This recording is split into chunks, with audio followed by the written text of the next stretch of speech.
He awakened as a level 1 player. His stats were below a normal player. He managed to awaken weaker than Yamcha, adding up the points. You normally have 50 points when you awaken, but he only has 18. He'd have to level up 6 or 7 more levels to compare to another level 1 player. This loser doesn't even have passive skills, but he awakened with a unique buy and sell skill. And to make it better, he's got 2 billion points to spend on whatever he wants. Elon Musk, is that you? In the shop, it's possible to buy even legendary items that only some of the top rankers have, and that costs a fortune. But what really surprised him is that in the shop there's a mythical level item, and that's never been seen anywhere in the world. Up until then, legendary was the strongest level, and while looking more in the shop, he found a medicine item that increases a beginner player's strength, but it can only be used by players who have less than 100 strength, meaning with this he can become a cheating player. In a bit he'll be spinning through the dungeon, just wait and you'll see. But the item costs 5 million kwanzas, which is about 15 cents in dollars. The moment he consumes the gem, he feels his strength go up. Just 1 point of strength is already super busted. So will he finally be able to get strong and make money to save his dad, who's hospitalized with mana sickness? It all happened when the portals appeared. Monsters showed up, people awakened, and others fell into a deep coma. I think I've seen this story before. The cure for his dad's illness is a rare mana stone from a high-rank monster. His mom works day and night just to cover the medical bills. Even his sister used all the money she'd saved up to get married and got a job. If she wants, I'll work to marry her. I'd take that deal. He was just a normal guy and never thought he'd awaken. But now, besides awakening, he can get stronger? Going back to the shop, he finds a passive book that reduces mana cost by 10%, so he buys it and puts it up for resale for a ridiculous price, just to store the item. The problem is the auction fee is 20%. That's robbery. But now let's get to what matters. It's time to get jacked and go spinning around, so he buys a bunch of gems that increase stats. That night, he consumed several gems and books, and the next day he decided to go register as a player, but the clerk was surprised by it. How could an old man be registering? At first, the protagonist didn't understand, but when he looked in the mirror, he realized he got old out of nowhere, and when he checked the status window, he understood. The points he hadn't spent are his lifespan. In other words, why are you gay? Our hero is at home now thinking about everything that happened. Doing some quick math, he realizes he only has about a year and a half to live, so he needs to figure out how to earn more points. He has an idea to sell his belongings. Choi Kun-sung chooses his Nintendo. First, he tests the console. The screen asks him to place the video game into the floating image. When he touches the console to it, it disappears into thin air. At that moment, the Nintendo appears for sale in the system. Apparently, it worked well. With those specs, he'd probably only get about $60 for it online. He decides to try his luck and sets a much higher price, hoping that the 40 games inside the console will be enough. The Nintendo is successfully registered. Now Choi Kun-sung wonders if he should list more items for sale. A girl in a room full of treasures is frustrated because every day the same things are registered in the shop. She thinks there should be more competition among people. At that moment, a new item appears in the store. Without thinking twice, she rushes to buy it. Choi Kun-sung is finally returning to normal. Not only does this prove those points were tied to his life, it also means he can recover them whenever necessary. The current mystery is that the girl doesn't know what to do with these objects. She looks curiously at a watch, noticing the numbers change on their own. She doesn't understand why it's a rare item, but she's convinced. Another thing she sees is a screen asking for mobile data. Apparently, she's never used a cell phone either. Even after poking around, she can't connect to the internet. She has no idea how this device works. But after fiddling with it a bit more, she finds something interesting, a mirror magic. In the video functions, she discovers something amusing and decides to press the button. What she sees surprises her. In the video, there's an effect that puts a hat on her head. She thinks for a moment about whether or not to do what she's considering. The girl takes a selfie, and apparently she likes it because she goes back and takes more photos. The one who's not happy is the demon woman. She wanted to be able to buy all the items, but someone stole that chance from her. Now the problem is figuring out what these things are for. She even uses magic to try and find a clue, but nothing happens. Even after turning on the video game, she doesn't feel anything magical coming from it. But without realizing, the girl ends up playing for hours until she sees the game over screen. Unfortunately, she's not even a little happy about that, and she explodes in rage for losing again. In the city, Choi Kun-sung stands in front of a car. But he can't list the vehicle for sale because only items that belong to the player can be sold. He gets frustrated and ends up leaving. On the way, our hero sees some things lying on the ground. For some reason, the protagonist is able to list a broken fan for sale. Maybe only specific things work. And there's also a limit of 10 items that can be listed in the store at a time. Choi Kun-sung opens the sales menu. But in the end, he has fewer points than when he started. Unfortunately, things are going badly, and no one is buying anything from him. A new notice arrives. The message says that a complaint was filed under Choi Kun-sung's name, reporting issues with the products he sold, and if it happens again, he will be banned. This is something the boy didn't expect. Choi Kun-sung had no idea this kind of system existed. Now his priority is to lower the prices of his products as quickly as possible. That's when a notification comes in saying that all listed items have been sold. The panic about no one buying his stuff disappears instantly. Our hero then decides to raise the prices even more. Again, a complaint comes in. The message says that 70% of the items were considered defective, so his account may be suspended temporarily until it's resolved. Apparently, the messages are about the cell phone that turned off for no reason. That person doesn't know you have to plug the items in to recharge. Other messages keep coming about cigarettes, beer, and other everyday things that the person doesn't understand how to use, and they're threatening the protagonist if he doesn't replace them. But Choi Kamin-sung doesn't even have time to respond before he receives more threatening messages. As a result, his store privileges are suspended for 3 days. But if the protagonist doesn't fix these complaints, he'll be inactive for 3 months. Our hero is thinking of first sending a new cell phone with a charger. He hadn't even considered that his customers might not be from Earth, which is why they don't know how things work. Choi Hyun-sung even starts to consider the possibility that they are aliens. Maybe selling more electronic devices is a good idea. Our hero then visits an online store. The item prices are very cheap, but it looks like Choi Hyun-sung doesn't have enough money. Looking into his pocket, he only has a few coins. The boy even considers selling his skill book since he's out of options. But that's when the protagonist has an idea. He taps on his phone and time begins to pass. At the construction site, the workers can't believe what they're seeing. Choi Kamin-sung is carrying 3 bags of cement on his own without any difficulty. He even gets compliments for it. One of the workers asks where the protagonist used to work. Our hero replies awkwardly that he's just used to it. 3 days pass. Only 9 seconds remain before the suspension ends. Choi Kamin-sung can barely wait. The restriction is finally lifted. It's time to list new items for sale. But at that exact moment, a new complaint is registered. The boy is visibly nervous. Before he can read the complaint, another message appears. Of the 20 items sold, all received complaints, which means he is once again suspended for another 3 days. In other words, someone filed a complaint for each of his products. One of the messages is from someone complaining about a video game that stopped working, and now the owner is so angry that they're willing to hunt down our hero. More messages from the same person start arriving one after the other, demanding that he list new items for sale or replace the broken ones. But Choi Kamin-sung doesn't even have time to react in order to fix his problem. Once again, he is suspended for 3 days, and if he doesn't resolve this quickly, the suspension will turn into 3 months. He's determined not to let that happen. At the construction site, people still can't believe a young man can be that strong. 3 days later, with payment in hand, and a few boxes neatly packed, our hero is thinking that the person doing this to him is definitely an out-of-control buyer. He then plans to list a pair of batteries for sale. His account is finally unlocked. Quickly, he puts his item up for sale, and instantly, it's sold. First comes a notice that 14 complaints have been resolved. Soon after, 4 more disappear as well. His points quickly start to rise. Choi Hyun-sung celebrates his success. Now that everything worked out, he's already thinking about listing more phones or consoles for sale. But before that, there's something else to do. Maybe it's time for him to register as a player. For a registration card to be issued, a person must complete a 3-week course at a training school. If they fail, they can try again, but if the same person fails again, they lose the right to register. Just because someone awakened doesn't mean they'll automatically become a dungeon hunting player. Choi Hyun-sung passes the test without any problems, and he's applauded for getting through it easily. But one of the players thinks our hero shouldn't be allowed to graduate since he doesn't even have a skill. A girl thinks it's cruel to say that, but the guy doesn't care at all. Choi Hyun-sung already knew things like this would happen. 3 weeks later, our hero is leaving the school. A group from his class invites the protagonist to go celebrate with them. Even one of the guys suggests they should go out drinking with everyone. But the protagonist says he needs to go home for personal reasons. The group seems a bit disappointed, but Choi Hyun-sung doesn't mind since they'll probably never see each other again. The receptionist announces that his card has been issued. Our hero is very pleased with himself. He finally has his hero license. Now he can sell his skill book, and if he starts hunting with the money he earns, he'll soon be able to cure his father. At the equipment rental shop, Choi Hyun-sung makes a large purchase, which he pays for with his credit card. The clerk just warns that if the return period is exceeded, a penalty will be charged, and aside from that, he wishes our hero good luck.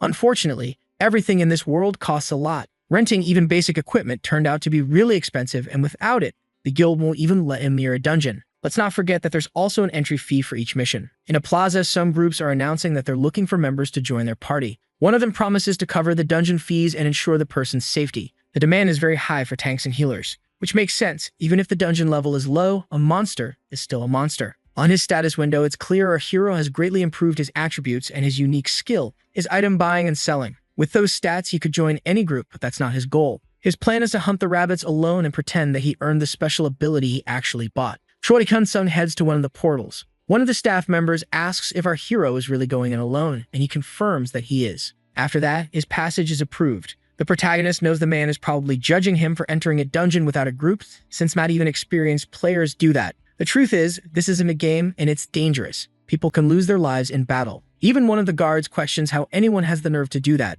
The man says arrogant people need to learn things the hard way. Choi Hun-sung finally steps through the portal. Now he's officially inside a dungeon. The environment is a dark cave, lit only by torches. Right at the beginning, our hero spots someone. A group is fighting a horned rabbit. The protagonist definitely didn't expect a creature of that size. To start off, Choi Hun-sung decides to just observe. The group leader calls for a provocation. The creature charges at his shield-bearing hero. For a moment, it looks like he can hold it off, but his defense goes flying. One of them calls for the whole group to attack. Despite taking a 3-month course, all of these people were just regular folks not long ago. That's why it's nearly impossible for someone like that to hunt a monster. After receiving a heal, the tank gets back up. The rabbit takes a direct hit to the face. At that moment, the group tries to take advantage of the opening. Choi Hun-sung realizes he underestimated the dungeon just because it was low level. One of the warriors tries a lucky strike. The rabbit even tries to defend itself, but it's useless. Luckily, the sword hits its target. At last, the monster falls defeated. Choi Hun-sung notes that the fight took him 8 minutes, while other groups took at least 3. Meanwhile, the guards don't pay any attention to what's happening. Their badges show their security officers. Apparently, they only care if someone's in a life-threatening situation. That means he doesn't have to worry about the guards. His attributes are more than enough to play solo. Choi Hun-sung activates stealth mode. His body nearly vanishes into the darkness. A group congratulates some other players. They are the assistant and healer from Guild Number 1, Suwoo. To encourage her, the healer tells her partner they'll definitely find what they're looking for. The assistant smiles, comforted by the support. The other assistants say that if they spot anything, they'll report it immediately. But the girl only thanks them out of politeness. They say her skills are more than enough to capture what she's looking for. But the assistant doesn't seem to fully agree. Both apologize at the same time. It seems the girls are worried because they've been hunting for 15 days already. What the assistant wants is to advance to the 4th class. But to do that, she has to find the horned rabbit's boss. But even though it's a weak monster, it's hiding extremely well. Still, the moment it appears, she promises to finish it instantly. The two activate their shadow cloaks and move deeper into the dungeon. Jasoon asks if her partner has heard the rumors. She says the leader of Team 3 and the support from Team 2 are at the supply warehouse.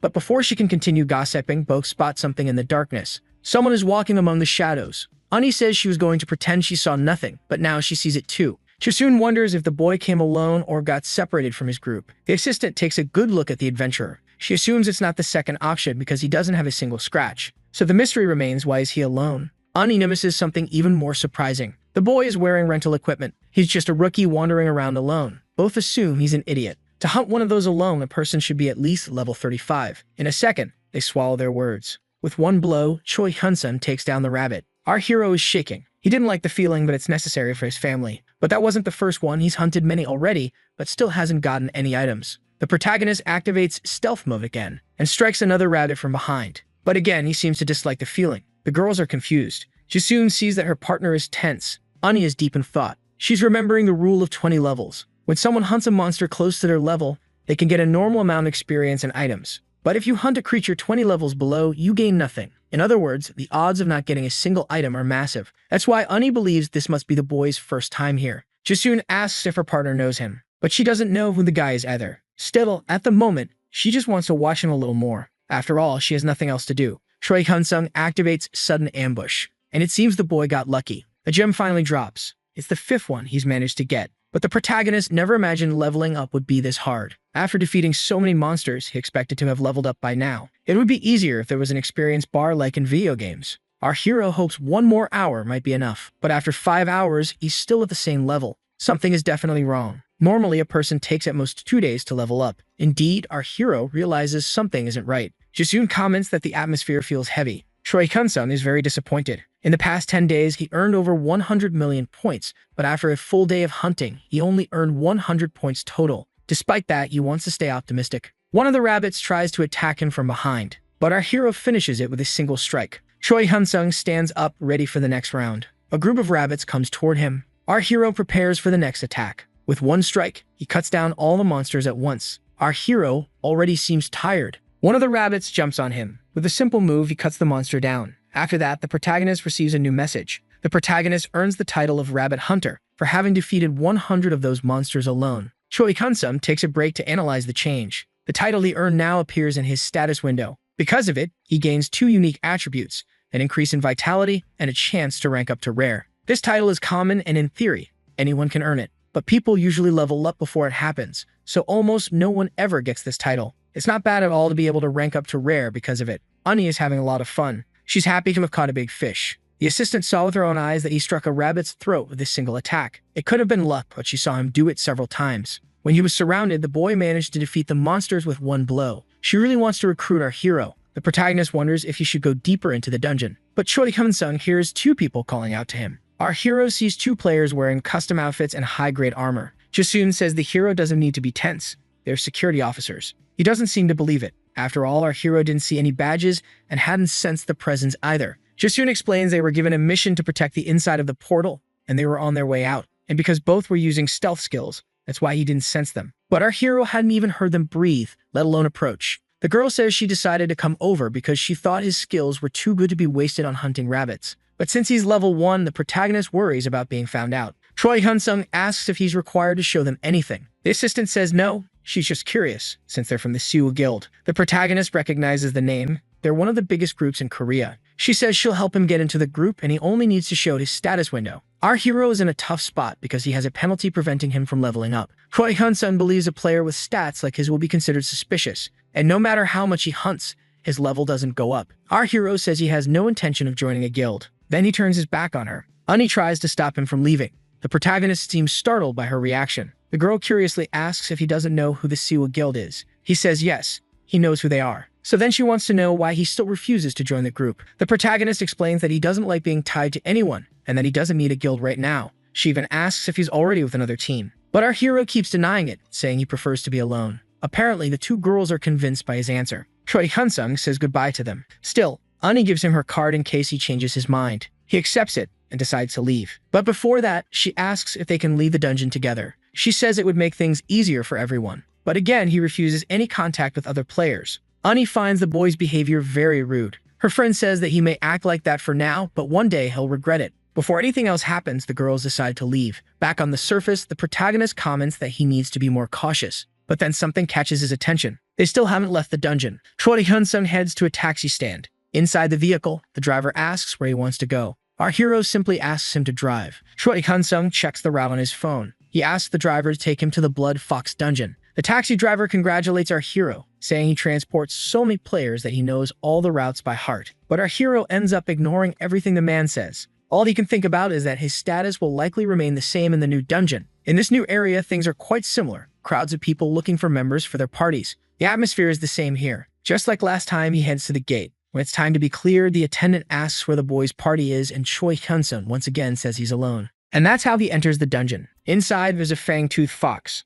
A group of players surrounds the creature. Choi Hyun-sung simply observes. He also notices something similar to the previous dungeon. The guards don't care at all about what's happening. Our hero takes advantage and activates his stealth. With that, he reaches the lower floor. The protagonist draws his sword, ready to fight. He's confident that this time it will work out. Choi Hyun-sung charges at the creature. Our hero sees that one of them gives 180 points. He swings his sword, ready to end the fight quickly. With one move, the foxes are already lifeless. Our hero notices something. More foxes are approaching. Little by little, he's being surrounded. Our hero wonders if he'll have to take this fight seriously. 2 hours later, he realizes his count is at 299. With 13 foxes defeated, Choi Hyun-sung earns a new title, just like last time. Our hero, on the other hand, was already expecting it. He asked to see his status window. In the end, his level remains the same, but his strength increased by +1. Apparently, each title gives something different. Our hero is already being surrounded by a large group of foxes. Choi Hyun-sung is ready to begin the second part of his experiment. 7 hours after the fight,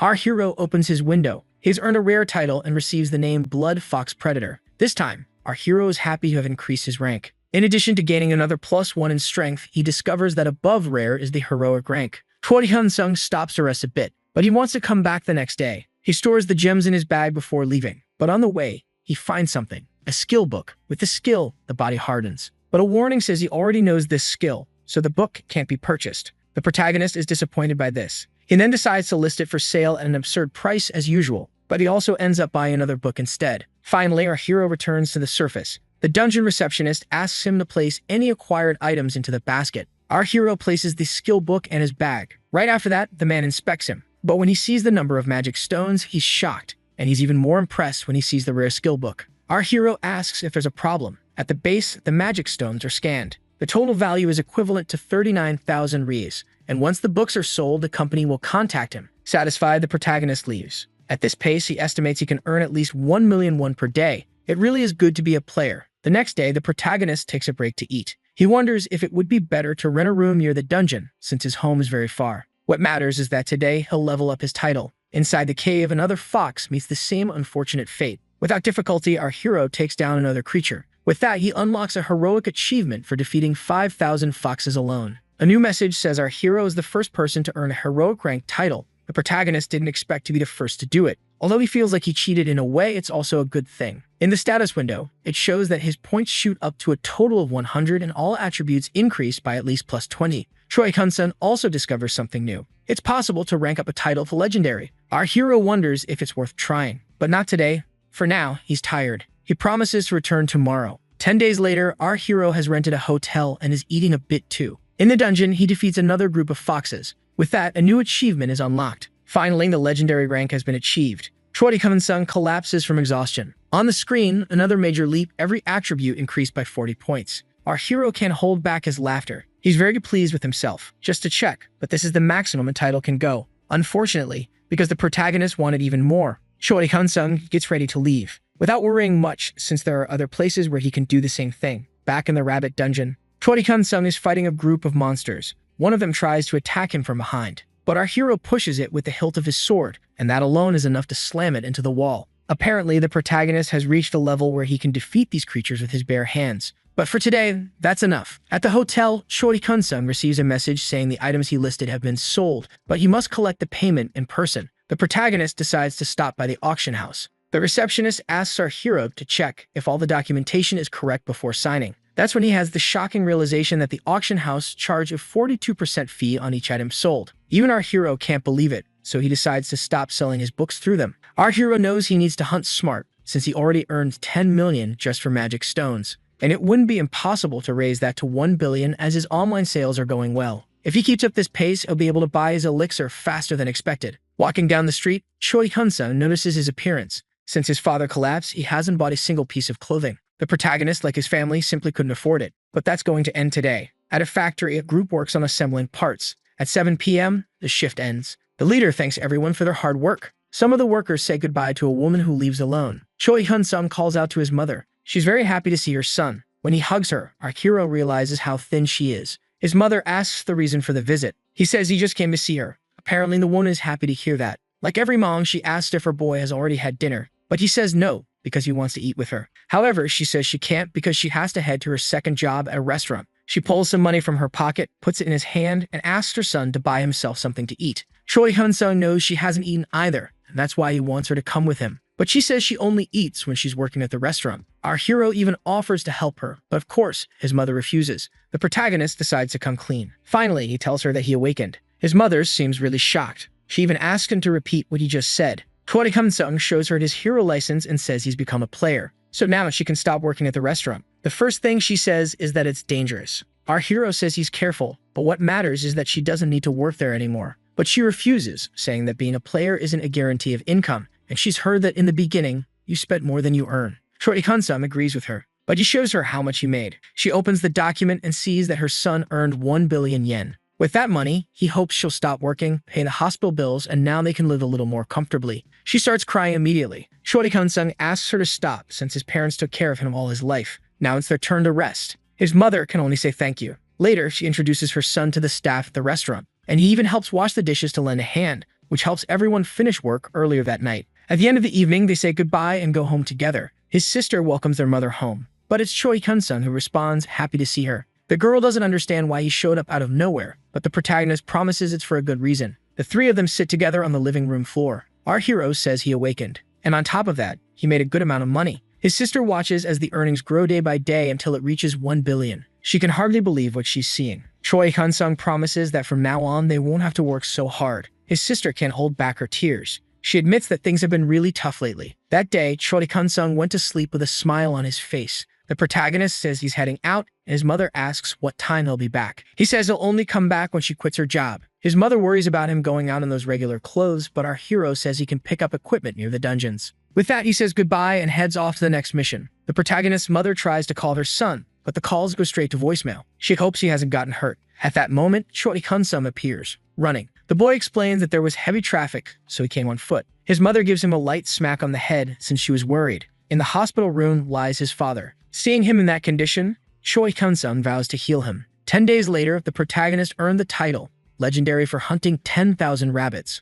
On his watch, he sees that it's still early and he has a few hours left to hunt. The taxi drops him off at the next dungeon. But unlike the others, there's no one here. The sign says this is the Vampire Bat Dungeon, recommended for those between levels 10 and 15. Our hero heard they're normal size and only move in flocks. Normally, hunting them without a full party would be difficult. Choi Kun-sung crosses the portal with stealth mode activated. The guards chatting nearby didn't even notice him passing. Our hero finds this situation strange, but he's ready to begin the hunt. With that, he activates a shield around himself. To lure the bats into attacking, he pricks his own finger. The moment they catch the scent, the creatures charge. The protagonist feels as if the darkness itself is rushing toward him. A dark mass of shadow and wings moves as one and covers our hero. Inside the shield, he activates a fireball spell. The light reveals the bats desperately trying to break through the barrier. But the weak flame also shows that our hero is struggling to use two skills at once. He focuses to intensify the flame. A dungeon with such tiny creatures is causing quite a bit of trouble. In the end, that's the best he can do with his fire magic in this situation.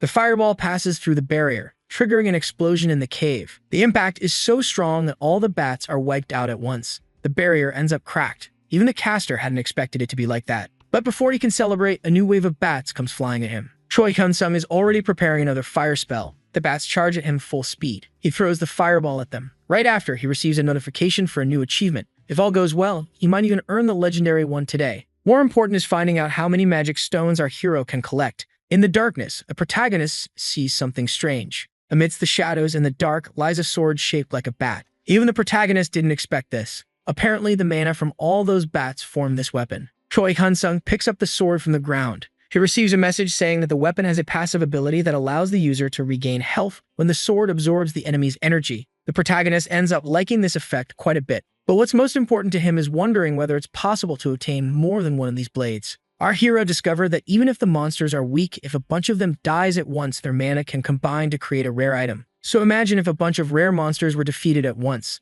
A week later, our hero realizes it might not be that easy after all. Only the usual gems dropped on the ground. After the blade, the mana only fused one more time. And the item is in his bag, a black cloak with decent durability. But it's rare only in name. A protagonist decides to stop this hunt. It's better to go to another dungeon and collect other titles. A few days later, his mother asks if he's doing okay, since they're spending a lot of money to buy a house. But our hero promises not to overdo it. When the customers walk in, the attendant greets them. Choi Kun-sung says they spoke on the phone. The attendant recalls that he's looking for a 1,000 square meter apartment, but his mother thinks that's excessive. Still, the protagonist says he wants to give each of them their own room. A week later, his sister finds the apartment huge. It's the first time she's seen the new house. The girl gets really excited. The protagonist promises that the next house will be even bigger, but for her, it's already perfect. Their mother cooks the first meal in the new home. His sister says they need to bring welcome rice cakes to the neighbors, and his mother thinks it's a good idea. Choi Kun-sung sees this moment and finds it really nice, but he hopes his father can be there next time, and he'll make sure that happens. Now it's the Crimson Rat dungeon for players level 6 to 10. The rats prepare to attack, but the protagonist jumps to dodge their strike. In midair, our hero finds the scene somewhat amusing. Then he pushes off the cave walls. These rats are faster than he expected, but with one move, 2 of them go down. In the end, the protagonist is on another level. He summons a fireball, ready to earn a few more titles. Once again, at the exit, his bag is full of diamonds. The person in charge of inspection can barely believe what they're seeing. Choi Kun-sung just waves goodbye to the man, all smiles. But before he can leave, a voice calls his name. The woman says they've met before, but this time, she insists on properly introducing herself. Her name is Lee Shudi, and she's an assistant from Team 1 of the Siwon Guild. She asks for a moment to talk. 1 week earlier, the manager is desperate to find out who's been giving him such a headache. Lee says she doesn't know anything either. The guild master reviewed Choi Hyun-sung's profile. He guesses the protagonist must already be getting rich from all the magic stones he's been selling. But the girl doesn't believe that means the protagonist has a unique ability. Still, the guild master thinks the chances are high. That's why he wants this kid on his team. Of course, Lee agrees. He'll send a negotiation specialist to help, but she can try convincing the boy first, since she was the one who found him. Before leaving, he has one more question. The guild leader wants to know if Lee leaked this information to anyone else in the guild. The girl says no. She even made sure her friend stayed quiet. With that, he trusts his assistant's word. The protagonist starts wondering how he was found. That's when he remembers the contact card he received. Of course, that makes him irritated. Our hero immediately begins questioning the woman, wanting to know how she found him or how they know his name, since the boy suspects they were also looking into his background. Taking that cue, the negotiation specialist introduces himself and asks if they can talk more calmly, but Choi Hyun-sung just dismisses him and walks away. The man seems out of options, so he asks if he can visit our hero at his home instead. Those words catch the protagonist off guard. The man says he waited outside out of respect. His name is Go Jinsung, and he says he's the recruitment manager of the Siwon Guild. Choi Hyun-sung asks what they want. Go says it's obvious. They want to recruit him. Our hero replies that he has absolutely no interest in joining a guild, and the recruiter knows that, so he apologizes if he's come off as pushy. But he explains that most guilds are actually far more persistent and much less polite when trying to recruit someone. Still, nothing he's saying seems to have any effect on our protagonist. On top of that, he talks too fast, so Choi Hyun-sung cuts him off. Our hero says he wants to know how much the signing bonus is and what the annual salary would be. Go says that depends on the person's level and attributes. At that point, our hero realizes they're starting to reveal their cards, but the recruiter promises that at the very least, he'll secure a signing bonus of 100 million and an annual salary of 10 million. The protagonist is surprised. Even if they're underestimating him, they're still offering a lot. Maybe they want our hero as their main player. It still doesn't make much sense since the protagonist has never heard of a guild offering that much money to a rookie. Except, of course, for the country's one and only buff, Kim Hana, who had already proven her worth to the world, which isn't the case for Choi Hyun-sung. Our hero does have his unique buy and sell ability, but they definitely don't know that. When he got his player card, he made sure to only reveal his level. That's when the protagonist realizes what's really going on. Choi Hyun-sung asks if all of this is because of the magic stones. The recruiter says he doesn't know what he's talking about. It was just for a second, but Lee reacted. You can tell the recruiter really has no idea what he's talking about. Now she, on the other hand, is doing a poor job of hiding it. But it's not like a major guild would be chasing after someone just for magic stones. They probably already suspect that the protagonist has a unique ability. The recruiter wants to know what he's thinking. After all, he has nothing to lose. Choi Hyun-sung starts by saying that showing his status window offers him no advantage, then adds that Go hasn't made any real promises yet. The recruiter says he'll promise everything once he sees the hero's status. Choi Hyun-sung says he wants the 100 million bonus up front. Then he'll show them whatever they want and join the guild. Once again, the recruiter insists he needs to see the status window first. So with that, the protagonist ends the conversation. Choi Hyun-sung had already expected something like this to happen. Apparently, he's going to have to be more careful with the gems. He's drawn enough attention to be investigated. At that moment, the hero receives a call from an unknown number. And once again, the same recruiter he was just talking to. Choi Hyun-sung immediately hangs up. The boy is running out of patience with them. Later, at home, a new message arrives. Again, it's Go trying to talk to our hero about joining the guild. Out of patience, the protagonist picks up his phone and blocks the contact. Once more, Choi Hyun-sung is out hunting. Afterward, at the dungeon exit, our hero is being waited for. But the protagonist completely ignores him. In another dungeon, the creatures are blue lizards. But this group of monsters is defeated easily. The protagonist is already quite tired. But at the rate things are going, soon he'll be able to buy the elixir. The next dungeon is home to the red maned wolves, recommended for levels 15 to 20. This area, unlike the last one, is crowded, but not overly so. The giant wolves are under attack by a party of adventurers. Up close, our hero is sure these creatures are stronger than the lizards he fought, but even so, they'll go down in a single hit. Our hero believes that with his current stats, he can defeat level 50 monsters. For today, he's aiming for the Wolf Hunter title. Deeper in the dungeon, a security badge is stained with blood. From the shadows, it's clear the man is being eaten alive. His level 71 partner can't believe what he's seeing. The creature he's facing is a two-headed dog. The player tries to help his friend, but in a second, he loses his arm. The creature moves so fast he didn't even see what happened. In a desperate move, he tries to escape. But with one attack, the player loses his life. The protagonist doesn't have to walk far to find people. Choi Hyun-sung figures that since it's a popular dungeon, it's pretty crowded. Our hero finds that very concerning. These portals started appearing 10 years ago, and even after the discovery of a heroic dungeon, a new one always shows up. Since new players awaken every year, a wolf leaps to attack, but Choi Hyun-sung beheads it in midair. Before he even lands, a group is already waiting for him. Quickly, he prepares a fireball. Effortlessly, he blows them all up with one strike. Another group is already getting ready to attack. Our hero raises his shield, but instead he punches the hound. Then he chains into a combo with a strike from his blade. Right after, the hero prepares to launch a magic missile attack, which instantly blows up one of the wolves. The pack and the protagonist stare each other down, and the protagonist taunts them to come at him. Fearlessly, the wolves charge, and the protagonist leaps over them. In the end, Choi Hyun-sung finishes the battle quickly and already earns his first title. Our hero finds his blade's ability very useful. It looks like this area has already been cleared, so Choi Hyun-sung decides to move on. A small group is fighting some monsters.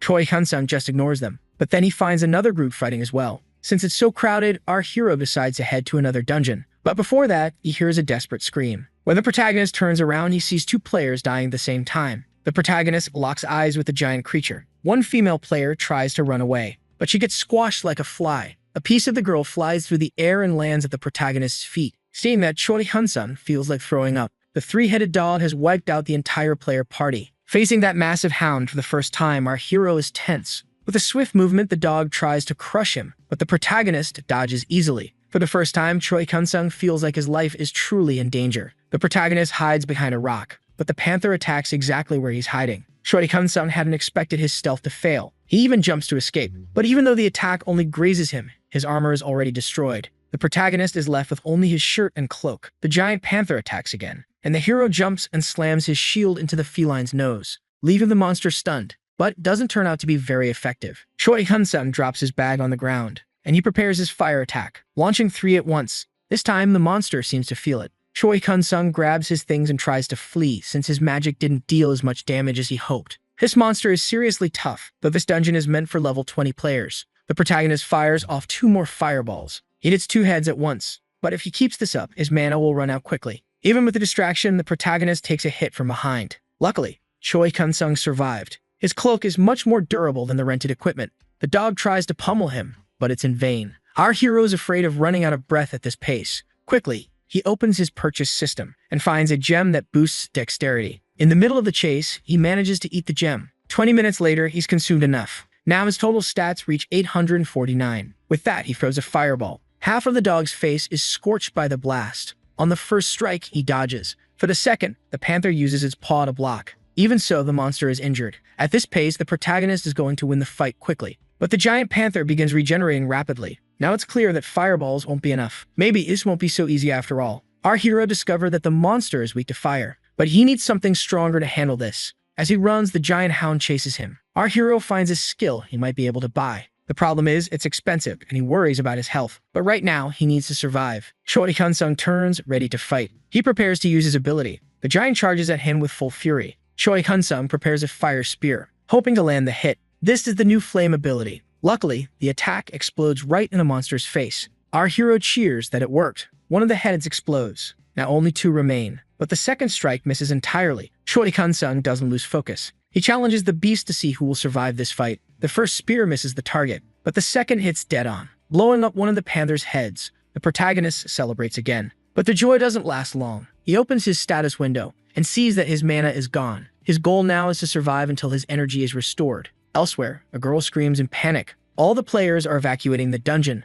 Only the guards remain behind. What they're witnessing is a horrific scene left by the monster. One of them says he found a footprint. Judging by the size, that Rup assumes the creature is not normal. The girl starts to wonder if it's really a good idea to go after this thing. One of the players doesn't like sitting around waiting for help, especially since the guards outside aren't responding. That means they too might have been taken by this creature. Even though they aren't very confident, the group leader still wants to investigate. One of them refuses to go any further. He doesn't want to die because of his job, but the leader says he's worried that other people might be in danger. Still, that player doesn't care about anyone else, and that sparks a heated argument. The fight escalates to the point where both of them have to be separated. One of the players tries to remind them that this isn't the time. In the battle, Choi Kun-sung's mana isn't recovering fast enough, and the monster shows no signs of tiring. On top of that, the heads are regenerating again. The protagonist needs to end the fight before it fully recovers. Our hero prepares one more spear, but if he misses, it's over. The two stare at each other for a long time. Then Choi Kun-sung decides to drop his weapon. Driving this fight out any longer isn't good for him. The protagonist grips the fire spear tightly. It's time to settle the score. Our hero feels like he's about to do something crazy, so he pauses and takes a deep breath, and he's ready for anything. The hound tries to crush him, but doesn't even come close. Before it knows it, Choi Kun-sung is in the air near the beast's head. But the dog manages to dodge his attack, which causes some frustration in our hero. This time, it's Cerberus who strikes, but our hero dodges just in time. The creature tries to take advantage and attack him midair, so the protagonist pushes off a rock. Using the momentum to hurl himself forward, he slashes with his spear. At first, it looks like he missed, but when he lands, our hero celebrates. Even a grazing hit left a scar on the monster's face. Choi Kun-sung charges easily at his enemy. The monster tries to attack, but it's effortlessly dodged. On top of that, the hero lands a hit on the creature, which cries out in pain. Seeking revenge, the dog tries to crush him again. Choi Kun-sung uses his speed and climbs onto its back, and thrusts the spear into the back of its neck.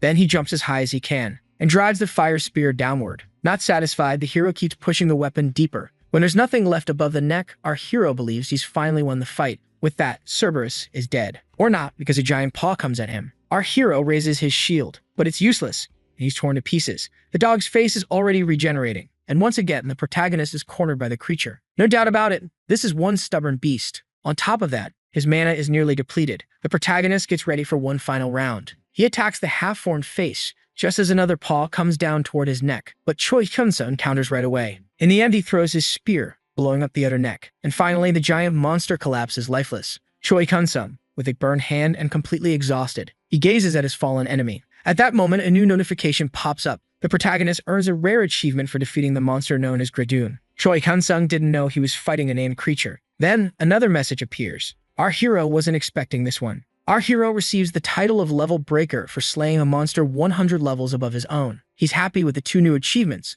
though it took a massive effort. Suddenly, the monster's body begins to transform into mana, becoming a skill book. The protagonist walks over and picks the item up from the ground. The rare and unique skill grants the ability not to die as long as the head isn't destroyed, with all other wounds regenerating. As long as he protects his head, any attack can be healed. Our hero is now almost immortal. Even if the regeneration is slow, he can still evolve this ability. The protagonist has never seen a rare skill for sale that can evolve like this one. Tanks would absolutely go crazy over this book. Choi Kun-sun gathers his things and gets ready to leave. He can't help but think that there's no other skill like this in the world. It's one of a kind. A message asks if he would like to activate the power of immortality. Choi Kun-sung accepts and a blue light begins to glow. As soon as his passive ability activates, he starts to regenerate. But it seems this skill consumes vitality. Fortunately, our hero has plenty of that. Later, the protagonist checks the titles he earned. The first one boosts all attributes by 5. What excites him is that it's a common rank, which means our hero can improve that percentage. Now with the other title, he gains +3 vitality. Choi Kun-sun considers Gradun to have been a good boy. Having wrapped everything up, he decides to head back. A team of players rushes in to hunt the monster. They are the extermination squad from the Player Association. One of the members announces that he's found players.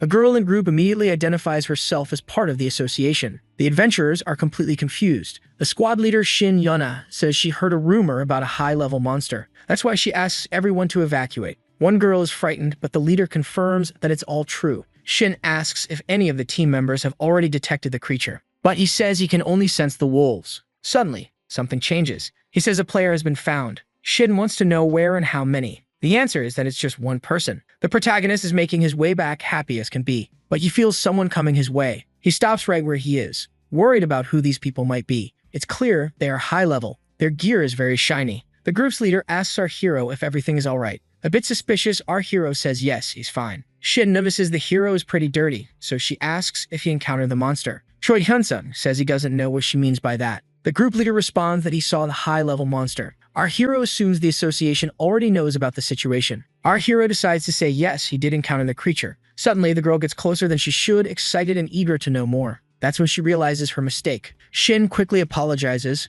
then she says she'll help him, and hands him a vial to treat his wounds. Choi Kun-sung recognizes that it's a very rare item. The description says the potion heals quickly. Shin tells him to just spray it on his hand and that's it. The protagonist doesn't really know how to react, so he decides to talk about the monster. The leader tells him to go on. Choi Kun-sung says the creature was a giant black-furred, 3-headed jaguar. Shin says a monster like that has never been seen before. Not even her companions know anything about it. The protagonist continues and says the monster was the size of a house, and that it went in that direction. Shin then thanks him. Right after, they disappear in the blink of an eye. Even our hero is surprised by their speed, but he's glad he defeated the creature. Otherwise, by the time those players arrive, the monster would have claimed more lives. The reward is just a bonus. Even if that group is now going to be searching for nothing, the team reaches the end of the dungeon. One of the players wonders if the creature passed through the portal. The leader hopes not, because that would cause an even bigger problem.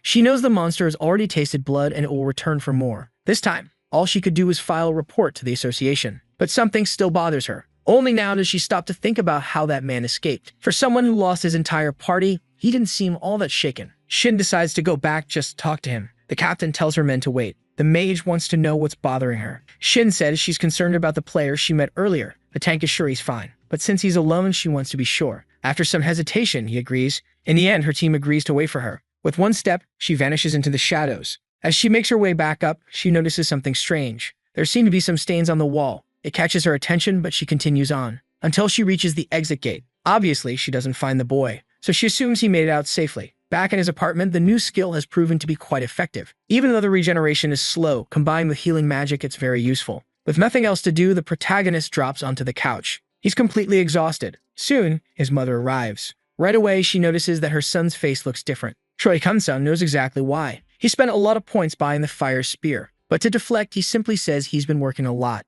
Then he asks if there's anything to eat, but she gets angry because he didn't even have lunch. So his mother decides to make something for him. Choi Kun-sung is starting to have a bit of a problem on his hands. It'll be bad for him if these situations start happening frequently. At that moment, his sister calls their mother asking about the protagonist, and apparently she's talking about the incident that happened in the dungeon, where many people lost their lives. Most likely, the public figured out the victims' names by checking who hadn't left the dungeon yet. His mother then ends the call. From her expression, she's clearly not happy. She's already figured out that this is why he got home earlier. Choi Kun-sung tries to calm her down, saying he didn't see the monster. His mother begins by saying she always knew this job was too dangerous. But our hero says he enjoys what he does. He says that besides being happy, hunting monsters is fun. The next day, the Red Wolf dungeon is temporarily closed. The place is quite crowded. During the investigation, they discover where the first victims were attacked, and where they found the trail of the three-headed jaguar. But there are no clues as to where the creature went, says tracking specialist Kim Dong-soo. Shin says it doesn't make sense for the monster to still be in the dungeon, since they searched everywhere. Kim says he doesn't know what happened either, but he's trying to follow its tracks. The squad leader volunteers to go with him. The officer thanks her, saying he feels much safer with her by his side, but she just says she's doing her job. Using his powers, Kim discovers that this area was also attacked by the monster. Then it went in another direction. But the investigator encounters something strange. The jaguar let a player escape. Kim runs, watching the scene through his magic. He says a fight took place. That way, he discovers it was just one player who fought the beast. Kim says you can still sense the residue of fire magic use. Also, the endurance of this player is very high, so he assumes the person might be a magic swordsman. And so they both arrive where the main battle happened. The investigator says the beast took a heavy blow at this location, opening a fatal wound on the creature. Shin doesn't understand how a monster that wiped out all the security officers could have been wounded. Kim originally believed the player was a swordsman, but now he's shifting to the possibility of a mage with very high dexterity, and someone using some very powerful skills. They both head to the next site, the place where the battle was decided. That leaves the captain even more confused. Kim is once again puzzled by his earlier claim that the player was a mage, since what he's seeing now is a fierce close-quarters battle, followed by powerful magic use.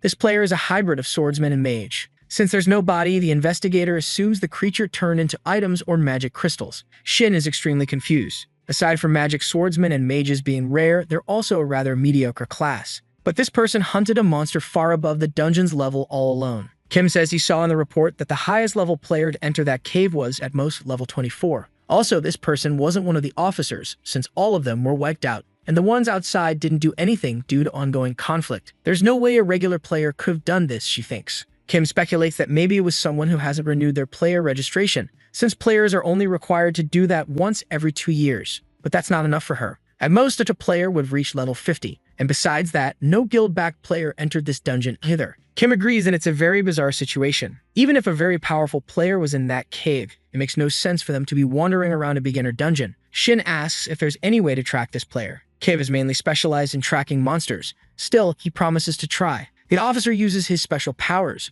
He says that right after the battle ended, the player's tracks disappeared as well. In this terrain, it will be very hard for him to track the player using his magic. Shin asks how he managed to do it with a monster. The officer says it's because monsters leave clearer traces, like this giant footprint. So if a player isn't in battle or using magic, it's hard to see anything. Besides, this person didn't use any magic afterward. If the player had done that, Kim could have tracked them. Seeing what he's trying to do, Kim realizes he asked the impossible. So she apologizes. Kim is the one who apologizes, saying he still has a lot to learn. Shin says they can head back now, and the officer agrees. In the end, they close the investigation in the dungeon. In her report, Shin states that they need to investigate every player who entered that dungeon. She presumes that the person who defeated the monster has strength above level 100. And if such a player exists, she believes they need to hire them because they can't keep losing all their talent to the guilds. The player association is managed by the government, unlike the guilds, which are private organizations. In the beginning, the association had great influence. The number of players was vast and powerful. But as time went on, the association began to lose its strength while the guilds started consolidating. One of the reasons for this was putting politicians who didn't understand the field in charge of the association. They began to prioritize patriotism and paid players less through exploitative contracts.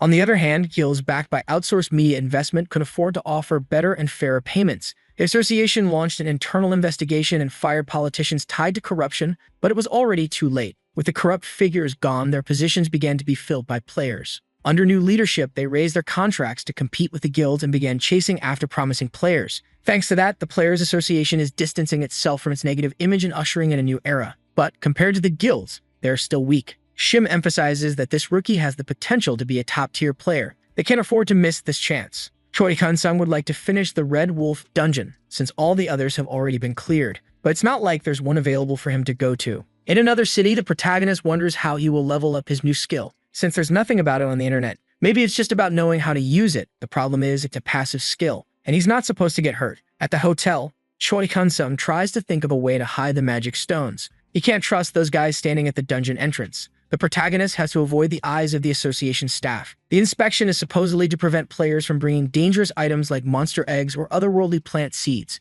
But in truth, everyone knows the real reason is to prevent tax evasion by players. The protagonist is certain that the association and the guild must have some kind of cartel. Our hero needs to find a way. He remembers seeing something available for purchase. The skill being sold creates a space only its owner can access and manipulate. As always, it's very expensive, but it's definitely a skill he's going to need. When he clicks, the book instantly appears in his hand. And of course, he agrees to learn the skill. Without a doubt, Choi Kun-sung is older now. But to test it, he activates the personal space skill. A portal opens in front of him, showing that it worked. Inside, it's much larger than he expected. Far bigger than the tiny studio apartment he once lived in. After that, he closes the portal and is ready to go out and hunt monsters. Choi Kun-sung heads to the portal, hoping everything goes smoothly. He hopes to be mistaken for just another night. Of course, upon closer inspection, there's always someone who doesn't forget. The staff member takes his badge and scans it through the machine. But just as he's about to be cleared, the man asks the protagonist to wait a minute. Soon after, the man confirms our hero's identity. Inside the cave, with a swift move, he slices the wolves into pieces. Right after that, an update comes in. Choi Kun-sung earns a rare title for hunting 1,000 red wolves. In the end, it went pretty smoothly. And all that earlier drama was just for a biometric check. That's why getting into the dungeon was also easy. Choi Kun-sung opens his personal space and sucks the jewels inside, but he holds onto one, since he needs to take something out with him. Choi Kun-sung feels a little nervous as his bag is inspected. In the end, the staff says everything is fine. Then he leaves like it was just another workday. Now the protagonist can be happy because he won't draw attention anymore. 10 days later, Choi Kun-sung finally manages to hunt 10,000 red wolves. The protagonist decides to stop for the day and organize his items. He receives a skill book, but it's one he already has. He'll check the other one later, but now this is the one he wanted. Regenerative Winds, a passive skill that boosts recovery. Quickly, he agrees to learn this new power. A new notification pops up. For some reason, the protagonist can't learn the new skill. Choi Kun-sung is left not knowing what to do. He's never heard of anything like this. What actually happened is that the Book of Immortality absorbs this skill and then enhances itself. Once again, our hero is left clueless. Looking at his skill status window, it seems like nothing changed. Apparently, the regenerative winds became part of the other skill. But what's unclear is how much it improved. The protagonist takes his dagger and cuts his own skin. In a short time, the wound closes. But apparently, nothing changed. Maybe, in order to evolve, his skill needs to absorb more books. The problem is that the cost of this one, for example, is 30 million. But its efficiency is very low. In the end, he leaves the dungeon, and he walks away while using his phone. An unknown number calls him. The protagonist decides to answer. The person on the other end already knows they're speaking to Choi Kun-sung. It's the leader of the second support team who's calling. Immediately, he gets nervous. The protagonist says he only wanted to receive this call if his terms have been accepted. The caller remembers clearly the 100 billion won contract. That's why they decided to agree to his demands, and now they want to meet to sign the contract. Choi Kun-sung starts to think it might be a scam. But the caller insists it's not, saying that since such a large amount is involved, they're handling it seriously. For a moment, the protagonist is speechless. He says he's too tired at the moment for a meeting, but he'd like to see the contract first. Of course, the man says he'll send it. Still not fully believing it, he says he'll call again after reviewing the contract. He hangs up, and shortly after, he receives the contract. For the protagonist, his piece is over. Later, Choi Kun-sung goes to a law firm. The lawyer takes a look at the document, and at first glance, everything seems in order. But then the lawyer notices many clauses that could hurt the protagonist if the guild chooses to exploit them. Choi Kun-sung wants to know exactly what those details are. The first point is that if he does anything that damages the guild's image, the contract will be voided. The executives are the ones who decide that. Another clause says that if they decide the player doesn't meet expectations, they can also terminate the contract. And the penalty for breaching the contract is quite significant. In that case, if any of these things happen, the protagonist has to pay 10 times the bonus amount. The protagonist is already losing patience with these people. According to the lawyer, he recommends scheduling a meeting to adjust these clauses and set a clear table for the bonus amount, not a multiplier of 10. The protagonist tries calling the guild representative. He knows he has to talk to them calmly, but that's going to be hard. The protagonist calls the first business manager who had previously tried to make a deal, and this time the man offers a 50 million bonus. Choi Kun-sung says what he wanted was 100, and the negotiator knows that. But realistically speaking, even though the guild is a big company, the amount he's asking for is very high. To be honest, the man had to beg just to get the 50 billion approved. In this situation, Choi Kun-sung says he'll think about it. Even the man is surprised. Then he sends the contract to our hero. Choi Kun-sung examines the document, which appears to be the same as the previous one, except for the bonus. The lawyer checks whether everything went well. Our hero says yes and asks him to review the new document. Of course, the man is happy to do it, but when he comes back, something is bothering him. The lawyer suspects the contract wasn't written by the same person. Choi Kun-sung asks how he figured out that it was written by two different people. He says the layout is the same, but there are some differences. To start, this one has fewer unfavorable clauses, and the penalty fee was reduced to 5 times the bonus amount. The protagonist wants to know why the same guild would offer 2 different contracts. Apparently, there's some kind of internal conflict going on. But that's actually good for our hero. It means he can get a better deal. So the hero asks the lawyer to create a contract based on the first one, but without the tricks. At the hotel, Choi Kun-sung searches the internet and quickly sees that there's a dispute between the guild master and the vice leader. That's why our hero feels like messing with them. So our hero calls Seo, the second leader of the support team, first.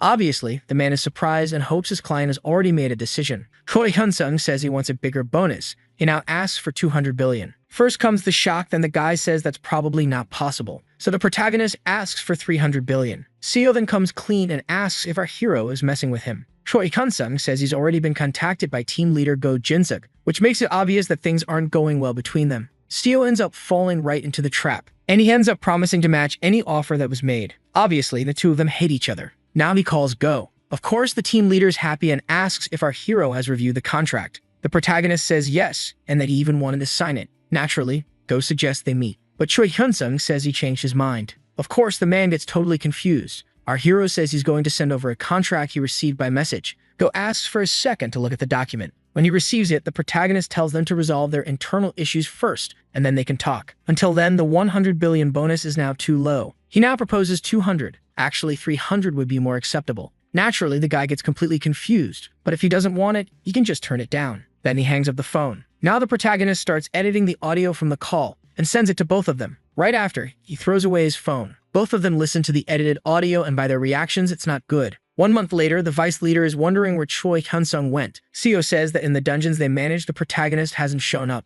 He also sent some people to look for him, but nothing. The boss yells that he's useless. He doesn't care how. He just wants that kid found. Because of the incident caused by Choi Kun-sung, the guild split in two. Due to the conflict between the leader and the vice president, Seo was lucky to check the association's records, but even so, it's not exactly legal to look at those government-managed documents. That's not the biggest problem right now. Choi Kun-sung has completely disappeared. His boss asks if the protagonist went to another guild. In Seo's opinion, probably not. But at that exact moment, the vice president explodes at the answer and tells the kid to get out of his sight. As the door closes, he even smashes a cup. Seo walks through the hallway and avoids everyone. He's extremely nervous, all because of the leaked audios. Because of that, most of the team sided with the other faction. He needs to find Choi Kun-sung no matter what. For our hero, just the hunting points are already enough. That way, the protagonist is earning 600,000 per day. Little by little, he's getting what he wants. His sales are going well too. If he keeps it up, he'll reach his goal soon. Our hero only has one complaint. The sales window could be bigger, and he has to register items one by one.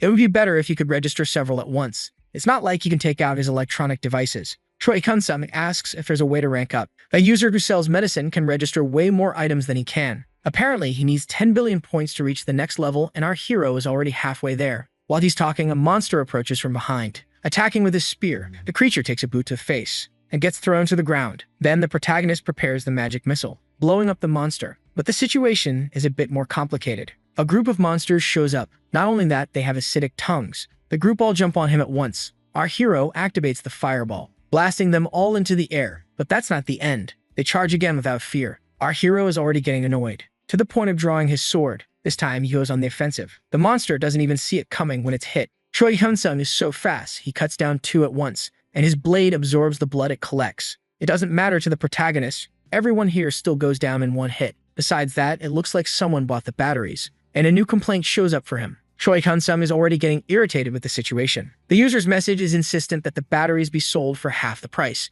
and all the other messages say the same thing. Our hero decides to check that person's profile. It's clear that he sells a wide variety of things, but the only things he bought from the protagonist were the batteries. It would be a different story if he was buying electronic products, but this person is just buying disposable batteries, and on top of that, he's demanding they be sold for a lower price. Our hero wonders why he should do that. He quickly registers the new items. Right after, the batteries are sold, but Choi Kun-sung already expected that. And obviously, another complaint comes in. At first, the protagonist is a little confused, but he quickly understands that this guy wants to push him out of business, and he accepts the challenge. Ro wants to see how far the protagonist can go. He doubts he can be defeated. Ro was also a rookie with the buy and sell ability. That's how he became strong, and in that way he became the ruler of his planet. But that doesn't mean it was easy. The points were never enough no matter how much he saved. It was simple to use, but gathering points was always difficult. Gro knows the usual pattern is to gather points through hunting, buying skills to grow stronger. But every now and then someone different appears. Someone who can sell unique items from their planet, even when those items are under monopoly. In Gro's eyes, everyone is just a delivery person. He buys all the person's items and then files a complaint, forcing the person to be suspended for 3 months. Then he just repeats the process. No matter who it is, it always works. The person ends up having to sell the items based on Gro's mood. Then he takes control of the item monopoly and forces another suspension on the seller. But something's wrong. There are no more batteries for sale. Apparently, all of the protagonist's items have sold out. Our hero heads to the mall and leaves with a shopping cart full of items. Choi Hyun-sung has figured out that someone is trying to shut down his business, but he's already sold all of his items. Still, he doesn't intend to make things easy. Round 2 is about to begin. The battle of selling and reselling starts, but other players are also buying. Even after doubling the price, he keeps selling. Unfortunately, Gro will eventually catch up to him. But if they're going to clash anyway, the protagonist triples the price. As a result, his point total surpasses 10 billion. He's now at the rare level and the sales window can hold up to 100 items. At first, the protagonist was offended, but now this Gro guy ended up helping more than hurting, though it was very risky. The complaints nearly outnumbered the products. Choi Hyun-sung decides to change the items for sale. Now he wants to see how his opponent reacts. Gro assumes the kid gave up. He probably needs to restock. The same goes for Gro, who also took a heavy hit. When battery prices quadrupled, that was the worst part. He's extremely angry at our hero. Even so, he couldn't back down. Gro believes he pushed the protagonist to his limit just in time. That's when something strange happens. This time, he sees a camping battery listed for sale. Gro freaks out at the sight of it. He can't believe Choi Hyun-sung had something like that up his sleeve. On top of that, over 70 of them are registered, totaling more than 2.1 billion. There's also the problem that there may be even more of those available for purchase. Gro would have to invest a lot more. If he had any certainty, he'd buy them without hesitation. The problem is, he doesn't know this guy's limit. In the end, Gro admits defeat. Another sale is completed successfully, with no new complaints, meaning his opponent gave up, and the camping batteries were bought by the same regular customers. Right after, Gro relists the batteries for resale, and the protagonist bursts out laughing at this desperate move. Though, thanks to him, our hero ended up selling more than expected. Back home, the protagonist sees something that makes him think he needs to update his shop. Maybe he saw something interesting. In the other world, the demon girl notices that an arcade machine and a game bundle have been added for sale. She already has a Nintendo, so she's unsure if it's worth buying. Choi Hyun-sung is definitely richer. Now he has 14 billion, but to rank up to heroic, he needs to reach the trillion range. For some reason, the difficulty for that is extremely high. Our hero knows it will take a long time to reach it, but if he does reach heroic, he'll be able to sell items like the elixir his father needs. And maybe he'll gain more benefits besides increased sales slots. Rousing a bit, our hero sees that there are comments on his products. The first review is from someone named Barakat, praising the Nintendo for being fun, but the others complain that it's useless. The same person then bashes the shaver, saying it's only useful for people with beards, and other profiles agree with him. Barakat's username is everywhere, leaving reviews on all his products. On the new battery, however, people are furious that only now he's selling a superior product after they stocked up on the old ones. Looks like they're starting to wise up. Choi Hyun-sung knows there are products that can have infinite energy using magic stones, but they cost a fortune, so they're not worth selling either. Aside from that, the arcade reviews are doing well. The protagonist decides to check the items in the purchase window. Our hero sees a dragon egg for sale, but it's very expensive. Barakat writes in the review that having a dragon as a pet is worth it, but it's hard to feed, and at 30 billion, it's tough to buy. Choi Hyun-sung lies on his bed, imagining how much the legendary elixir costs. That's when his mother calls. Our hero wonders why she's calling at this hour. His mother wants to know if her son knows someone named Siu Dae-dong. At first, the protagonist doesn't remember, but she says this guy is from the support team of the Siu Guild. Choi Hyun-sung suddenly flashes back to who that person is. She says he came to her house. Our hero wants to know if he just randomly showed up. His mom says he's outside right now. Choi Hyun-sung says he'll call Siu later, but tells her not to open the door for him. Of course, she's worried, but her son promises to explain everything later. Before hanging up, his mother asks him to be careful. The protagonist promises everything will be fine. Right after, Choi Hyun-sung calls Siu. Naturally, the man is happy that he can finally speak with our hero. Without wasting time, the protagonist wants to know why he's at his mother's house. The man says it was just a casual visit with no hidden motives. According to him, the hero's mother should also know about the contract, since it's important for his father. But our hero says he's the one who will be signing it. However, Siu says that kind of decision should be made with the family. Of course, the protagonist disagrees. The man thinks the protagonist is being too harsh, even after he managed to get the requested amount approved. But Choi Kun-sung doesn't see the contract the same way. Naturally, Seo acts like he doesn't know what's going on, which makes the protagonist even more irritated. Since he knows about the clauses,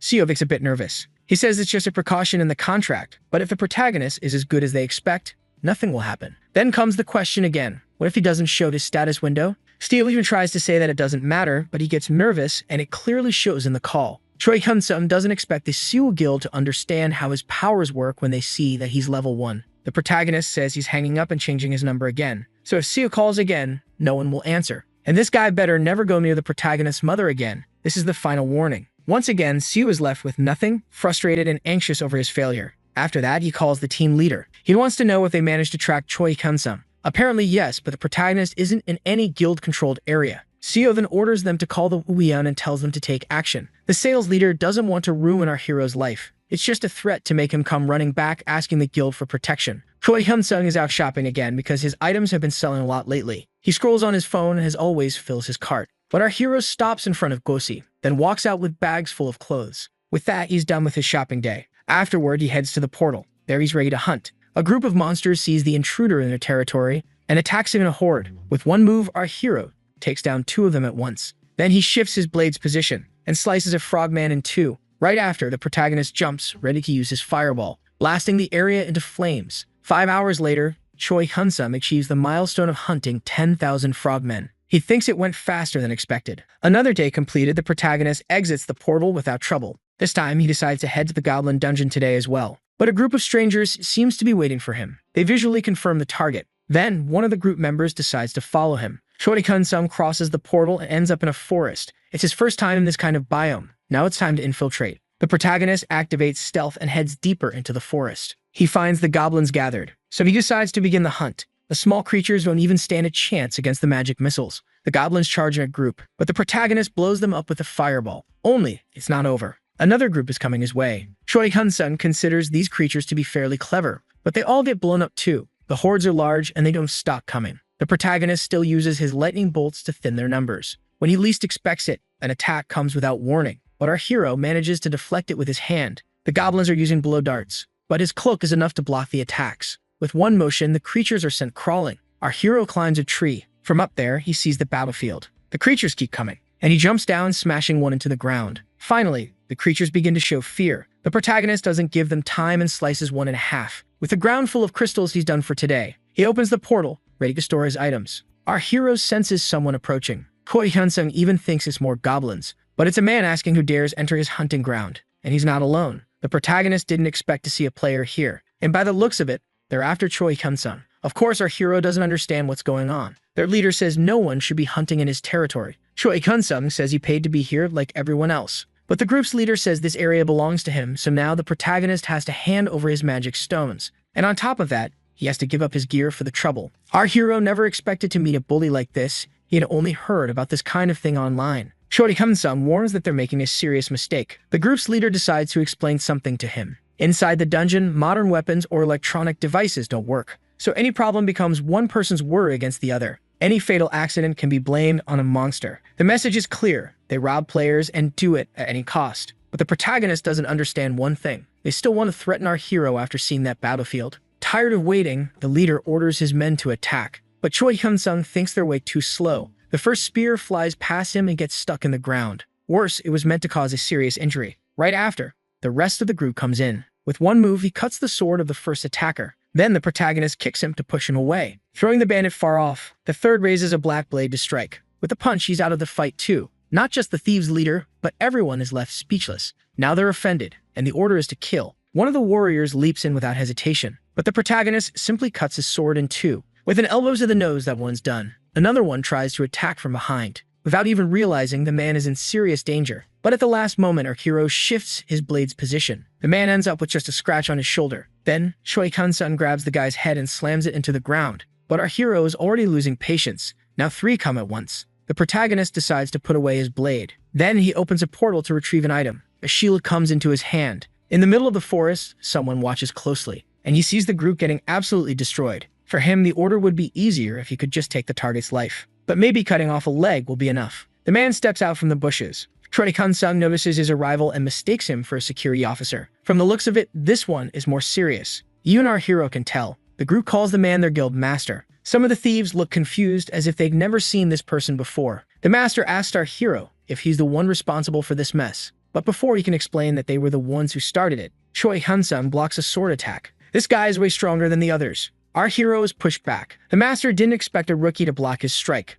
especially one who's already completed the second-class advancement. Someone like this shouldn't even be in a dungeon, but he's deeply offended by that. The master says he wanted this to be over quickly. Now he needs to tear off an arm to feel satisfied. He jumps at our hero with all his might, but once again, he's blocked. Choi Kun-sung deflects his blade without a problem. Our hero has to admit, this guy is strong. He's definitely different from those low-level thugs. His strength and speed are greater than the protagonist's. His blade is faster than the vampiric sword. Good thing he had a shield. Only now does the protagonist realize. He doesn't even know how he ended up in this situation. Choi Kun-sung decides he needs to get out of here. So he summons the fire spear. The guildmaster doesn't even see it coming. A massive explosion erupts. Our hero uses the moment to run. The master is still alive, but with his hair scorched. Choi Kun-sung is impressed that the man survived such a deadly blow. Already out of patience, the swordsman charges and closes the distance in a second, delivering a strike with his sword. The protagonist still manages to block it with his shield, but the blow would have been fatal. On the ground, he summons his fire spear again, and the man leaps away. The two stare each other down, but our hero has another plan. The spear strikes the ground, creating a smoke screen. For a second,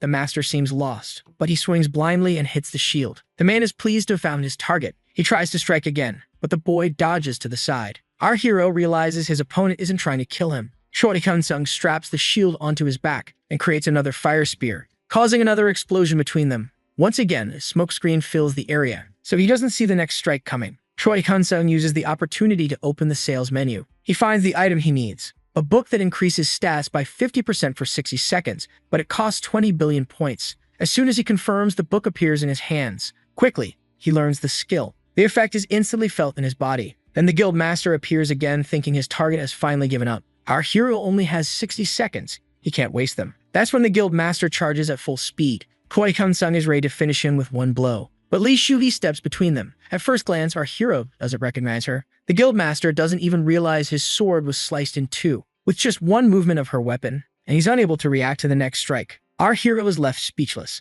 His opponent lies unconscious on the ground. Choi Kun-sung can't even tell what just happened. Lee, on the other hand, recognizes the protagonist. She says she was too rude the last time they met. Our hero slowly begins to remember her. Choi Kun-sung has a flash of memory of the girl who gave him the rare potion. Now he remembers her clearly. The protagonist wastes no time and thanks Lee. But the team leader apologizes and says she was watching everything from the beginning. That takes our hero by surprise. The girl explains she had been following everything since the start of the ambush. With every word, Choi Kun-sung grows more confused. Lee, smiling, says all these people are criminals. Our hero assumes she was acting as a witness to confirm their crimes. But that's not it. She just wanted to see how skilled he really was. Again, Choi Kun-sung is completely confused. The girl decides to start from the beginning. She introduces herself as Lee Shu-hee, head of security for the Hero Association. And she wasn't following the bandits. She was following the protagonist. But for now, she wants to continue the conversation outside the dungeon. First, she wants to clear the area of these criminals. And the protagonist agrees. Choi Kun-sung asks if there's any record of these people committing crimes before. Lee says there's no hard evidence, but they've been linked to several disappearance cases.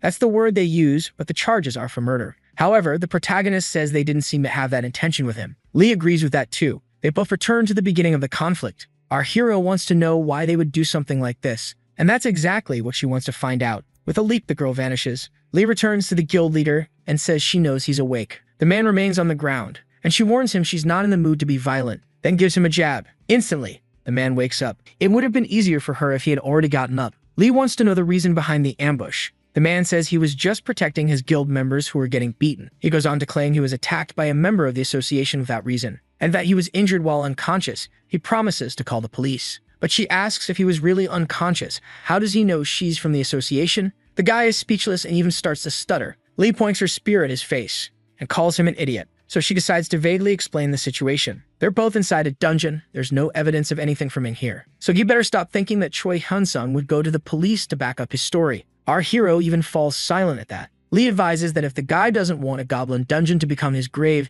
it's best he start talking. It would have been easier if he at least had one living witness. But the man is stubborn. He starts yelling that a member of the association can't threaten anyone. Clearly, this guy doesn't understand the situation he's in. Lee politely asks to be left alone for a moment. Obviously, he agrees. She asks him to go tie up the other bandits. Since it could be dangerous, it's better if they don't escape. Our hero quickly leaves, leaving the two of them alone. The guild master immediately starts begging for mercy, but all that can be heard is his desperate scream. Shorty Kun-sung does as requested and locks all the bandits inside a circle. Our hero keeps wondering what their goal was. His unique ability was never revealed. Maybe this all happened because of Suwoo and the three-headed beast. Now our hero doesn't know what to do. Maybe the guild really is to blame. Choi Kun-sung doesn't know what to say when Lee asks how he defeated the beast. Our hero decides he needs to become stronger, but the Siwoo guild isn't going to give up. And based on his last experience, even someone from the association isn't that trustworthy. Our hero swore life would get easier once he became a player. Lee then arrives, worried that it took too long. She explains that those bandits were hired by Siwoo.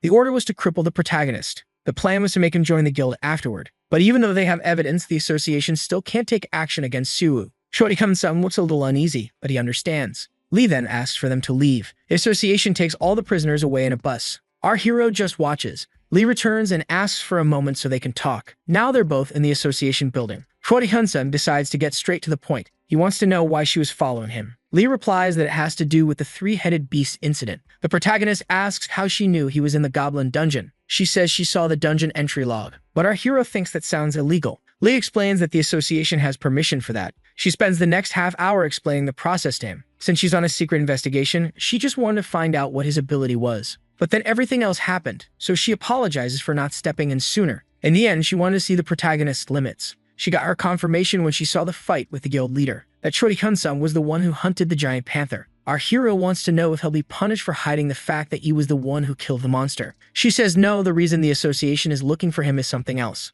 What she wants is to reward him.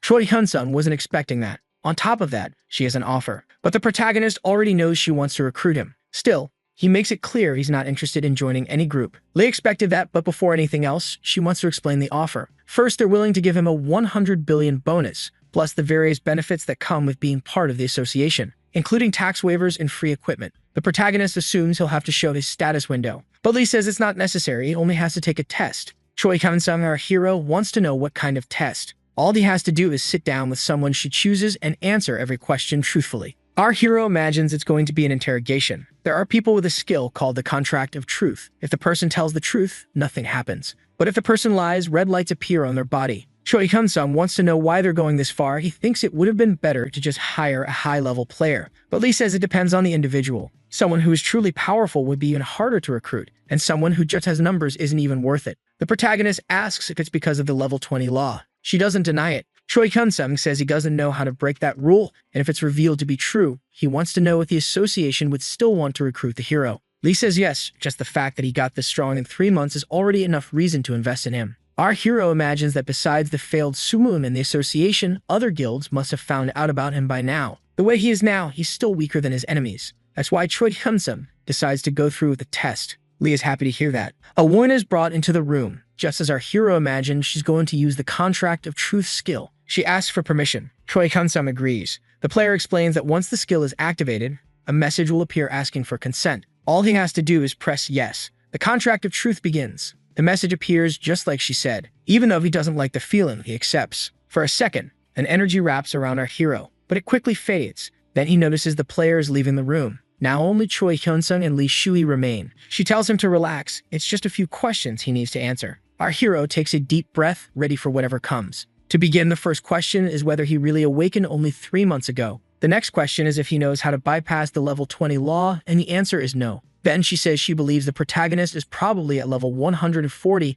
and asks why he's hunting in low-level dungeons. That question makes our hero think. Up until now, the questions have been easy. Lee also wants to know if he has a unique skill. Our hero stays silent. She reminds him he has to answer the questions. The leader asks directly if all of this is because of his ability. Choi Kun-sung answers yes. She wants to know if he can use that power on another player. The protagonist thinks for a moment and then says no, he can't. The next question is whether he used his unique ability to bypass the level 20 law. Choi Kun-sung thinks carefully before answering, but he admits that yes, he did. Lee then says the effect of the skill has ended. Our hero asks if he needs to do it again, but she says there's no need. He answered everything she needed to know. She had been suspecting for a while, but now they're certain that the protagonist has a unique skill. Choi Kun-sung guesses that she also has one. The leader agrees but says she can't reveal it. But yes, she has a unique skill. The protagonist seems disappointed that he's not the only one. As the name suggests, the leader explains this kind of power is unique to the person. No one else in the world will have it, and everyone who's ever had a skill like that has reached high positions. The realization hits the protagonist.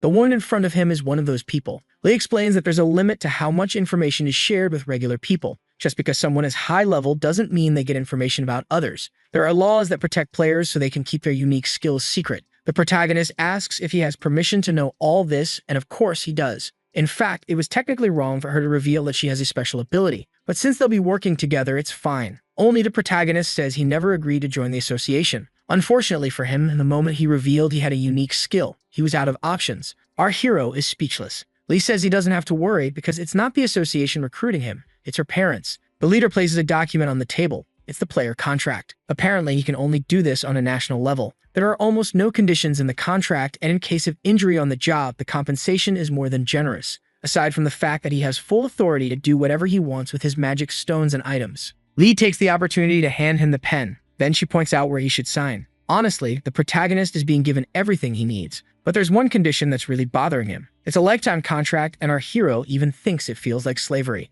Choi Hun-sung gets curious if other people have contracts like this. Lee says of course not. Otherwise, the organization would go bankrupt. The reason he's receiving a contract like this is because of his unique skill. Our hero is surprised, but it's obvious. He can bypass the level 20 law. Choi Hun-sung can level up and get magic stones and items even from low-level dungeons, which means he can keep leveling up infinitely. To her, this is a chance to recruit a player with the potential to be the strongest in the world, so it's worth spending a bit more. Our hero thinks she's completely wrong, but that works in Choi Hun-sung's favor. The protagonist asks if he can change the contract duration a little. The leader is a bit surprised. She didn't expect that to be an issue. Lee asks if he knows how many people with unique skills exist in the world. There's no exact number, but at most around 80. And before Choi Hun-sung appeared, she was the only one in Korea, stating the obvious. A unique skill is something rare. She understands that the contract term is a little strange, but that's because they can't risk losing someone so rare to another country or private guild. That's why they extended the contract for as long as possible. But yes, they can review that clause.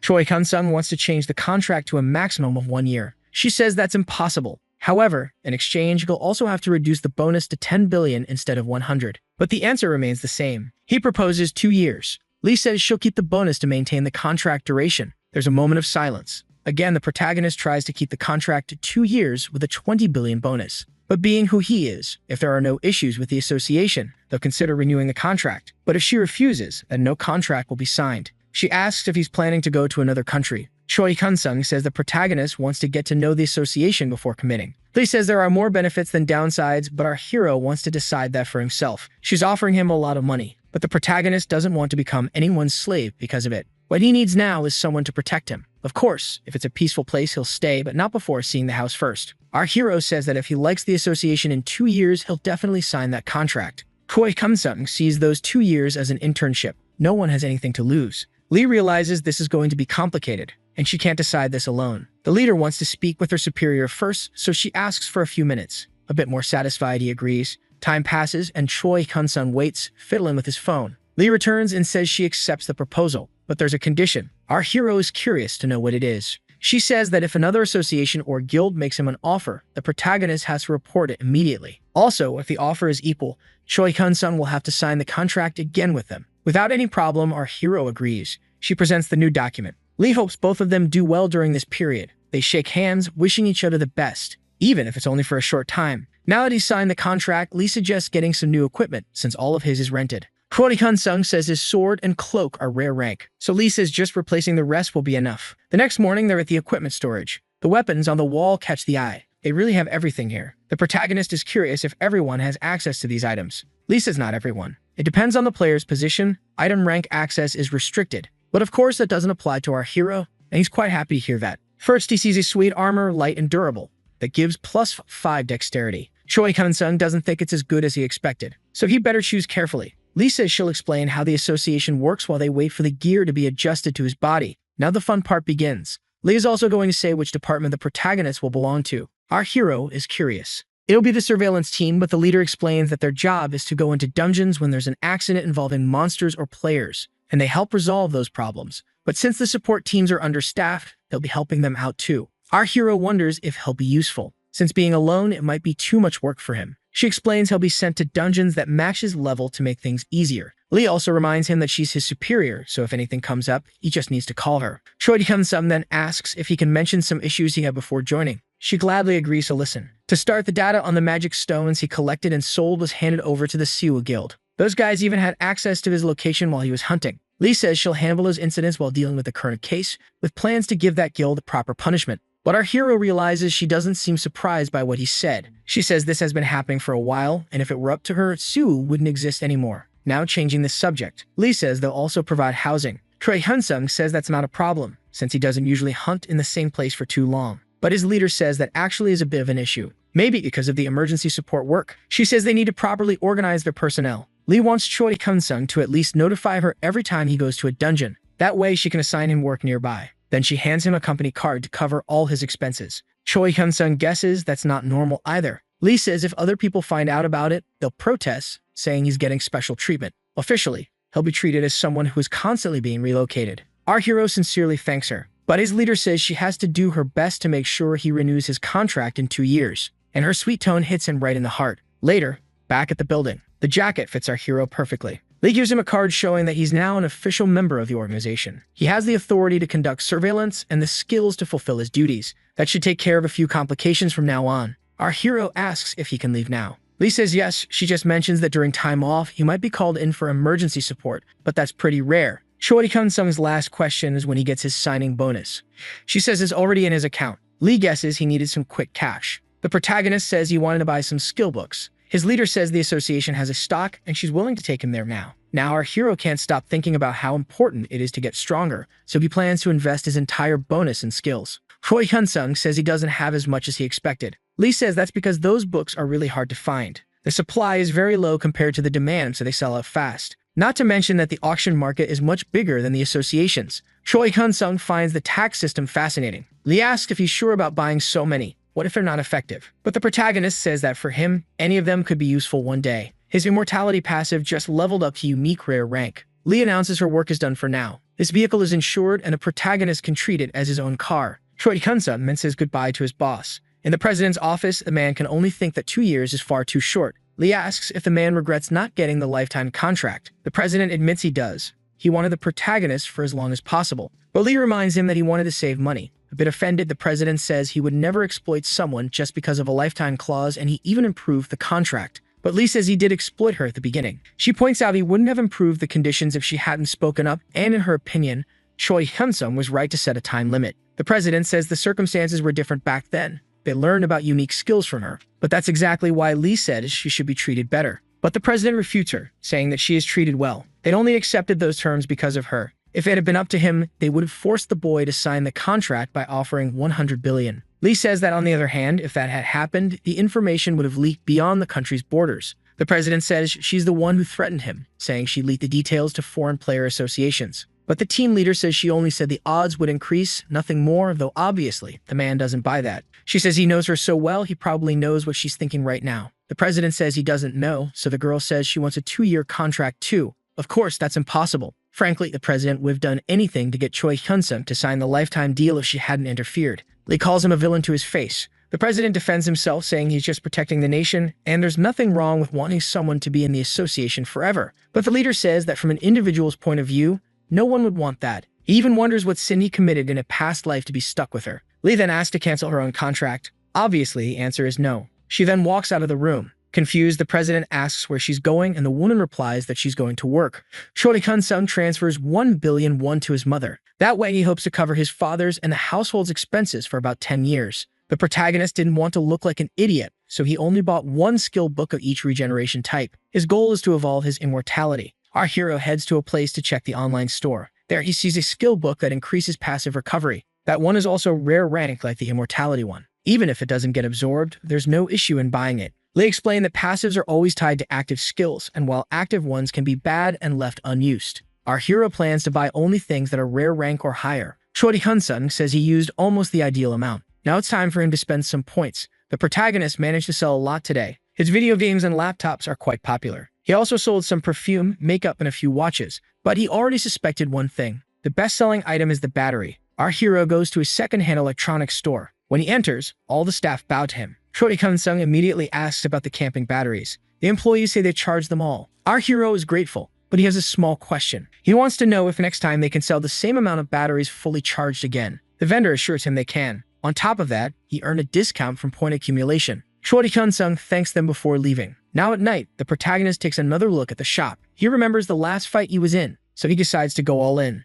Choi Kun-sung plans to spend around 3 billion. Medicines are around 5 billion points, while rare ones cost about 10 million each. To get his attributes up to around 200, he'll need to spend about 5 billion. Choi Kun-sung starts buying. Since attribute boosts affect all abilities, it's easy to notice the difference. With the other 5 billion, he'll upgrade his immortality passive to rare level. After leveling up again, his immortality loses the slow regeneration effect. It's now normal, theoretically. So he grabs his blade to test it. He cuts his own finger. The wound disappears instantly. Right after that, Lee calls him. Choi Kun-sung answers the phone to talk to his superior. She says she filed a police report against the SEAL executives, and with the evidence they had, they ended up getting arrested. The protagonist is relieved to hear that. He didn't want to deal with those guys again. But Lee says that Guild has connections in the police, though they didn't interfere. Instead, they're cooperating, all because of an internal faction conflict. Apparently, the Guild Master is actually working with the police to help arrest the vice leader. Our hero wants to know what happened to the man who was threatening him to sign the contract. Lee says an arrest warrant was issued for that person too,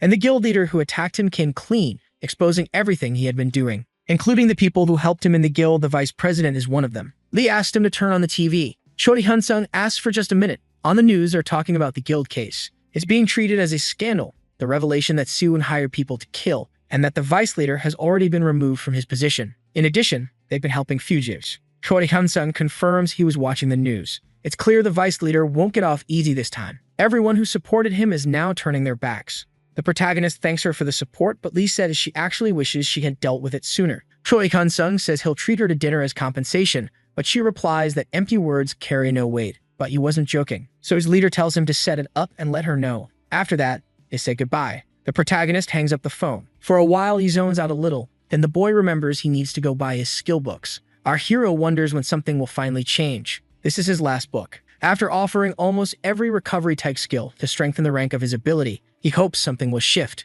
And this time it works. Choi Kun-sung lets out a cheer of celebration. Finally, he's ranked up. Now to start with, he's at unique heroic level, and he can only die if both his head and heart are destroyed together. His weakness just got reduced, and this ability can still evolve again. But it's terrifying to imagine how much time and resources it'll take to reach legendary rank. But that's enough for today. Time to sleep. Tomorrow, our hero begins his first emergency support shift. Choi Kun-sung arrives at the location. He's even a little nervous. The team asks if he's the guy on duty today. The room is full of players. The protagonist confirms, yes, the shift is his. Some of the players eye him with a bit of suspicion. One of them asks again if he's the assigned one, and again, Choi Kun-sung confirms it. Then our hero says he's new, and the guy is happy about that. He's been asking for a rookie for a long time, and he finally got one. His name is Seo Taekil. Then our hero introduces himself, shaking his hand. Seo starts showing him around, and he seems pretty excited. But the girl accompanying him doesn't share the same energy. They head to the 7th outpost. There, Seo says he can stay there. Since Choi Kun-sung was assigned to dungeons below the 100th level,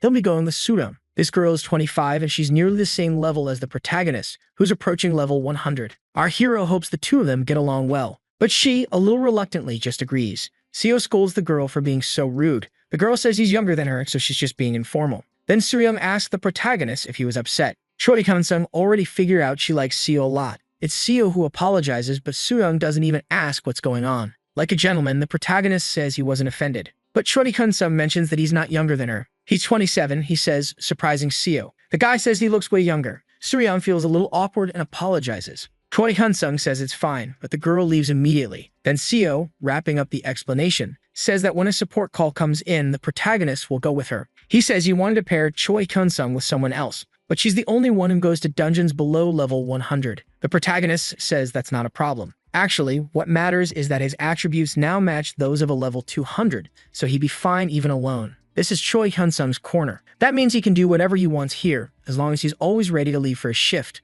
The next morning, our hero wakes up. For him, the poor guy overslept a whole 4 hours of sleep. Having a salary feels great to the protagonist, especially when he doesn't have to do anything. He even considers taking night shifts and sleeping right there. Suddenly, Choi Kun-sung notices something. Soo-young shows up saying they've been called. Luckily, the protagonist was already prepared. The girl explains she heard a report of a monster that exceeded the dungeon's level. Choi Kun-sung asks if it's okay for just the two of them to go, and she says they can handle it. It's just a level 70 werewolf appearing in a level 60 dungeon, and fortunately there haven't been any victims yet. But that's probably because the level difference is only 10. Soo-young says that normally she's called to even lower level places. Choi Kun-sun guesses that this time they were dispatched due to a lack of personnel. The girl confirms and explains that when a player passes level 50, they get a class advancement and start going deeper into the dungeon. And further in, there are no security officers. The problem is that players are used to being protected, so when something goes wrong, the lack of experience makes the chaos worse. Choi Kun-sun guesses from her enthusiasm that the girl actually enjoys this. Soo-young says they get a bonus for entering dungeons,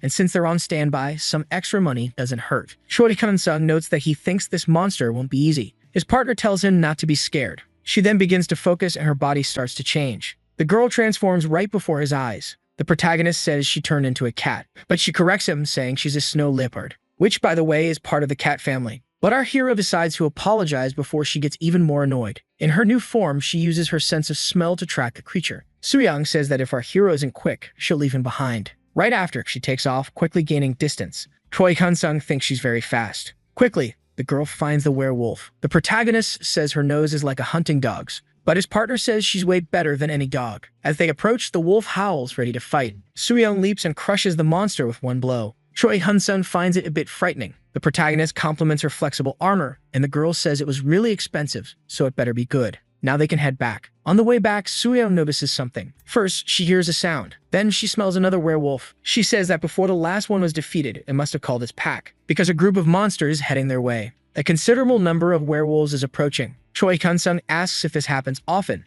and his partner says usually no. But sometimes, yes, it happens. And if this keeps up, the dungeon's name and level will change. The protagonist stays silent. His partner says they'll report everything after they deal with these guys. She then goes ahead. He draws his vampiric blade. The wolves attack together. Soo-young takes one down with a single hit. Choi Kun-sun also doesn't have much trouble, but one of the wolves howls again, and their behavior changes with the arrival of a different wolf. This time, the creature is much bigger. The monster is twice the size of the others. Soo-young says she'll handle the werewolf king. Choi Kun-sun swears that this creature is around level 100, so he believes she'll be fine. At that moment, our hero senses an approach. Two monsters attack at once, and together, they're taken down. The creatures try to pin him down, but it's useless. Choi Kun-sun believes they'll finish quickly. The wolves keep rushing in, and he keeps striking them down with his magic lightning. The rest fall without even realizing what hit them. Once finished, our hero wonders if she's done yet, but the two are still fighting. The protagonist then decides to help. He charges forward, but the creature roars at him. A mysterious magical effect is triggered, and the werewolf vanishes before his eyes. The monster then attacks with everything it's got, landing a direct hit on his partner, delivering a deep slash to her, and then the beast grabs her by the neck with its fangs. Choi Kun-sun launches a fire missile, but he misses the target. The girl now appears to be unconscious. Choi Kun-sun rushes to strike it from behind, but suddenly Soo-young is thrown into his arms. Our hero is worried about his partner. He immediately starts using healing magic on her. Choi Kun-sun remembers the potion he got earlier. At that moment, the werewolf king attacks him from behind, but its claws are what get slashed instead. The protagonist admits the creature was clever. This beast could have defeated her the entire time, but it was just waiting for our hero to let his guard down. The other wolves were only sent to buy time. The beast laughs, proving it's true. The monster then attacks, but it misses. Choi Kun-sun counterattacks. Both begin exchanging extremely fast blows. The last hit pushes the wolf far back, but it leaps, disappearing from sight again. Choi Kun-sun already has an idea of where it went. The werewolf tries to attack the unconscious girl, but before it can, it takes a kick to the face. It's thrown far away. Choi Kun-sun arrived just in time. The king howls to summon his followers again, and the protagonist is surrounded. It's definitely a tough situation, but it also works in our hero's favor. Our hero doesn't need to hold back. He activates the magical missile, flame spell, and ice spell. The monsters charge at him.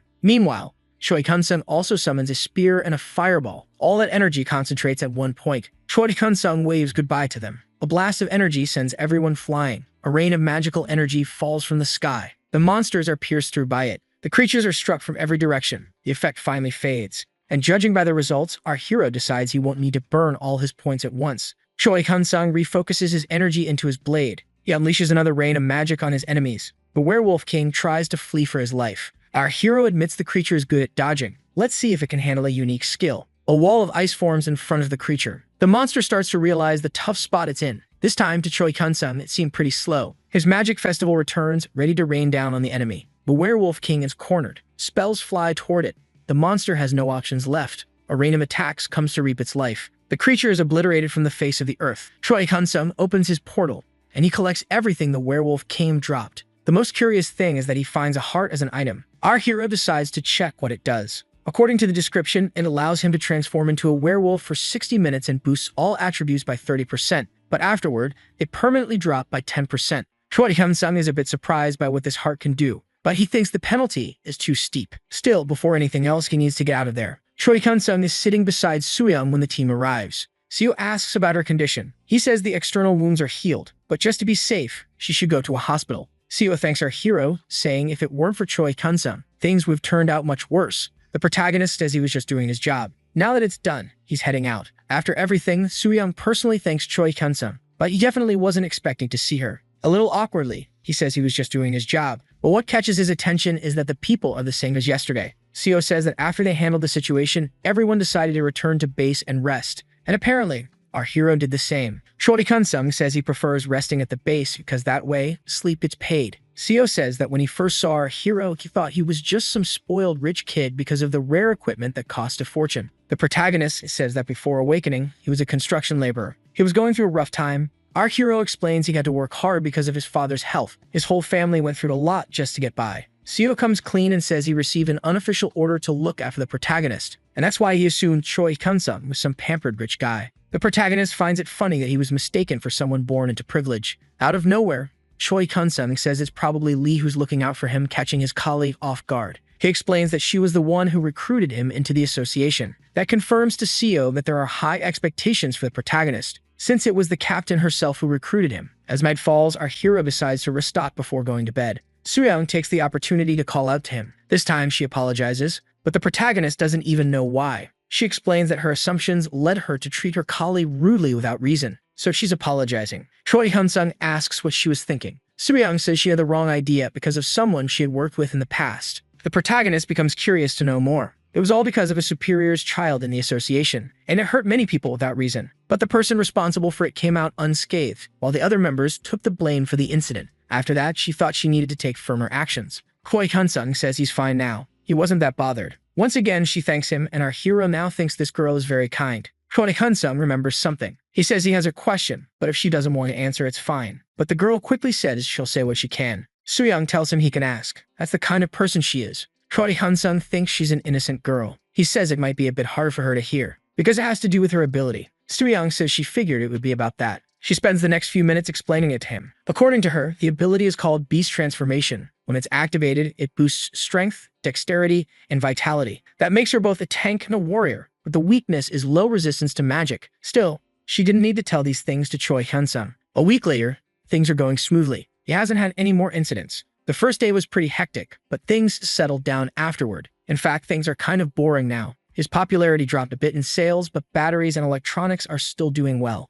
Maybe he'll be able to buy another heroic rank skill soon. Choi Hyun-sung decides to go hunting for a bit and earns some points. The portal employee asks to see the protagonist's registration. He asks for just a moment, then hands over his card. The man gets startled when he sees it's from the emergency surveillance team. Then he wishes our hero a good hunt. In the dungeon, the protagonist stands in front of a group of small monsters. He then summons a firestorm. A huge blaze bursts from his hand, wiping out the creatures. That was a good addition to his arsenal. As expected from a rare rank area skill, it gets even better when paired with a shield of the same level. Maybe it won't be as reliable in higher level areas, but in these dungeons it's pretty broken. Suddenly, his shield and arm are slashed. A stranger compliments the protagonist's awareness. Choi Hyun-sung asks who he is. The man seems a little surprised not to be recognized. But since he thinks it'll make things more interesting, he decides to reveal his identity. He is Jung Sung-woo, formerly known as the vice leader of Suwon. The assassin says that, in a way, he's getting revenge, because there's only one person Jung can take his anger out on, and that person is Choi Hyun-sung. Our hero yells, asking if Jung really thinks he'll get away with this.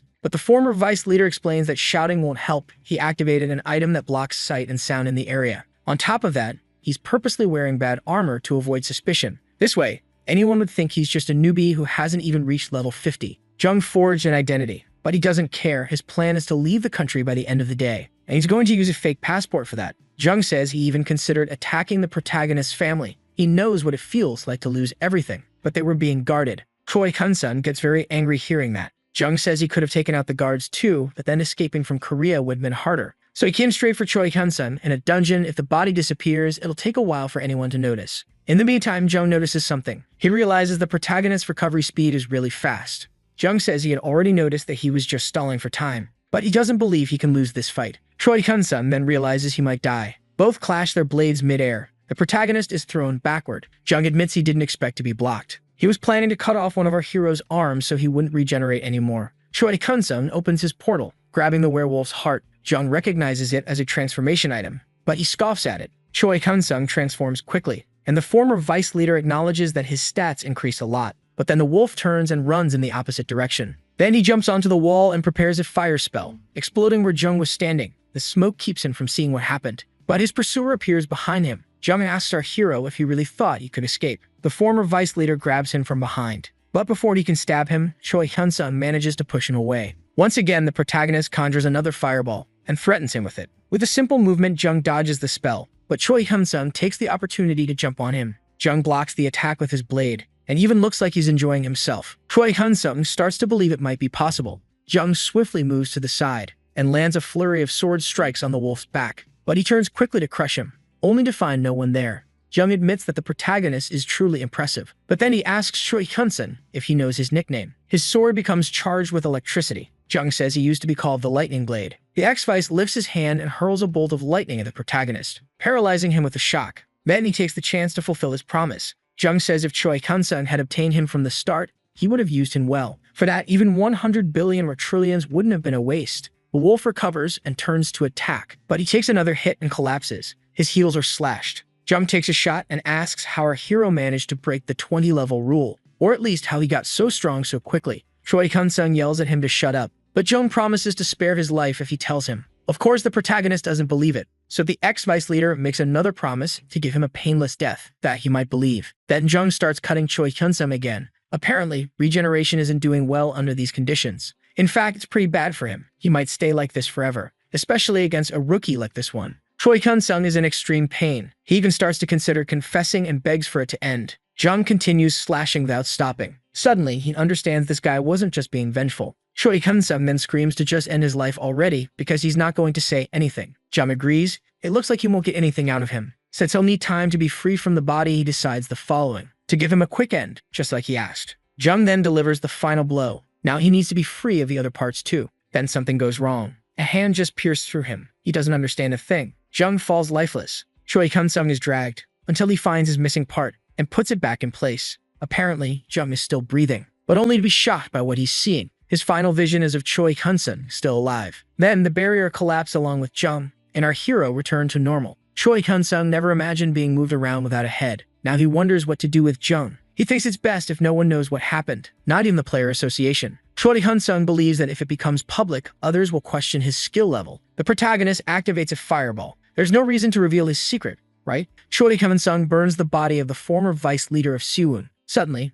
mana starts to gather. Apparently, not only monsters can trigger this. A skill book forms from the energy. Our hero walks over and picks it up. The spell is called Lightning Breath with several bonuses like paralyzing enemies and creating an electric field around the user. Best of all, it has no cooldown time. After learning the technique, Choi Kun-sung activates the power to test it. Immediately, his body becomes energized. The protagonist summons a magic missile and blows up a boulder. His magic is much stronger now. His level has completely changed. On his status screen, it shows all of his stats increased by plus 127. Also, he unlocks a title for defeating a player 100 levels above him. Then another achievement for beating someone 200 levels above. And one more notification appears, this time for 300 levels above. The protagonist wonders if now he could beat Jung easily. Choi Kun-sung wants to become even stronger, but he'll have to put ranged skills aside while Lightning Breath is active. In the online store, a conversation begins where a buyer feels ripped off by the price of batteries, and along with others who feel the same, organizes a boycott. 1 month later, Choi Kun-sung analyzes his store. He's deciding between 2 items to buy. One is a skill that allows him to sense the energy of living beings and danger around him. The other converts all his magic into vampiric energy,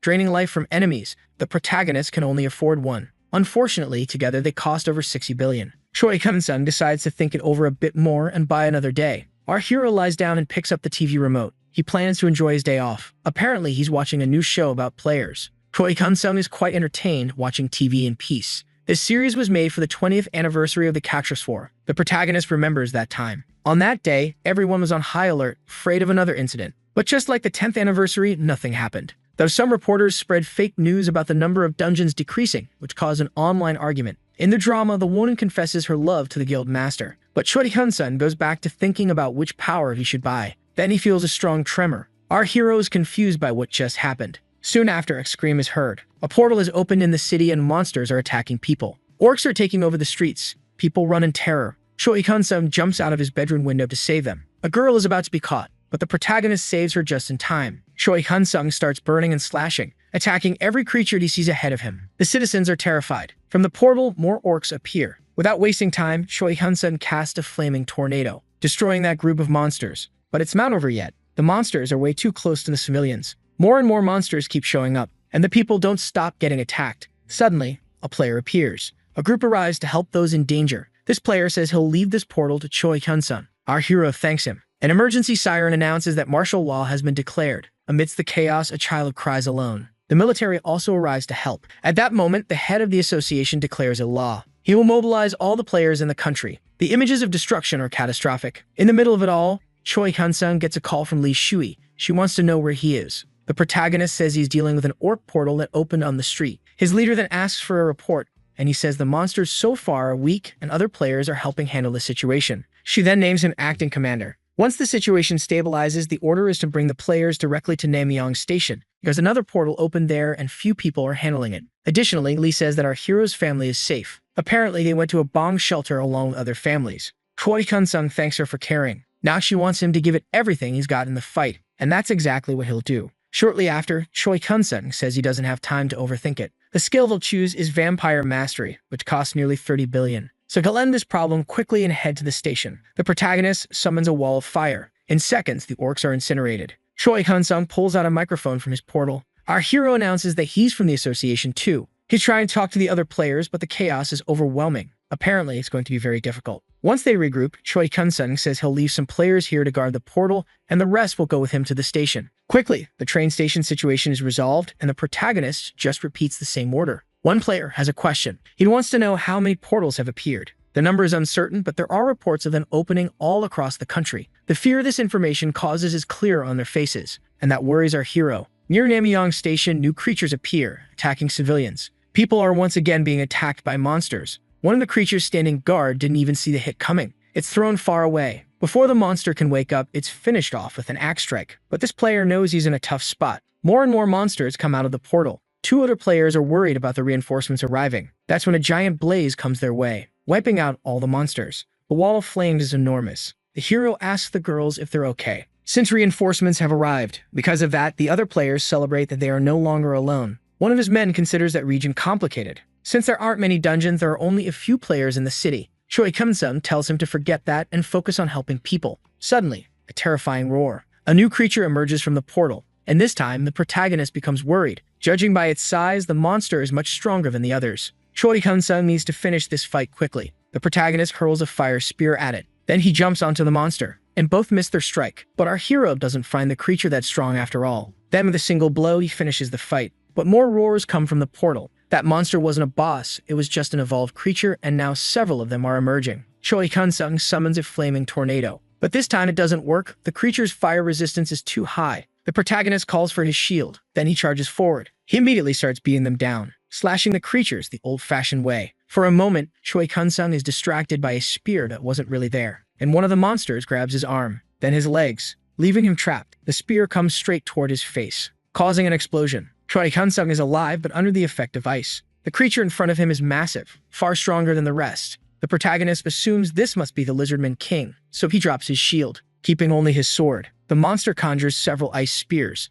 The spells fly toward our hero, who runs to avoid getting hit. At the same time, other monsters attack him. One charging ahead is sliced down, but right behind its body there was a waiting spear. Choi Hyun-sun conjures a fire shield to protect himself. Then he jumps onto the boss, which casts a spell, a close-range breath attack. The magic is powerful and devastating. Choi Hyun-sun knows he can't afford to save mana now. He activates Lightning Breath. Immediately after, he vanishes like a bolt. But the boss manages to defend against his strike. Other lizardmen come to assist their king. Choi Hyun-sun has to hold them off no matter what. Not many players can fight a monster of this level. He fears what could happen to the others. The creatures surround him to attack all at once. On the other hand, it's good to know he's the main focus of the battle. Choi Hyun-sun unleashes a lightning attack, hitting everyone around him. While they're paralyzed, they are all destroyed. Each of them goes down with a one-hit kill. An hour later, the other players are speechless. Now only the king is left. It's time to finish this. The monster charges without fear. Choi Kun-sung leaps onto him. Amazingly, he still gets scratched. The king then appears behind him. The protagonist quickly counters the attack, slashing the monster's face. The creature drops to its knees, lifeless. Choi Kun-sung is completely out of energy too. The monster's body dissolves into mana. All he wants now is a good reward for all that effort. The mana turns into a skill book. Luckily, it's a rare rank. The power allows him to cast Freezing Breath, and the protagonist decides to learn it. Later, the heroes are helping people retreat. Choi Kun-sung's life and mana are starting to return to normal, but he's still exhausted. Suddenly, he hears something. A man lying on the ground is taken down by someone. The army is clearing the area and securing the train station. Apparently, there was still one stray man hiding, but it's over for now. His mission is complete for today. 3 days later, with the second catastrophe, the world's economy froze. Water, food, and electricity became scarce. In Korea, defense networks were built in major areas and small towns were evacuated. However, that led to a breakdown in the distribution of goods, causing industries to be unable to produce anything. Everything the protagonist had listed for sale is now gone, which means he can't sell anything at the moment. Now it will be harder to grow stronger. It's time for people to recover from the catastrophe so shops can reopen. A helicopter flies over the city.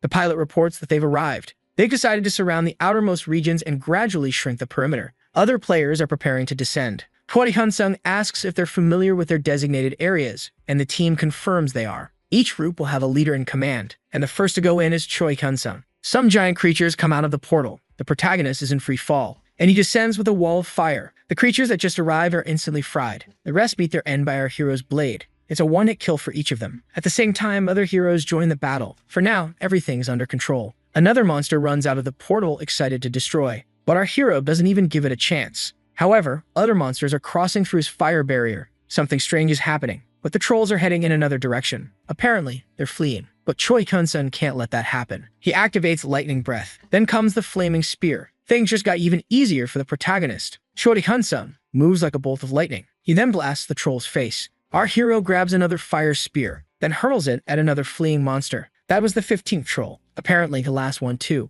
Suddenly, something appears. A monster that showed up out of nowhere in this area. This creature shouldn't be here, because it's at least level 400. The creature roars in rage. This is one of the highest ranked monsters known, the heroic ranked Blue Dragon. Lee comments that it would be great if the battle was over already. There are at least 100 million players, but only around 5,000 are high level, and they're running out of resources. Meanwhile, the military is managing the areas where mid-level monsters are appearing. But the trend is that more and more high-level creatures will show up, and the number of players able to deal with them is scarce. An emergency report arrives. According to the sources, a new portal has opened in the capital. Lee wants to know what kind of monster is this time. The report says it's a herd of wyverns. These are heroic ranked creatures. Lee asks for confirmation that the Tia's Guild is in that region. Her team confirms that they are, but they're requesting reinforcements. That guild consists mostly of tanks and warriors, so they're struggling against those creatures. Lee asks if there's anyone nearby who can help, and they locate a group of mages in the area. The leader gives the order for them to assist the other guild. More reports of new portals are coming in.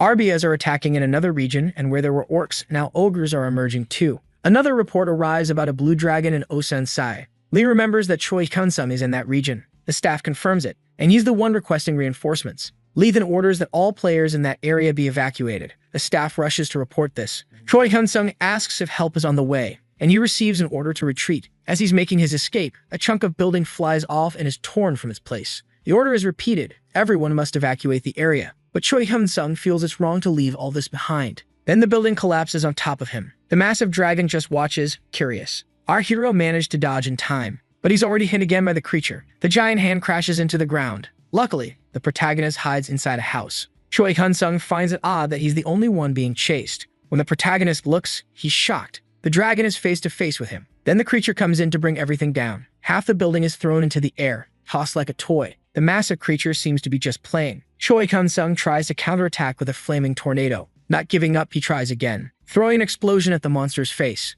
Choi Kun-sung uses the chance to retreat, but the monster doesn't waste time and comes charging at him. Quickly, he prepares a spell, creating an ice barrier. The protagonist slides beneath the barrier and dodges the giant's strike, but he's already wondering how long this coat will hold out. Choi Kun-sung has no choice but to fight, so he activates Lightning Breath. Our hero is going to try something. Right before its eyes, Choi Kun-sung vanishes and reappears, striking at the dragon's scales, but has no effect. The monster then lands a blow on him, leaving him disoriented. Immediately after, another strike comes. Choi Kun-sung tries to block it with his sword, but he's thrown backward.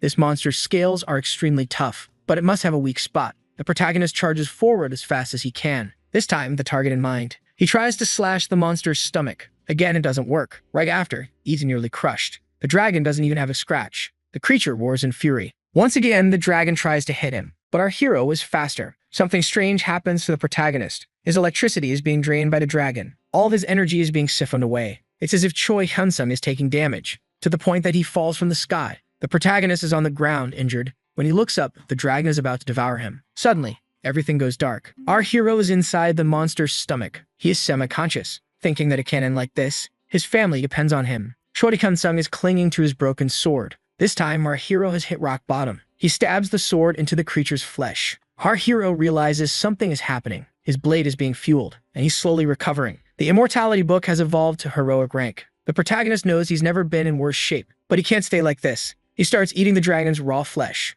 On the outside, Lee receives the news that Choi Hyun-sung has died. It's the intelligence members who confirm it. She is in shock, since she was the one who gave the order for everyone to retreat. The problem is, Choi Hyun-sung was the one tasked with sealing the portal. So when the dragon appeared, he was the closest. The girl says he even tried to fall back, but he couldn't. Lee can barely hide her sorrow. She then asks if his family has already been informed. Unfortunately, no official note was sent, but there is the online cover go list. So they assume yes, the family knows.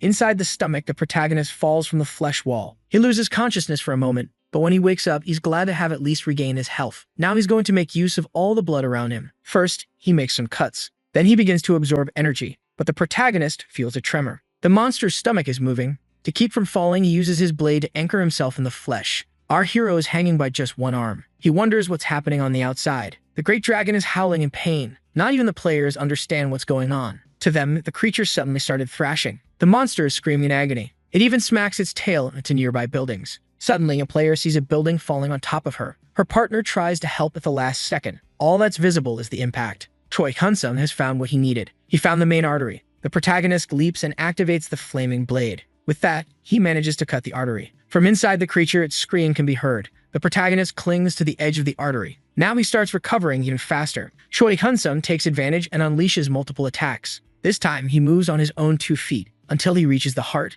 Our hero simply stabs the organ. To be sure, he makes more cuts until it explodes into pieces. His blade begins to absorb all the creature's mana. That's when he receives several updates. The immortality rank increases along with lightning breath, which evolves into lightning dragon breath. This time, even the names of the skills change. On top of that, he gains a title for hunting a monster 200 levels above his own. His vampiric blade is also restored and changes to draconic blood blade. Then something else appears. A skill book forms in front of him. This one grants a major boost to the user's physical resistance. Choi Hyun-sung has just gained another incredible power. The girl has no idea what just happened. Suddenly, the blue dragon collapsed. First, it started thrashing. Then it began writhing, until finally, it felt lifeless. One of the players wonders if it was struck by some disease, but his friend doesn't believe that could happen to dragons. Suddenly, something appears where the monster once was. A helicopter is headed to the new location. Inside, the players are already hoping for a break after this hunt, but in the back there's someone who doesn't want to talk. She can't process what happened. Lee can't believe the association is trying to claim the contract breach fee.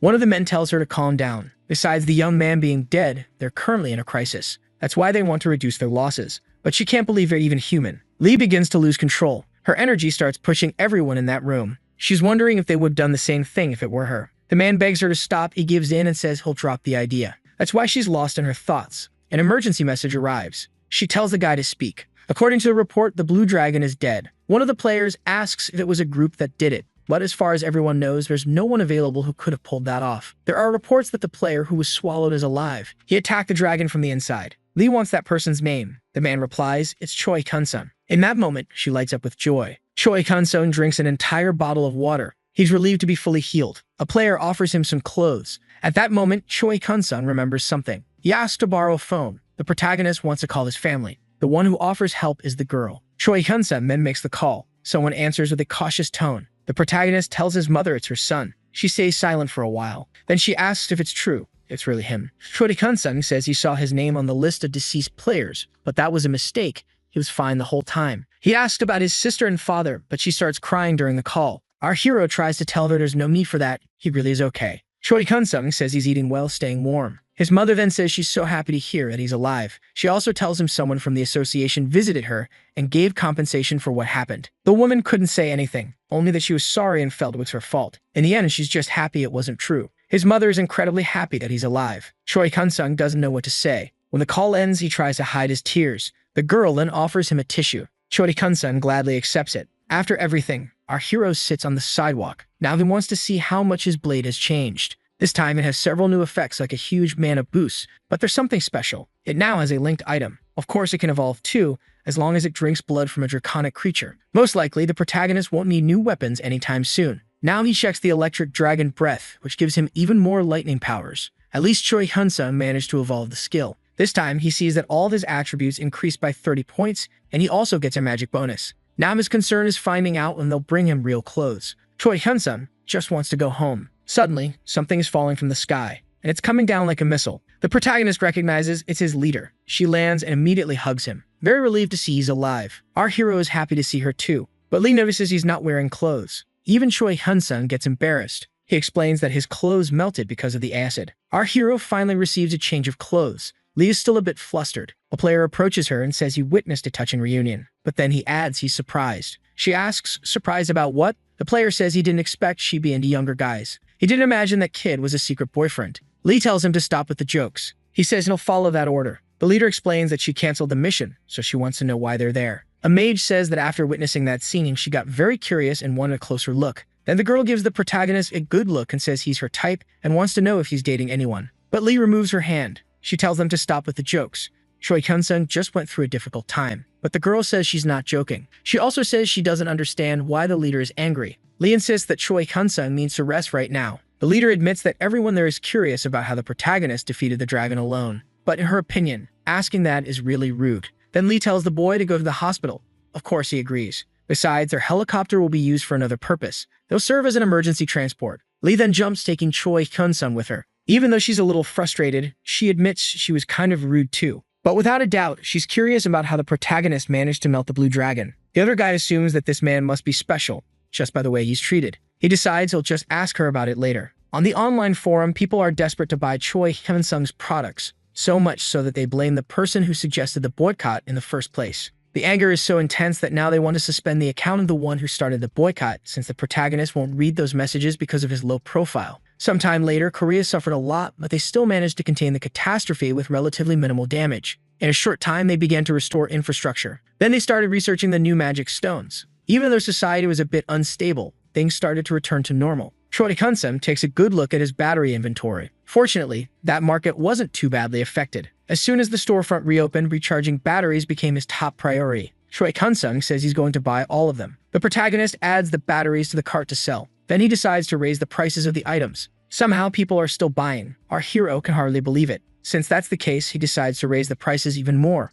A few days later, Choi Kun-sung returns to the store, but they're still out of stock. The clerk says more will arrive soon. Since the factories are back in operation, there probably won't be this kind of problem anymore. Unfortunately, there's nothing that can be done for now. Choi Kun-sung says he'll head out then. The vendor offers to call him when the batteries arrive, but the protagonist says he'll just come back later. On the way back, he thinks it would be perfect if he could buy directly from the factory. Choi Kun-sung even tried contacting them before the catastrophe, but they refused to make individual sales. Later, the protagonist called again and said he would make bulk purchases, but the company still refused. Our hero wonders if he'll need to buy a company and a warehouse. Maybe it's better to open an electronics store. A few days later, Choi Kun-sung goes shopping. Even though it's a weekday, the place is still crowded. His sister calls out to him. Choi Kun-sung praises his manager's leadership. She says she has to give her best effort for his store. His manager informs him that the batteries were sent to a warehouse. The protagonist says he'll go check it out, then afterwards she asks if she should place more orders. But that will change from time to time. His sister invites him to dinner with her mother. This time, they'll be able to eat something fancy. Apparently, sales are slowing down. Their sales rate has practically stopped,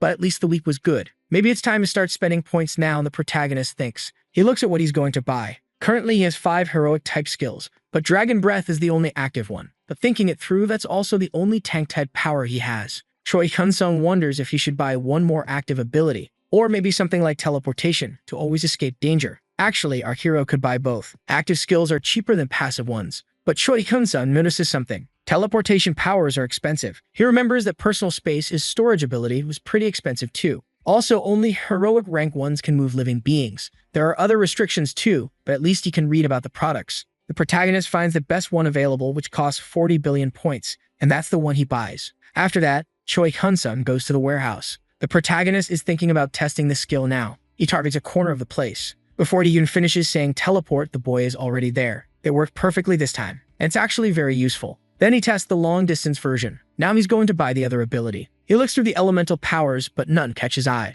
Suddenly, he finds a dark magic spell that fires a beam consuming both life and mana. On top of that, the price is surprisingly good. One comment warns that if you're not careful, you might drain your own life without realizing it. But that's exactly the one he wants. However, Dragon Breath absorbs this power and evolves into unique heroic rank. Now his electricity has turned into black lightning. Even his electric barrier has changed so that he can control it. The protagonist decides to go into a dungeon. Choi Hyun-sung heads to a cave. Some creatures rush toward him. The monsters get very close. He then fires the lightning beam. Only monster mana remains. The protagonist thinks the new attack is amazing. Spending all of his points was worth it. 5 hours later, he manages to hunt 5,000 monsters. But now, Choi Hyun-sung is completely exhausted. That's it for today, folks. At the end of the day, the protagonist goes to his shop. There he finds his sister, who should have gone home already. She says the batteries are in the storage room and he can go check. Choi Hyun-sung goes to take a look. 30 minutes later, he returns and his sister is still there. He says they can go home together then, but she wants to talk to him first.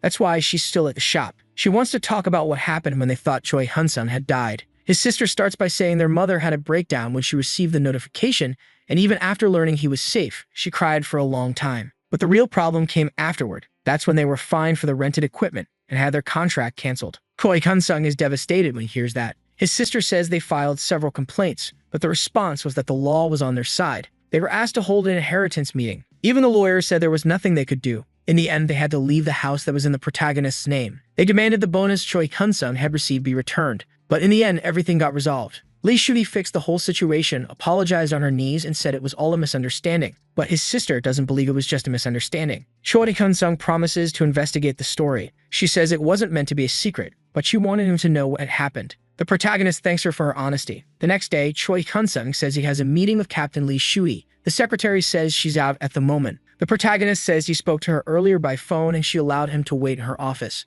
Since that's the case, the girl guides our hero to the room. In the office, she can offer him coffee, but he declines, and after that the secretary leaves. Finally, he is alone. Choi Hyun-sung activates his psychometry ability. He searches for his own name. The protagonist sees the moment she received confirmation of his death. It's clear that she was very upset. He even feels a bit moved. Then the protagonist sees her arguing with her boss about what he's doing to the hero's family. The man's response is that he's just following the law. Lee tells the man to drop the charges, but he refuses. To her, someone who died protecting the country should be treated with more respect. The man on the phone says he's just acting according to protocol. Lee says that if he doesn't cancel the charges, she will immediately leave the organization. He says that would be a breach of contract, but the captain says her contract is so unusual it might not even be legally valid. The man then doubts she would actually go against the Korean government. He says she's too emotional and they'll talk later. The person she was talking to is the minister. Choi Hyun-sung sincerely gives thanks. Now he knows who he's dealing with. The Minister of Dimensional Affairs is finished. Lee then appears and asks if he waited long. But actually, he arrived very early. She says she got curious because he wanted to meet her so suddenly. Choi Hyun-sung says he'll have to cancel his contract. Lee is speechless. But the protagonist reveals that he knows what the minister tried to do. She apologizes on his behalf. But Choi Hyun-sung says it's not necessary since he knows she was the one who fixed everything in the end. That's why the protagonist wants to thank her. Lee asks him to reconsider for her sake. She still wants to fight to change that regulation. The protagonist agrees that it must happen. He then says he might reconsider if she does him a favor. Choi Hyun-sung wants to meet the minister in person to apologize directly. Naturally, the girl is shocked. But the one who gets most nervous is the minister, who calls the boy arrogant. He thinks the kid is too full of himself just because he has unique abilities. The minister says he doesn't even know what he did wrong. One of his staff members says Choi Hyun-sung is just a brat who doesn't know how the world works. That's why the other one also agrees that the request should be denied. According to the minister, he was only following the law. He doesn't understand why he has to apologize. After all, from his point of view, he did nothing wrong. His subordinate agrees. He thinks the minister was generous and now the boy is just throwing a tantrum, so they believe they should teach him a lesson. For a moment, the minister even agrees, but he wants to know how that would be done, especially since everyone already knows about this. That's when his staff are left speechless. In the end, they get scolded for saying things without thinking. Then the old man orders the protagonist to come to him. Since Choi Hyun-sung wants an apology, then he should be the one to come. The two fools run off to deliver the message. The minister says he would never go to him. Choi Hyun-sung finds it funny that he was summoned here, but in the end, it's the minister who's going to be late. The protagonist uses his new ability and discovers that this is where corrupt officials teamed up with major guilds and dungeon gate managers. At least all the staff members are just regular people. But for our hero, that's actually better. The secretary appears and says the minister is calling for him. Our hero is ready for this. As soon as he enters the room, the old man is surprised by his appearance. He says our hero is the same age as his grandson. The minister begins a speech about youth, but the protagonist interrupts him. He wants to hear the apology. Meanwhile, he uses his psychometry. The old man says he was only acting according to the rules and there was nothing he could do. Choi Hyun-sung discovers that the minister was conspiring with many others against him. Then the minister says he just wanted to do things by the book. But the protagonist asks if he hasn't done things far too awful to be considered legal. First, there's the issue of a fine for rented equipment used during a company mission. Then there's the cancellation fee for the contract. Choi Hyun-sung had been officially declared killed in action during a mission. The protagonist demands to know how that makes any sense. He wants to know what's going through the minister's mind when he did all that. Unfortunately, the minister is outraged to be scolded by a kid. But he started it, says Choi Hyun-sung, and calls him an idiot. Immediately, the minister is furious, shouting out his official title. He says our hero is just a brat who doesn't know anything. The minister keeps yelling at him, insulting him as poor and inferior. He can't accept being treated this way by a boy. Growing impatient, Choi Hyun-sung starts to think he should just get rid of him. Right then, the minister freezes. The man ends up wetting his pants in fear. Choi Hyun-sung tells him to have some common sense and think before he speaks. The staff who are watching everything stay dead silent. The protagonist reminds him that his head isn't just for decoration. Then he says he recorded everything that was said. They'll file a police report and press charges for verbal assault. Choi Hyun-sung will be waiting for him in court. When he leaves the room, all you can hear is a scream of despair. The protagonist finds this new ability more useful than he expected. Enrage is a common rank skill, and it causes the target to become furious and lose self-control. A few days later, a corruption scandal involving the minister was revealed. The movement started with regular players,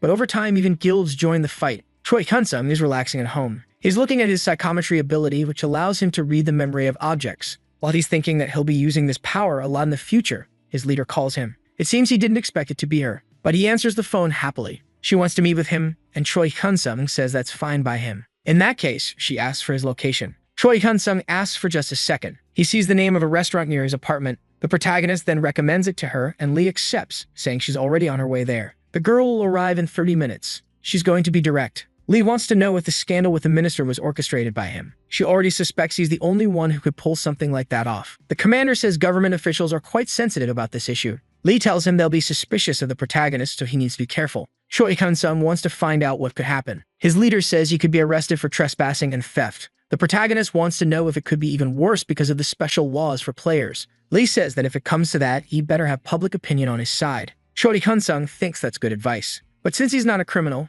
he doesn't have anything to worry about. Lee once again asks him to be careful. She says high-ranking officials don't like players with power and influence. But for now, they'll stay quiet and cautious. Also, they'll gain many new enemies. And of course, they'll keep a close watch on Choi Hyun-sung. The protagonist denies it and says he has nothing to do with the situation. But he decides to stay quiet for a while. Lee laughs, saying that's actually a smart idea. It's better for both of them to avoid unnecessary suspicion. A missile is launched toward its target. This is Pyongyang, North Korea. The soldier hopes the target was destroyed. But Creature's voice says no. Then the monster roars and slime pours from its mouth. The soldiers turn to skeletons in seconds. The ability doesn't stop, it keeps spreading, melting everything in its path. Not even a fighter jet escapes. The city is completely destroyed. Back at the cafe, Lee says she has to leave. But she's not the only one receiving that message. Choi Hyun-sung goes with her. The message is an emergency summons only for high-level players. Lee says a special code was issued, so she'll contact headquarters first. Choi Hyun-sung says the internet already knows what's going on. North Korea has collapsed and the monster that caused it could come to this country.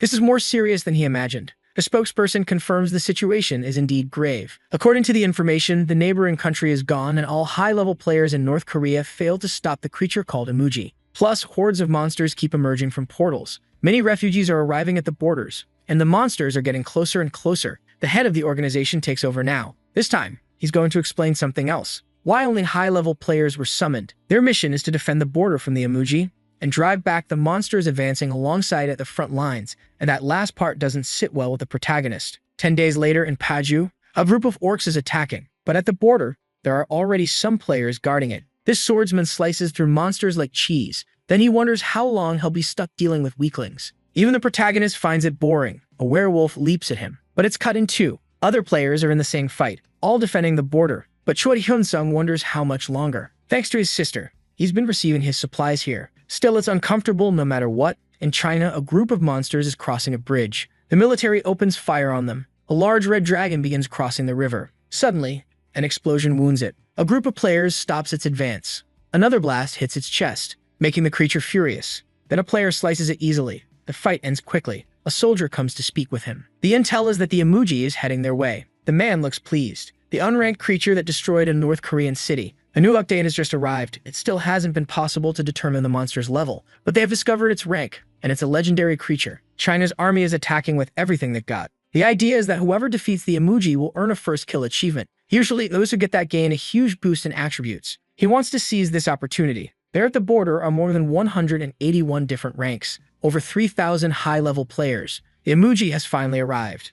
Of course, the swordsman is the most excited. Everyone charges at once. A monk activates his ability to support the others. Magic rains down from all sides, but the creature grows tired of losing. The fear status is activated, paralyzing victims for up to 10 seconds. The players can't move. Soon, they start getting eaten. Others are flung away by its tail. Some are so frightened they can't move a muscle. Emoji unleashes a lightning blast, wiping out a massive group. Choi Kun-sung is watching the news on his phone. It's reported that a disaster occurred at the Chinese border, with thousands of high-level players killed. The protagonist was thinking about getting the Wild Instinct ability, but he changed his mind and chose something with metal resistance because he wants the title for hunting that monster. In the end, he gets a heroic power that has only two functions, protecting the mind and increasing willpower. He pays the 29 billion points and agrees to learn it from her. At first, he doesn't feel anything different, so he'd like to test it and see how it works. Elsewhere, a man yells that he's being humiliated. Some players become curious about the scene. As the man is leaving, he realizes he's drawing attention. The other players are staring at him and judging him. In the end, he walks away with his head down. Choi Kun-sung thinks there are a lot of people applying, but the reason is simple.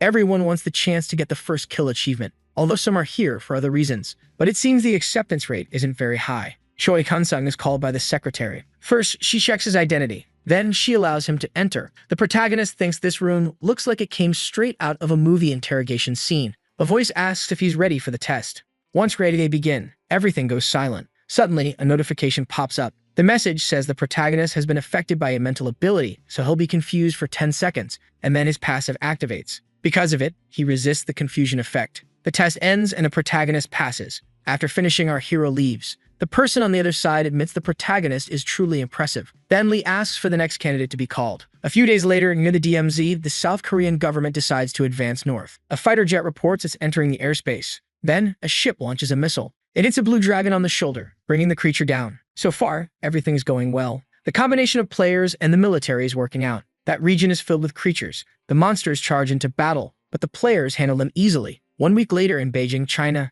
they're discussing how the leaders want them to defeat the emoji. The mountain erupts in flames. A politician wants to summon Beijing's top-tier heroes, but another thinks it's a rushed decision. What if another legendary monster appears? One of the politicians doesn't understand why their heroes couldn't take down that creature. He's certain that gathering the best of the best will be enough. They'll definitely succeed. The emoji lets out a fierce roar, terrifying the players. Then the creature begins its massacre. The survivors are receiving healing treatment. Not for long. The creature destroys everything in its path. A tank player protects his teammates. Those still standing launch a coordinated attack, but the monster creates an air barrier with a roar, pushing away the nearby players. In the end, they lost. Someone asked for a survivor count. Only about 10 remain. The leader activates Plan B. Shields are placed on the ground. Arrows are raised. Those who can't fight alone are supported. A new rain of attacks falls on the monster. The leader gives the order for them to move toward Korea. Choi Kun-sung sees the news that the emoji is heading towards central China. Our hero thinks he won't be able to get the title, and others are thinking the same thing. In fact, everyone looks disappointed. Suddenly, the cafe starts shaking. It feels like an earthquake is happening. A woman announces that the emoji is charging toward them, and everyone must prepare for battle. The players are confused by this sudden change,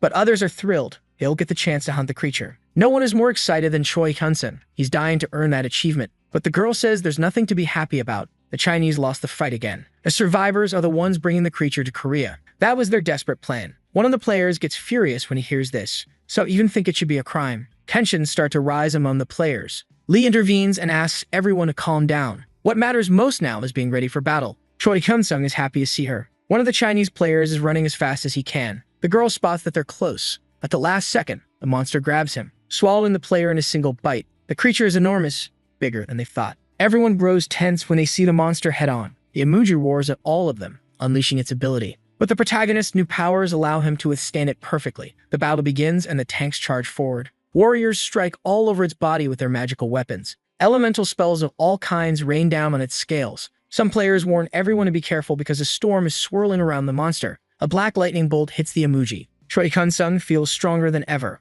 all thanks to the buffs. The The player responsible for them is focused on everyone in the group. A new team launches an attack, but these tanks and warriors aren't able to do much against the monster. The protagonist was placed in a long-range damage group. The first injuries are starting to appear. Some players run over to help our hero, who will probably have to absorb the blood on the ground. But something else is happening too. He sees his friend fighting. Lee is so fast, it's hard to follow her with the eyes. She's the first to draw blood from the emoji. Choi Hyun-sung even feels a bit jealous of her. His only way to improve is by acquiring new abilities. All he wants is to reach 1,000,000,000,000 points and then his goal will be achieved. 30 minutes later, the fierce battle continues. Choi Hyun-sung thinks it's not as hard as he expected. Then he notices something strange. The monster begins to drool. The mage notices and shouts for everyone to be careful of the new attack. The creature releases acid from its mouth. Those nearby manage to dodge, but now it's heading toward the mages. Together, they try to form a protected barrier. Only one layer ends up breaking. The order is to keep channeling the barrier. All the mages give it their all. The tanks rush in to help. Together,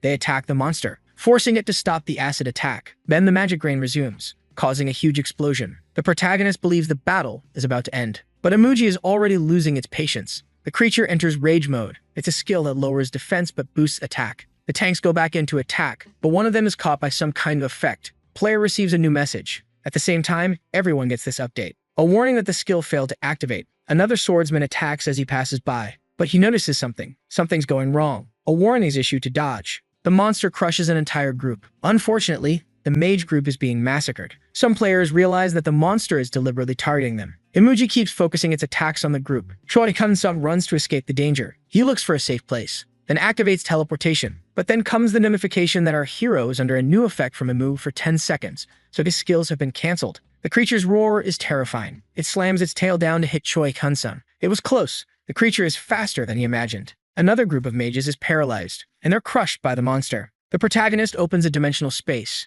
Emoji tries to crush him again. Our hero dodges just in time, but the monster doesn't give up. With its body, it smashes the protagonist's shield, throwing him straight into a mountain. Our hero wakes up. He's only slightly injured, but that was a close one. Choi Hyun-sung didn't expect the creature to have another mental ability besides fear. The battlefield is chaos, but only now does the protagonist realize he lost his blade. He needs to find it before anything else. A new update appears. The draconic blood blade has just evolved. Not even our hero believes it. He looks out over the battlefield. Choi Hyun-sung focuses his gaze until he spots his weapon stuck in the monster's tail, and he can't summon it back. The battle is going well, all things considered. You can already tell that victory is near. Another notification about the sword's evolution. Maybe it's because the blade is drinking the blood of a legendary monster. Two other players leap to strike the monster's face, and they do serious damage. With each new hit, more blood spills from it. New blades pierce its flesh. The creature is losing, but it won't give up that easily. Emoji starts spitting acid again. Some players are nearly hit. They waste no time and counterattack. Lee rushes in and tears off one of its horns.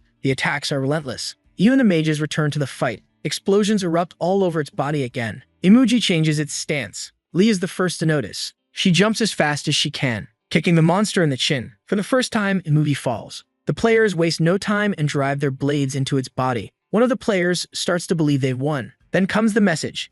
Everyone receives the title for hunting a legendary monster together. The players celebrate across the battlefield. Emoji begins to vanish, turning into pure mana. But then they notice something. The mana is being drawn toward a specific point. That point is our hero's sword. The blade has just taken on a new form. The protagonist recovers his sword. He then receives a new update, a title for being the first person to own a legendary weapon in history. Choi Hyun-sung wants to see how much it has changed. The new skill says you can unleash a draconic blood attack. For a legendary rank, it sounds very impressive. Choi Hyun-sung also didn't know that unique rank achievements were classified separately. It means there are also players out there with unique items. In the end, the protagonist is satisfied. Another message appears. It receives a reward for helping defeat the monster, which varies for each player. Choi Hyun-sung came in first, so all of his attributes increased by +10. Our hero has his sword to thank for that, but now he wonders how he's going to split the reward. The money is distributed based on each person's contribution to the battle, but the protagonist doesn't want to reveal his level to anyone. He makes his decision. Choi Hyun-sung is happy with what he already has.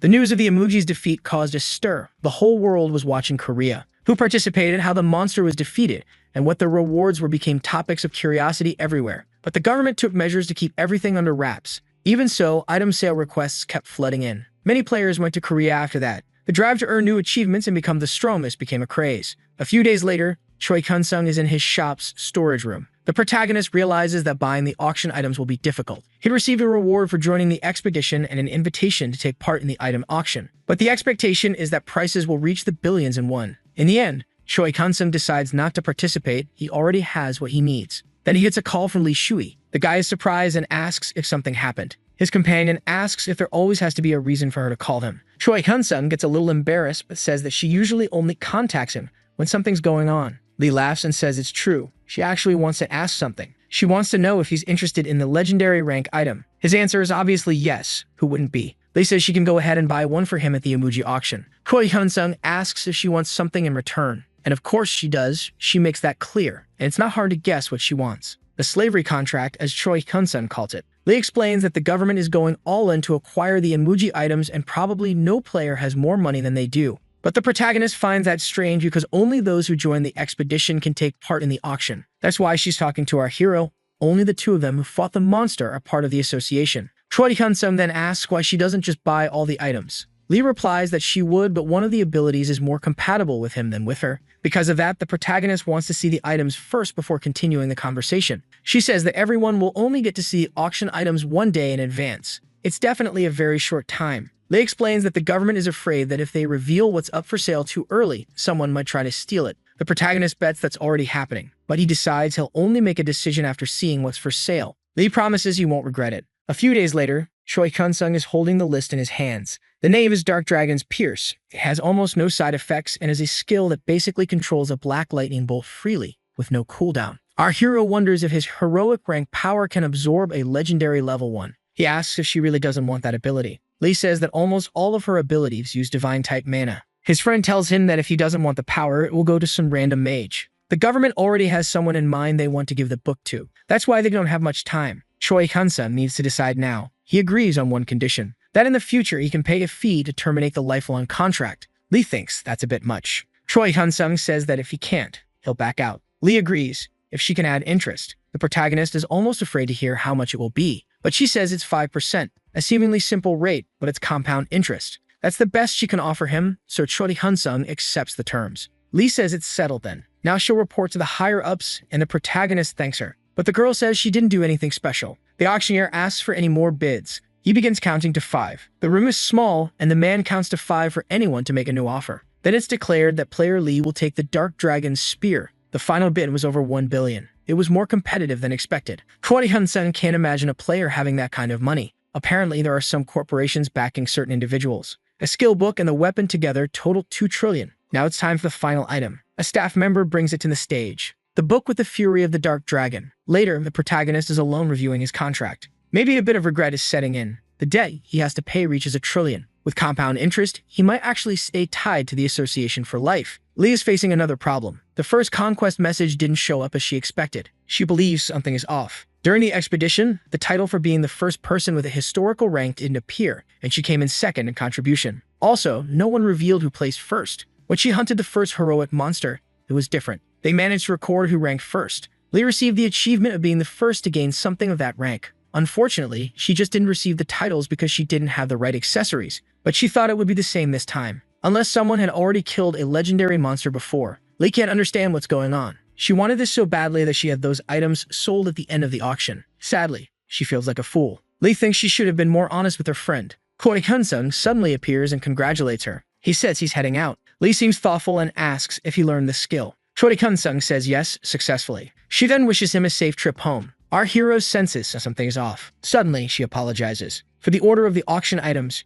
she explains that the government wants to monopolize all the primary achievements through her, so Lee changed the item order. That's why his book was last. Everything lines up and Choi Kun-sung finds it plausible. She was the one who wanted that title. Besides, the government was backing everything. Choi Kun-sung says it's okay. He says all her reasons are understandable. Lee gets a little embarrassed. The protagonist decides to leave. In the end, she feels like he didn't want anything from her, so she promises herself that she'll never act that way again. Choi Kun-sung knows his friend is very honest. Lee could have stayed silent and nothing would have changed. But now he feels bad for being the one who ended up with all the achievements. The protagonist opens his space. Then he takes out the golden book. He's ready to learn from it, but he hopes his skills will evolve. In the end, one power doesn't absorb the other. It fuses with it. Later, he'll receive the title of the first to learn a legendary rank skill. Choi Kun-sung believes joining the expedition was the best decision. Just from the titles, he earned 450 points, and a crazy new skill he's eager to test out. A black mass of energy covers the battlefield. The monsters are obliterated, and the ones left charge in. Choi Kun-sung raises his hand, then uses his new skill.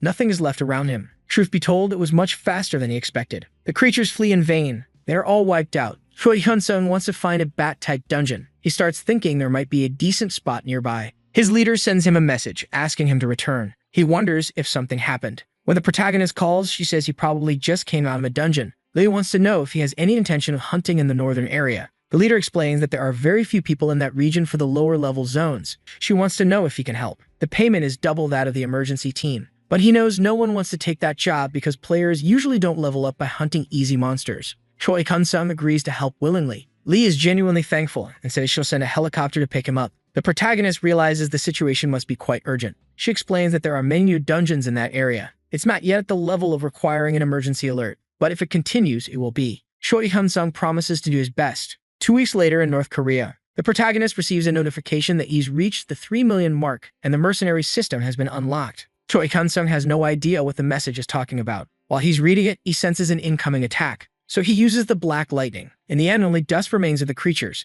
Apparently, nothing changed in his status. Choi Kun-sung opens a window where he can hire mercenaries. Their ranks start at heroic and go downward. These are the ones available to him at the moment. He picks one to check out, a tank full of cool abilities. But the guy costs 600 billion and is only available for 2 hours. Then he looks at the rare ranked ones. But those guys are pretty expensive too. Choi Kun-sung finds a woman a tank the cheapest at that level, but the description says she's a coward. Our hero doesn't know what to make of those comments. Maybe it's because she cancels a lot of contracts. He decides to hire her out of curiosity. The mercenary Lucia is contracted for 180 minutes. When she arrives, the first thing she does is thank him for choosing her. Then she asks where the enemy is. Choi Kun-sung says there aren't any at the moment. Lucia is curious why she was summoned, and he replies that he wants to ask some questions. The mercenary assumes it's his first time. Choi Kun-sung admits he just unlocked the option. Lucia promises to answer everything she can. She sets her gear aside on the ground. Choi Kun-sung wants to know what mercenaries actually are. She says they're all players, just like him. Lucia tries to be more precise. They're all players with the same unique ability. All of them can buy and sell. He asks if portals appeared in her world and why that happened. Lucia says yes, but she doesn't know the reasons. If the protagonist wants to know more, he'll have to hire a mercenary rank legendary or higher. Most likely, no heroic level mercenary knows the answer. Choi Kun-sung explains that in his world, the portals appeared 20 years ago. Despite the second cataclysm, things are pretty stable. He wants to know when the next one will happen. Lucia says, as far as she knows, 2 is the end. Maybe there won't be another for 20 years, but she can't guarantee that. Choi Kun-sung wants to know why she says that. The mercenary says that 40 years after the first cataclysm, her world was destroyed by monsters. Lucia says she knows her description says she's a coward and always runs from fights. Our hero wants to know why that is. She says she's a coward because she ran from her own world. In her old world, people lived in peace. One day, a portal opened right in the middle of the capital. Many orcs came pouring out. People could only grab their things and flee. Lucia, on the other hand, saw a white horse charging at the monsters. Even a giant demon, she faced it, but the creature was really strong. That was the moment she awakened. It was when she became a level 1 player. She says she first tried to max out her attributes using accumulated points and evolve her skills, but she ended up regretting that. Later, she earned points by hunting and selling items and magic stones. She held on like that for 16 years, and because of that, she reached hope. But then the second cataclysm came. Lucia couldn't stop the legendary monsters that came one after another. She was fighting alone against something far stronger. A force field spread, making it impossible to use spatial mobility items or skills. With no choice, she used her last resort to escape. Lucia tries to escape from the monster. She grabs the dimensional teleportation item. The former paladin had a high chance of getting lost in another dimension, but it was unavoidable. With no choice, she activates the item. At first, she failed to reach a dimension. Lucia got lost in the void, in the space between dimensions, in a place where nothing exists. Fortunately, there was the mercenary system where she could register. Lucia explains that there's a window in the system that says the same thing. Choi Kun-sung checks it out. The protagonist's rank is rare, and he's worth quite a bit. Lucia says she registered and waited, but almost no one hired her. Once she tried to lower the rate for another player. She only wanted to live in his world in exchange, but she was rejected. That's because the minimum rate is 1 million per hour. For a day, it has 24 million. In a month, it's about 700. Lucia says one day, a player offered a new condition. He wanted her to send him 24 million points a day. Choi Kun-sung is shocked by this. The mercenary says yes, as long as they have the same ability. Lucia then offers a handshake. Choi Kun-sung accepts, a bit confused. That's when he sees how many points she has to exchange. The protagonist finds it pretty interesting. Choi Kun-sung wants to know if it's possible to increase the accumulated points by exchanging with each other. But she says no. When a trade happens, the amount is reduced equally for both sides. The protagonist assumes she must have accepted the other player's offer, but she says she rejected it. Lucia explains that the system takes a 20% fee from every transaction. Choi Hyun-sung remembers that it's true. She says that over time, things got worse. That's when that same person hired her again. The protagonist assumes that's when she finally accepted the offer. Yes, that's what she did. She hunted monsters to pay off the 24 million her buyers spent on her. Even if she fought all day, in the end, she always ended up 4 million in the red, but she had no choice. Fortunately, she managed to save a bit of time and sleep while hunting, even if she could only save about 5 million points per day. But her employer's greed got worse and she had to break the contract. After that, she went without being hired again. Until now. She says she couldn't take even 3 more months, so she wants to ask for something. Her minimum rate is 24 million, and she promises to send it every day. Lucia swears she'll fight on any battlefield. All she wants is permission to live in his world. The protagonist asks for some time to think. She says okay, but she doesn't have much time left. Lucia disappears again. Choi Hyun-sung is alone in the cave once more. He's feeling like the luckiest guy in the world right now. The protagonist doesn't know what to do at the moment. He then opens the system, summoning Lucia back. The mercenary assumes he made a good decision. But before anything else, he wants to ask her something. She knows he's curious about her abilities, so she wants to show him her status window. Lucia says she'll display her level and stats. The protagonist is curious to see her capabilities. As he approaches, she activates her status window, and she's actually pretty strong. Her total stats are above 3 million, giving her approximately level 700. At the moment, Lucia is slightly stronger than him, but Choi Hyun-sung knows that soon he'll surpass her. Surely she has many rare and heroic rank skills. There must be many powerful monsters out there for incredible people to be hiring mercenaries for help. Lucia wants to know if he's satisfied with what he saw. Choi Hyun-sung says that for now, he wants to make a temporary contract. Basically, he'll summon her for dungeons. When the hunt ends, her contract ends. In other words, every time he goes hunting, she'll go with him. Lucia agrees. She says it's a good deal. Then she vanishes again. On another day, in another dungeon, Lucia uses an active skill, making the monsters target her. Then she casts a spell to defend herself. That's when a black explosion erupts. The protagonist thinks the situation is very convenient. Lucia was slicing through the creatures like they were nothing. She has a fighting style very different from his. Lucia activates the skill again. Choi Hyun-sung thinks they have good synergy. Meanwhile, he keeps eliminating monsters in his own way. One of the beasts is cut clean in half. The battle is over for now. Choi Hyun-sung says they've completed the mission for now. Lucia says she really enjoyed this hunting field. She explains that in other worlds there are many difficulties, like too many players in the same area. In addition, the hunting fields had noble owners. Adventurers had to pay high fees to enter. This even raises a doubt in her mind. She starts to wonder if the protagonist is a monarch in this world. Choi Hyun-sung says it's just his job to clean up this region. Lucia is happy to be useful. Our hero says he'll call her again then. Once more, she vanishes before his eyes. 1 week later, Lucia says she's accumulating achievements at a very fast pace. She was earning 10 million points a day hunting. Now she's earning 3 times that, reaching 300 million per week. The protagonist is happy to see her like this. Lucia is very satisfied with her achievements. He, on the other hand, is starting to feel bad for earning hundreds of millions a day through electronic gear. The mercenary comes over to him. Lucia would like to ask him a question. She noticed that he also knows how to fight in close combat. The mercenary wants to know if he plans to keep mixing both fighting styles. The protagonist says yes, absolutely, that's his plan. But she says he's never truly learned real swordsmanship. He admits he only knows the basics. In that case, she recommends he hire a swordmaster and truly learn how to fight with a blade. Choi Hyun-sung asks why she says that. Lucia says he's too stiff and he can't afford that kind of flaw.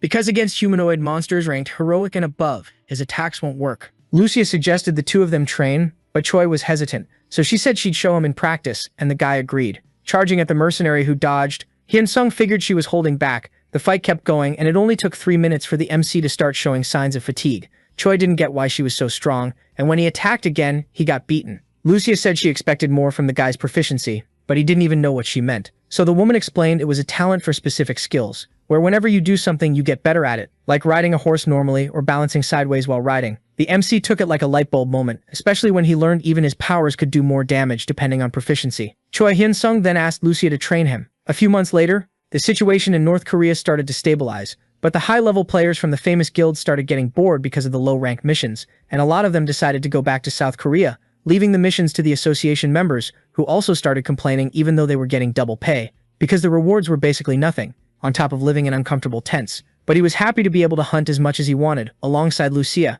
Lucia said the MC's world was really advanced, and realized she only got summoned inside dungeons because everyone there needed ID. But Choi explained the woman was high level too, and that's why he didn't want to draw the authorities' attention. So he decided that when the job was over, he'd find a way to register the mercenary in the country, which made Lucia happy. She revealed that if she needed a photo for her ID, she'd use her younger version. And Choi liked the idea of the crown giving those wrinkles a nice smack. Lucia suggested the MC take the payment back, but the guy refused, saying it was for the training he got. She got embarrassed and promised she'd go harder on our hero. The players were sent on another mission, and a creepy hooded guy seemed to be mixed in among the members. Choi felt his wild instinct kick in, but kept walking while a shadow followed him. Inside the dungeon, he ran into the monsters and little by little took them down. After collecting his reward, he rested for a bit, but noticed something weird around him. So he went back to taking down the lion men that were showing up, until suddenly the shadow came closer, and our hero immediately summoned his power, dodging the attack, and he noticed the enemy was some kind of assassin. The two of them fought it out, and Choi couldn't land a hit on him. Then the man pulled back, frustrated that the MC had noticed him.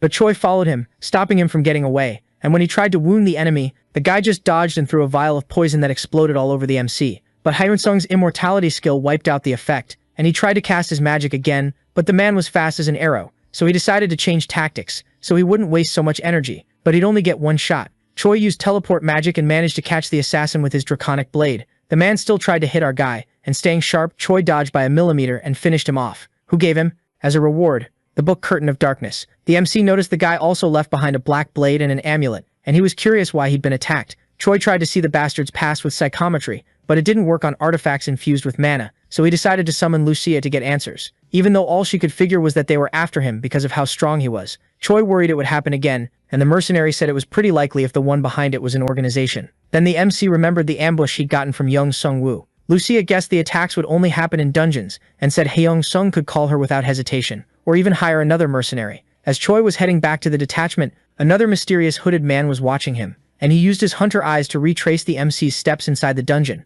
And that's how he found out about the battle that went down there, and he couldn't believe it when he learned the assassin Takahashi had died. The Japanese minister was talking with his assistant about a newly awakened player who had taken out 2 high rankers. Outraged that the suspect had broken the 20-level law, he figured that was why Korea made a point of signing a contract with that player. The mustached guy was curious what the player's unique skill was to level up so fast, and decided to send his secret agents to Korea. But if Plan A couldn't be carried out, the order was to eliminate Choi. Even with the new armor, Hyunsung was a bit frustrated with how he did in training. But Lucia tried to cheer him up and called him in for the duel of the day. They practiced at a high level, but this time there was no winner. So Lucia praised him, saying the guy was ready to enter the next dungeon. Choi said he also wanted to learn how to use a shield, but she told him the buckler he had already did that job. The two said goodbye, and when Hyunsung decided to head to another dungeon, he was surprised by hungry eyes in the darkness. Then the enemy revealed himself, and Hyunsung realized the red-haired guy was speaking Japanese, ordering the MC to go with him quietly. No fuss. Choi tried to buy time by asking why he was being ambushed, but the guy didn't want to talk. Our hero wondered if there was any connection to the last assassin, and checking the area he felt the enemy wasn't alone, so he thought about calling Lucia to help him, but he drew his blade and decided to face him alone, and it pulled a crooked smile onto the enemy's lips as he brought a hand to his sheath. Without hesitating, Hyunsung fired off the dragon's breath, but noticed the samurai was also skilled with teleport tactics. It was a tough battle where our hero would need to manage his energy. The samurai tried a side strike and liked Choi's quick dodge, figuring the kid's items were interesting. Their blades clashed and our hero slid back from the impact. The two sized each other up, because they knew one mistake would decide the end of the fight, until Choi cast another spell, but suddenly the samurai vanished from right in front of him. The fight was intense, and the other assassins hiding around were talking in disbelief about the MC's strength. He'd only awakened a year ago. Even so, they still thought he was below Sasaki, the red-haired samurai. One of the assassins said if it were her, the fight would already be over, but together they decided to trust Sasaki, who promised he'd handle it. Heinsohn got hit while his own strike only grazed the samurai. He knew he needed to train more, especially because of the Japanese guy's lethal fighting style. Determined to finish the fight, he leapt at Hyunsung. Our hero felt his end getting close, so he activated survival instinct and added one more enemy head to his collection. But Hyunsung knew he couldn't call it a win, because another assassin was already lining up as the next opponent, and he found out there were more enemies surrounding him. Silence took over the dungeon until our hero quickly pulled up the system, and suddenly a bunch of mercenaries showed up to even the odds. Hyunsung ordered them to keep the Japanese alive, but if there was no other way, they could kill them. Lucia went first, and with her sweet manner, handed her business card to the bratty assassin, who couldn't understand how strong the mercenary was. The others also sent their message, even sending one of them straight to the bag. So, in a desperate move, the assassin decided to summon her power. But Lucia didn't even give her room to get the attack off. And after the job was done, Choi enjoyed just how overpowered his hires were. With the Japanese subdued, the MC asked why they were after him, but the survivors stayed quiet, so the big bald brute went for a less gentle kind of intimidation, and made the ground shake with his sledgehammer, leaving the Japanese almost speaking Korean from how scared they were. The bald guy counted to 3, waiting for answers, and the assassins confessed they worked for Japan's minister, and the order was to kidnap Choi. The MC, thinking, ordered the bald guy to do a sweep of the Japanese guy's items, and wanted to know if there were more of them outside the dungeon, which the assassin confirmed, even though they were lower level. Choi decided to go out and check, and asked his mercenaries to keep an eye on the evil squad. When he got there, he used teleport and caught one of the bastards off guard. And when he came back, the mercenaries' contract was already almost up. He dismissed the team, who thanked him for the easy job, but Lucia stayed by his side. Choi was thinking about what to do with the assassins, when suddenly a fire arrow whistled through the air. The assassins, now in greater numbers, decided to attack again, but Lucia created a magic shield that blocked the charge, and without mercy took out 2 birds with 1 swing. The other 2 tried to run, but the MC wasn't going to let it slide, and teleported in with the cloak of darkness onto them, pretty much disintegrating them completely. Choi got worried about his family's safety, so he decided to buy items to protect them, and set up a long-distance connection to help them. At the shop, Hyeonsung handed the items to his sister, who got worried about the MC's next steps, but he reassured her, explaining it was just a precaution. At home, he did the same with his mother, and when night came, he went to visit his father at the hospital. Putting the items on him, he promised once again that he'd find a way to heal him. The man, even unconscious, managed a faint smile that made our boy hopeful about his recovery. The Japanese minister was worried because it had been a week with no news from his squad, and he asked his assistant for more agents for the mission, but none were available, until another staff member arrived, reporting a monster called Chozo that had defeated the entire guild responsible for the Fukuoka portal. The man described the creature as heroic rank and said it could fly, causing massive destruction, so the minister demanded they gather all nearby players. Many citizens fell, and the military force couldn't handle it, but soon the players showed up to face them. Only there were so many, flying all over the place. The players fought, trying to buy time, until the leader of the Chozos appeared, letting out a call that directed the creatures to attack another city. Then he gathered his army on top of the buildings, and a fearless player said he'd take all of them down, letting loose a burst of fire that even encouraged other members to keep fighting. But while the hero was feeling hopeful, the monster's leader charged at the other members without mercy. The hero stayed on his feet bravely until, surrounded, a blade pierced his armor. The minister got the news that the new wave they'd sent had also been wiped out, and the assistant reported that the enemy acted with intelligence and strategy, showing footage of the fight to the mustache guy who noticed how serious the situation was. Choi heard about the tragedy in Japan, and that the government had asked for international aid, which for him was a good reason not to bother him anymore. During training, the MC asked if Lucia knew about these Chozos, and the woman looked anxious, because it was the kind of monster she'd already seen destroy an entire kingdom. Setting off a warning sign, and our champion Lucia suggested that, given the monster's intelligence, it would be good to unite the forces of all nations, because the Chozos could evolve all the way to legendary rank,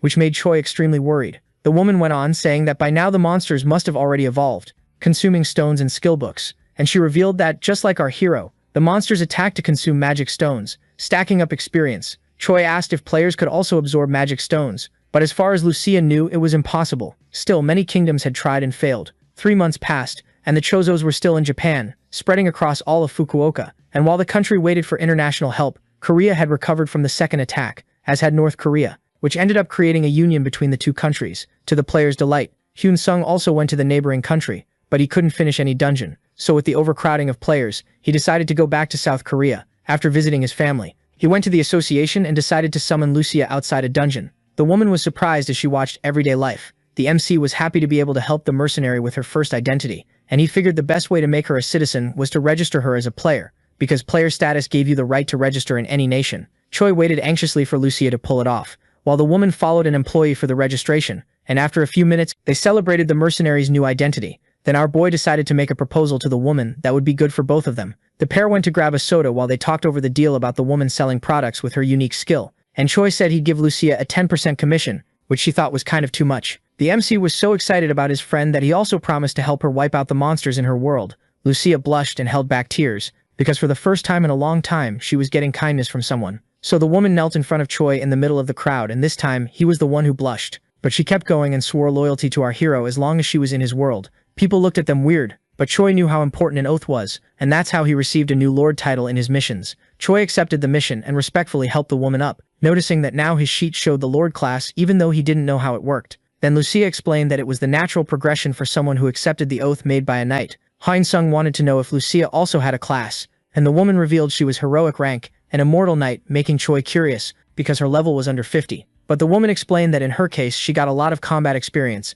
and that's why she reached that class. She apologized for not having said it earlier, but when she showed her sheet to the MC she emphasized the stats to hide her class. Lucia suggested our hero check the class skills, so he could distribute things properly. So he opened his status window and the knight revealed that the more subordinates he had, the more his class would increase, and the MC cracked a smile, liking the idea. Hyun-sung noticed he could see the knight's status window, and Lucia explained it was a basic lord skill, so he could assign roles to his vassals. Meanwhile, the Chozos kept spreading through the city, which drew attention to the goblins' presence. The minister was anxious about the outcome, with the UN dragging things out while the country suffered. The assistant reported they were giving top priority to assigning the extermination in Fukuoka. And downtown, the Chozos were having fun taking down the goblins that showed up in their new habitat, until the monster's leader spotted something and shouted to his army, which followed him toward the magic stone warehouse.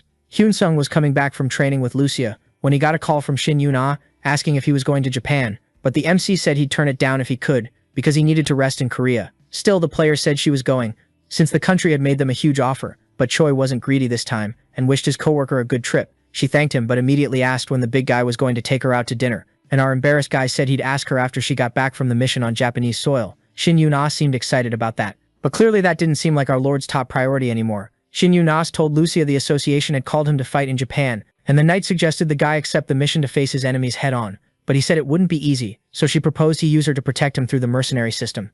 The MC figured it didn't make sense to fight without an obvious reason, so he decided to just take it easy. A few days later, Hyun-sung went back to his hunting routine to rack up points and noticed the number of monsters had gone down, until he saw a group fighting the creatures, and one of the members had no defensive gear at all, but they were trying to support the guy anyway. Even though they were annoyed, he didn't want to use his attributes. Still, the young man insisted he'd keep hunting with the adventurers, who, outraged, kept telling him to distribute the points he'd accumulated. Hyun-sung figured the group didn't want to spend money on repairs, so he decided to walk over to them, and he took off the cloak of darkness to reveal himself, while wiping out the monsters in a single blow. The group was stunned by our MC's strength, since he was half the size of the crazy guy with no armor. But when Choi was accused of stealing the group's kills, he got pissed. One of the players noticed the monsters dropped a rare book, sparking everyone's interest. Hyun-sung realized that after taking down so many creatures, his reward came from the monsters that group was fighting, and they claimed the reward as theirs. The MC was more curious about the big guy and wanted to know why he was fighting without armor or a shield, but two members were holding on to the giant's clothes.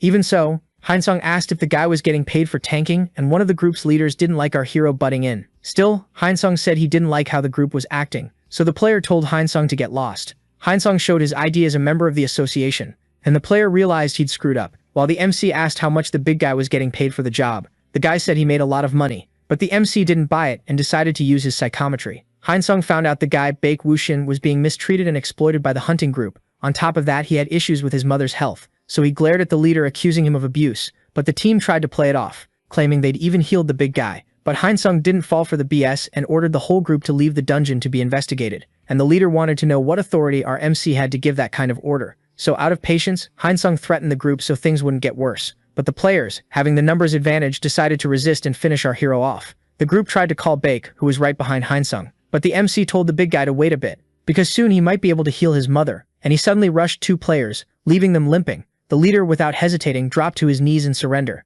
but our hero, without mercy, yanked out one of the kid's teeth right away, so he'd learn his lesson. The cops took the group into custody while Baek stayed by Hyun-sung's side. Later on, our MC and Lucia took the big guy to the hospital, and the kid thanked them for the help. Baek said he'd need to go back to the dungeon because he needed money, so Hyun-sung asked to see his status window. Lucia was thrilled and said Baek had everything it takes to become a knight, so she decided to help him level up. The kid's eyes went wide at the explanation, and the blonde went on saying he had everything to become super powerful. Baek said he wanted to become a ranker, and Lucia suggested the best way to do that was to serve Lord Hyun-sung. The MC tried to understand where that conversation was going, and Lucia excitedly explained it would be good for both sides. The three of them looked at each other, and Baek repeated with conviction that he wanted to become a ranker, so he agreed to become a subordinate of our hero lord. With the contract signed, Hyun-sung decided to raise his new teammate's basic stats and gave him some skill books to level up. Lucia wanted to test the kid's abilities before sending him into a dungeon alone. The two trained hard, and like always, the night didn't go easy, correcting everything she could. 2 hours later,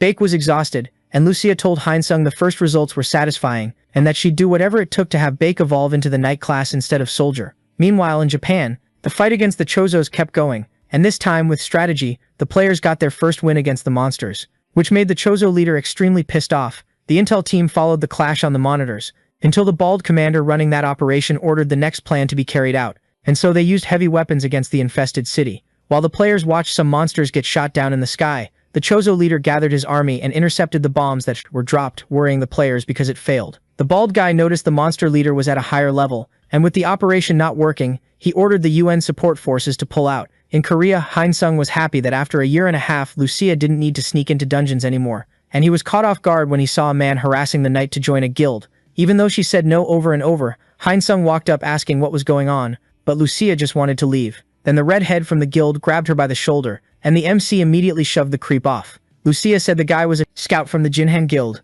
leaving Hyunsung wondering why they were after his knight. The redhead got furious about how the MC treated him, but Hyunsung revealed he was a member of the association and told the guy to get lost and stop bothering people. But the scout had been given the mission to recruit Lucia at any cost. Our duo went into the dungeon to hunt, and Lucia said Baek was training really well, especially after drinking the elixir Hyunsung gave him, which improved his mental stats. They stopped talking when an enemy showed up throwing spears, but Hyunsung blocked them all, and when the attack came in harder, Lucia quickly stepped in front to protect Hyunsung, who immediately got ready to counterattack. Hyunsung saw the lizard guys coming out of the river and blew them up with his full overpower master. Chef Draconic skill. No, that one's for cooking, my bad. I spaced out and quickly wiped out everyone. The MC considered the weakest monsters among the heroic level ones. At the Jinhan Guild, the redhead was getting chewed out by his superior, but tried to defend himself, saying a member of the association showed up and stopped the negotiations from moving forward. The boss wanted to know why he interfered, and the agent said there was a friendship between the member and the target, and that Lucia, the target, didn't want to join them no matter what. But the angry man wasn't willing to give up and ordered the scout to find out who the association member was that was getting in their way. The superior didn't know about the client's plans to recruit Lucia, but from what he knew about the guy, it couldn't be anything good. Baek came back from his hunt with a bag full of magic stones, and Haijin said the big guy could keep it all for himself. Then he took the kid to the exchange counter and handed him a bundle of cash from selling the stones, leaving Baek stunned at all that money. The tank wanted to give some to Haijin-sung, but the MC suggested the kid save it to help his mom and sister. Haijin-sung even got Baek an apartment, and he and his family found the place really comfortable. And now with the three of them living in the same complex, it was easier to protect each other if the Japanese decided to attack. Meanwhile, another closer enemy was growing too, like the people from the Jinhan Guild who had already dug up Haijin's entire history and were getting ready for an ambush. The trio was walking to work when our MC noticed a suspicious van parked nearby, and while driving, he told his team they were being followed. Lucia stayed on alert, and our hero revealed he could feel the presence of players inside the vehicle, even though he didn't think it was the Japanese.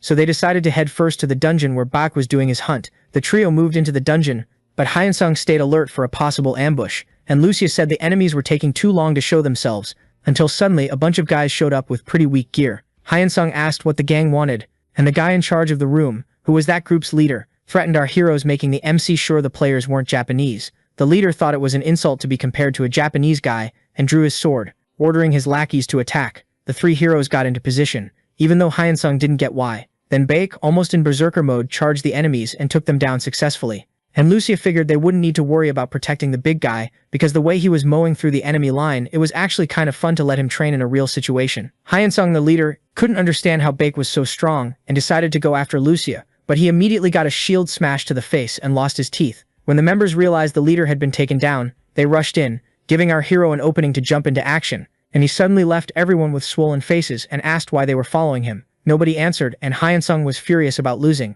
even though he was level 220. Lucia intimidated them again, and one of the players revealed they were just following the guild's orders. Hyunsung then found out the guild was trafficking players, and decided to punish Hyunsung for organized crime. The Japanese minister was worried about losing his position, and thought that if he could recruit our hero, his problems would be solved. And he fixed his eyes on photos of Hyunsung and Lucia. A man was showing his players Lucia's photo, who was the mission's second target, because she was Hyunsung's companion, the first target. He said that even though the woman had been registered recently, she went into heroic-level dungeons with our MC, and even with everyone else's curiosity, the man knew Hyunsung could bypass the 20-level limit, so nothing was impossible. The man told his subordinates to be careful, because the group that had been sent earlier had disappeared, leaving the team worried by the idea that they'd been taken out by a single player, and according to the leader, they couldn't predict the growth rate, and that's why they needed to be ready for anything. Hyunsung was chilling, checking his window, and he was still 300 billion points short of being able to buy the elixir. The guy's mind wouldn't stop thinking of things to start up as a business, until his mom called him for dinner. He devoured his favorite dish, made with love by his mother, and he was curious that Lucia was from another dimension, and liked watching American shows so much. But the girl said she just liked watching a few movies. His mom thought it was interesting that players could speak other languages without even studying them, which suddenly set off a signal in our hero's head. Hyunsung said he'd make video content to sell, and Lucia thought it was a good idea. So Hyunsung held the girl's hand to thank her, which made her blush cutely. In another dimension, Hyunsung's movies started showing up on the sales list, and a buyer of his batteries got curious about the content. The woman started watching the movie and got hooked on the magic the audio-visual experience created, getting interested in the robots that showed up, and assuming they were real in Hyunsung's world. The MC saw that blockbuster sales were going really well, and since customers were interested in buying robots, he decided to sell cars to the crowd, but Lucia suggested Hyunsung sell the miniatures that could transform, and the MC liked the idea. A few days later, Hainsong managed to rack up 1 trillion points, reached legendary rank, and bought the long-desired elixir which the knight celebrated. And that's how he went to the hospital, intending to heal his father. While waiting, he opened the status window and found a mythical rank item, but he knew it wouldn't be easy to get it. Then he found another medical item at legendary rank and decided not to miss the chance. The doctor told Hainsong's family that his father was cured. His mother tried to thank the doctor, who revealed he hadn't been responsible for the man's miraculous recovery, and that soon he could go back to living normally. Meanwhile, the group assigned to eliminate our heroes waited anxiously to attack, and the leader reminded them they should act with maximum caution. The members followed the order with little enthusiasm despite the man's hero reputation in Osaka, and they wondered what sin that dark aura man had committed to be assigned to such a mission. Our duo decided to test the legendary items they bought, until Hainsong warned that they were surrounded. Lucia asked if it was the Japanese, and the MC figured it was, even though there were a lot more enemies this time. The woman then suggested he hire mercenaries, but Hainsong decided to take out as many as possible. First, Hainsong gave orders for Lucia to hit the flanks as the enemies closed in, and when the woman moved out, she used her stealth to take them down.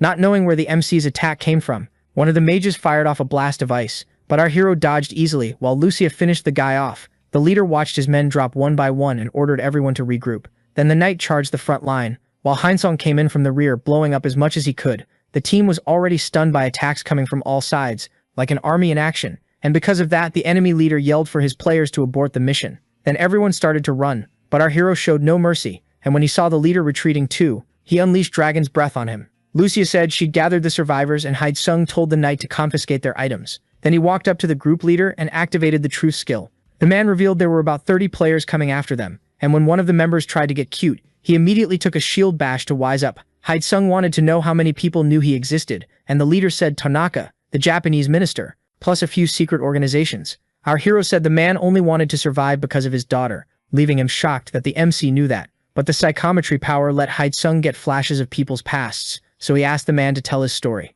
The leader was a soldier who awakened the hero class in action, so he joined a guild, promising to do his best, and 5 years ago he defeated an orc boss alone. But his daughter got infected by a magical disease and was hanging between life and death, so with no money to cover what the girl needed in the hospital, he met Minister Tanaka, who promised to pay off his debts, and he quickly agreed to serve him. Hyun-sung dug through his system and found an elixir that could save the girl. Then he asked the ex-soldier if he could eliminate the people who knew he existed. The man said it was possible, despite the difficulties. So our hero asked the man to show his status window, finding out his agility over 1,000 made him a natural-born assassin. The man bargained that he'd do anything to stay alive, and Hyun-sung agreed, as long as he accepted a contract where he'd receive more than the cost of curing his daughter. The man signed right away, and the other players also begged for a contract to survive, but because of the nasty past they carried, Hyun-sung showed no mercy. Hyun-sung handed the elixir to the man and ordered him to return to Japan, reporting that the mission had failed, and then to eliminate everyone in the country who knew anything about him. Hyun-sung even offered the man a bonus, but first he had to accept the condition of being his subordinate. Inukuso called the minister, reporting the mission's failure and saying he'd return to Japan immediately. But before leaving, he eliminated the other players who were waiting for instructions.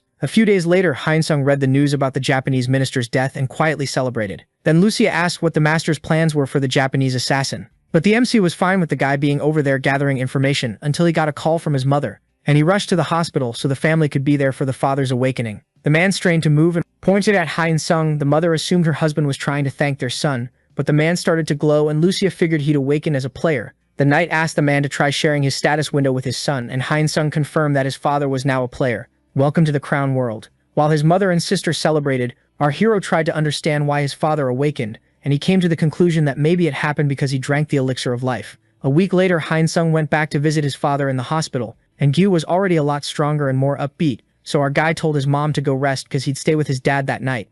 And the guy liked the idea of spending some time with his big boy. Gyu thanked his son for the healing, but the MC lied and said his dad only got better because he awakened as a player. But the man left Hyun-sung thrown off. Because he knew Hyun-sung had given him the medicine, Hyun-sung wanted to know what his dad's plans were from then on, and the man said he planned to enter a dungeon. However, the MC suggested the man stay home, since he was making a lot of money for the family, and Gyu joked that at 57 he could still be useful, but his son insisted dungeons were dangerous. But like any good provider, the old man didn't want to live without earning money, and he said even his wife agreed with the possibility, leaving our hero kind of surprised.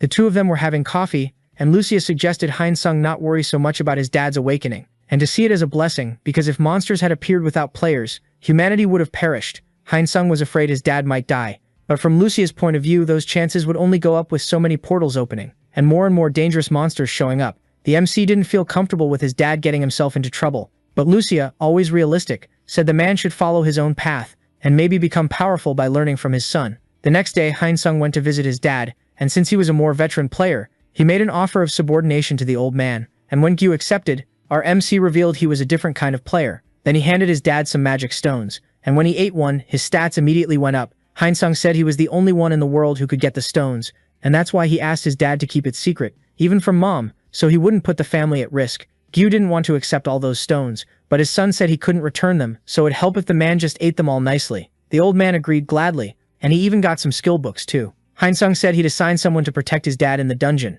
and the man wanted to know if normal people could eat the power stones, but his son didn't have that answer. Gyu asked when he'd go on his first mission, and Hyein-sung said the old man still needed to do some training. Japanese Prime Minister Akunabe was trying to figure out which player with an invisibility skill had assassinated Minister Tanaka, and his assistant said many players didn't want to reveal their abilities because of the situation, so the minister ordered security to be tightened, assuming the attack came from the opposition party, and asked who was in charge of the secret agents, but another assistant revealed they'd all been wiped out. That's why Inukuso, the MC's infiltrator, was the one in charge right now, so the minister ordered them to summon him, because he had a secret mission for the hero of Osaka Inukuso called Hyein-sung, saying he'd met with the prime minister and had been tasked with framing the opposition and rival factions in the country for corruption. Hyein-sung told the man to earn the trust of the prime minister and the players from the Magical Portal Association, and after giving the orders he asked if Inukuso was living well in America, so the man confirmed it, and thanked him for the medicine that saved his daughter. Hyein-sung hung up, showing total confidence in the double agent. A player named Park Jin-young entered an orc dungeon,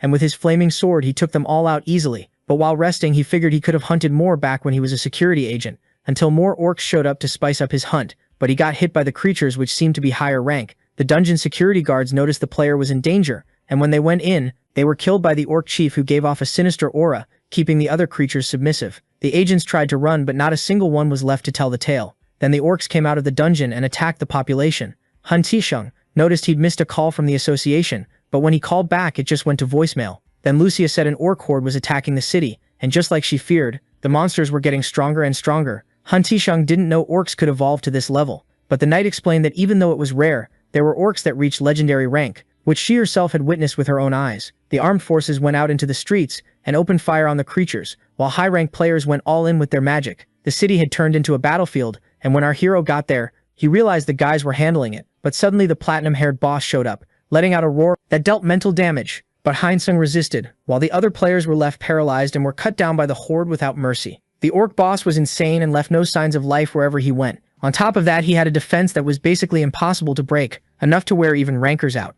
Hyein-sung decided to attack, and even with all his stats, the monster felt like a wall. Part of the orc army charged at the MC, but those he wiped out easily. Then one of the players ordered everyone to fall back, but our hero wasn't about to give up that easily and activated his invisibility. But the action got cancelled, and Hyein-sung noticed a creepy sorcerer was casting a blocking spell over the area. A lot of players scattered, but Hyein-sung held his ground while weighing whether he should use everything he'd learned from Lucia. The boss rushed the MC, but he stayed still. Then his survival instinct kicked in automatically, keeping him partially invisible, and that way he managed to deal some damage to the enemy. The players stopped to watch, and Hyein-sung told them to run because he wouldn't be able to hold out for long. Then when the buff ran out, Hyein-sung also pulled back, and suddenly a fire portal appeared in the sky, causing a massive explosion. Sichon Station had turned into a shelter for players to recover, and Hyein-sung was extremely frustrated with how he'd performed. Then a female player came up to our hero asking if he remembered her, and Hyein-sung had a flashback to when the girl was totally trying to get his attention, but he just confirmed her name was Kang In-hee, and the girl blushed when she realized he even remembered her name. But the girl was super famous for being the only one with the demonic Lancer class. Even so, Kang In-hee thanked the MC for his efforts, and our guy got awkward, until a redhead named Kang Seon-young, the president of the Players Association, introduced himself to Hyein-sung and invited our hero to talk in private. The man revealed he was planning to form an assassin squad to bring the orcs down, but it would be really hard because the enemies were keeping civilians as hostages, so the mission would be to send the players together with the military on a large scale to take out the boss and the sorcerer. Hyein-sung asked why the man was talking to him in private, and Kang, straight to the point, said he wanted to name our hero captain of the assassin squad. Hyein-sung wanted to know why he'd been chosen, and Kang said the MC was the only one who fought the orc boss head-on, and asked if the guy could share info about the buff he used. But even without going into details, Hyein-sung said he'd help with info like activation, duration, stuff like that. Kang thanked him because even if Kim Hana used her own buff, it wouldn't be enough. The man handed Hyein-sung an edible item that looked like a chocolate bar, Hyun-sung was impressed because it was an upgraded version of the Werewolf King's heart that boosted stats for 30 minutes. Kang hoped the item combined with the buff would be the trump card to defeat the orc boss, and offered Hyun-sung good rewards if he accepted the proposal. But the MC also set some conditions like becoming one of the association's leaders with his own team of players. And Kang Son-young seemed willing to meet his demands. While the TV news gave an overview of the city's situation, the leaders of the Players Association met with UN representatives to find ways to stop the orc attack in Korea, coming to the conclusion that if the mental power being emitted by the legendary rank enemies wasn't contained, defeat would be inevitable. But Kang Son-young wasn't willing to hand his country over to monsters. However, the UN members weren't going to contribute without a well-defined plan, and Hyun-sung sitting at the table watched that meeting slowly turn into chaos. With no conclusion, the UN members left the room, and in this war that was political too, there was nothing more the players could do. Then Shin Yuna, who was also in the meeting, called Hyun-sung over for a talk, and she started by praising our hero for his part in the last clash, like what happened back during the second cataclysm, and asked if he'd also been hiding his abilities back then. But Hyun-sung said if that were true, he wouldn't have gotten eaten by the blue dragon. So the girl figured the MC had been leveling up at a crazy pace, and went on to say the guy had a tough mission ahead of him, but thanked him for staying strong despite the risks. Still, Hyun-sung was calm, because the deal included paying off his debt, which was up in the trillions of won, but something was bugging Shin Yuna, and the girl decided to ask what place Hyun-sung got in the mission against the blue dragon. Since she'd come in second, there was silence in the room, but Hyun-sung revealed he ranked first, and the girl thanked him for being honest, asking him to devote himself fully to the Players Association. And with a mischievous look, Hyun-sung replied that he'd gladly do it. The next morning there was another meeting with the UN, until information came in about the orcs moving toward Hongdae, and Kang Sin-yuna ordered all the troops to be gathered. Who would be counting on the UN's help this time? Hyun-sung led the group that went to face the orc chief, while Shin Yuna would lead the unit that would take on the sorcerer. The members received Kim Henna's buff, and Hyun-sung enjoyed the feeling as everyone boarded the helicopter. The city was overrun by orcs, so our MC decided to jump before they even landed, pushing himself to full power, which made several orc warriors drop from the thunderous impact of his power. That's when the orc chief showed up, hungry for our hero's flesh. It was a big dog fight, with Hyun-sung holding out as much as he could until he activated his survival instinct and attacked the boss with all his strength. But the beast went berserk mode, and even though Hyun-sung dodged its charges, he knew facing the monster alone was almost impossible. Then the assassin squad showed up to back him up, and just like that, our leader was ready for round 2. The players attacked together, and this time our hero's hits started to actually work. The orc chief dropped to his knees, but summoned his warriors, who came charging in like maniacs to help him. So the players cast a shield that stopped them from advancing. But the barrier broke pretty quickly, and from up in the helicopter another wave of support was coming in to fill out the squad. Then the orc got back up, and even surrounded, hurled his axe toward the helicopter, forcing the aircraft to pull back as the weapon returned to his hand. The players launched another simultaneous attack, and Hyun-sung managed to wound him one more time. But the wild instinct effect had run out, and the monster started taking down the players, focused on wiping out the tanks. But our hero stepped into its path, and with pure skill landed several strikes the creature couldn't even reach. This time it went down missing an arm. Hyun-sung wished he'd managed to finish it off. But suddenly the monster threw a sideways blow that sliced open our hero's stomach. The orc was consumed by the fury in its flaming eyes, but Hyun-sung only needed one more move to wipe out the enemy for good. With the orc chief defeated, the players returned to the helicopter, while on the other front the sorcerer was wrecking the people who were calling for help. Hyun-sung wanted to know how Shin Yuna's team was doing. Hetban and the officer reported that they had failed, losing more than 90% of the squad. However, Captain Shin Yuna had survived, even if she was brutally injured. The players wanted info about their friends, and the officer released the survivor list. There was a lot of sadness, and Hyun-sung knew that battle had to be won. The remaining ones watched the outcome of the battle against the orc sorcerer, looking outraged at just how strong he was, and Hyun-sung noticed the thing had an ability similar to his wild instinct. Hyun-sung asked the MC to fully recover because of the mana flow, but Hyun-sung was more worried about Shin Yuna's well-being, and the man said the girl's internal injuries were still serious. Hyun-sung decided to help in the ongoing battle, but Kang suggested he wait until he recovered. But the MC didn't want people getting hurt, so the members of his squad decided to follow him, and the president decided to join this mission. Hyun-sung showed up already ready to smash things up, and his team backed him up in style. The orcs realized that Front wasn't messing around, especially the mage who was casting creepy fireballs. This was Kang Shin-sung in action, turning the creatures into barbecue without mercy. The orc sorcerer yelled to his army, and they started retreating, and Kang ordered them not to let them escape. Then our hero teleported in front of the creatures and unleashed his dragon breath power, which disintegrated most of them quickly. Suddenly the sorcerer summoned magical portals all over the place, and Hyun-sung focused his power to the max, while the enemy summoned a fire giant to strengthen his army. Seeing that, the UN leader just watched and ordered his team to advance only if the creature was defeated. But the members of the MC squad fought bravely against the monster, and when its flames started to weaken, they doubled down while Hyun-sung launched an ice storm to take it down. Then they pushed toward the sorcerer, who set up a fire barrier to stop them. but Hai Shin-sung pushed through the flames and drove his blade into the bastard's heart. The enemy was defeated, and while everyone celebrated, the UN leader in the distance looked impressed by our hero's strength and decided he should hire him because he didn't know Korea had someone that skilled, besides Shin Yuna. The people celebrated the epic victory against the orcs, but the government was still nervous about when another attack like this might happen. Hai Shin-sung went to the hospital to visit Shin Yuna, who was slowly recovering, and he noticed the girl was blaming herself for not being able to help, but he promised he'd get revenge for his friends if there was another attack. Shin thought it was awesome that our hero beat both bosses, but said he wouldn't be able to raise his status because of the deal he made with the president. But Hai Shin-sung brushed it off, saying that's why he'd have to work twice as hard. So the girl decided to ask our hero a favor during the war loot auction. 7 legendary items were put up for sale, and just the first book was already hitting a bid of 1.7 trillion won, when Hai Shin-sung raised his paddle and offered 2 trillion for the item. And since nobody said anything, it's official, the book belongs to Daddy. Meanwhile, there was a meeting in Japan about the failures in the recent battles, and they decided to ask the Koreans for help to back them up against legendary rank monsters. Days later, Hai Shin-sung was angrily reading the news that Japan was asking for help, until 2 men walked up and said the association president wanted to see him. Kang Shin-sun said our MC would lead a team called the Extermination Group to deal with legendary rank monsters, and he allowed our hero to scout for members with whatever profile he wanted for his team, with full support from the association. Now with a desk and his name on the little nameplate, Hai Shin-sung thought about what kinds of players he wanted on his team, and with Lucia by his side, he thought about handpicking the ones who would keep his secret in the shadows,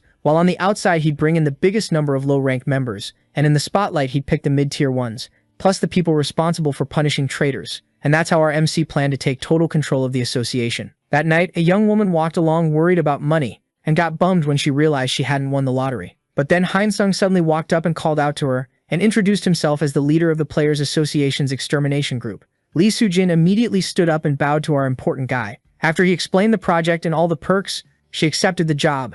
Then Hai Shin-sung made his move to make her his subordinate, and he got 1 more member for his inner group. But his lord status was now tied to the book he bought at the auction, letting him use a new skill to send orders to his subordinates even from far away. And Lee Soo-jin thought it was sick hearing Hai Shin-sung's voice inside her head. Like usual, Hai Shin-sung gave the girl a few skill books, and she thanked him a ton. And then they said goodbye. Hai Shin-sung kept searching and realized it was easier than he thought to recruit members for his team, so he figured it was time to pay a little visit to President Kang So-young. A month later, the president looked over the 316 names Hai Shin-sung had added to his team, and he was puzzled, because the members had no previous connection to the MC. While walking around with Lucia, Hai Shin-sung's phone got a call from an unknown number, and he was shocked it was Yoon Sung-ho, a childhood friend, who had run into our hero's dad and got the number to get in touch, so he invited Hai Shin-sung out for a drink.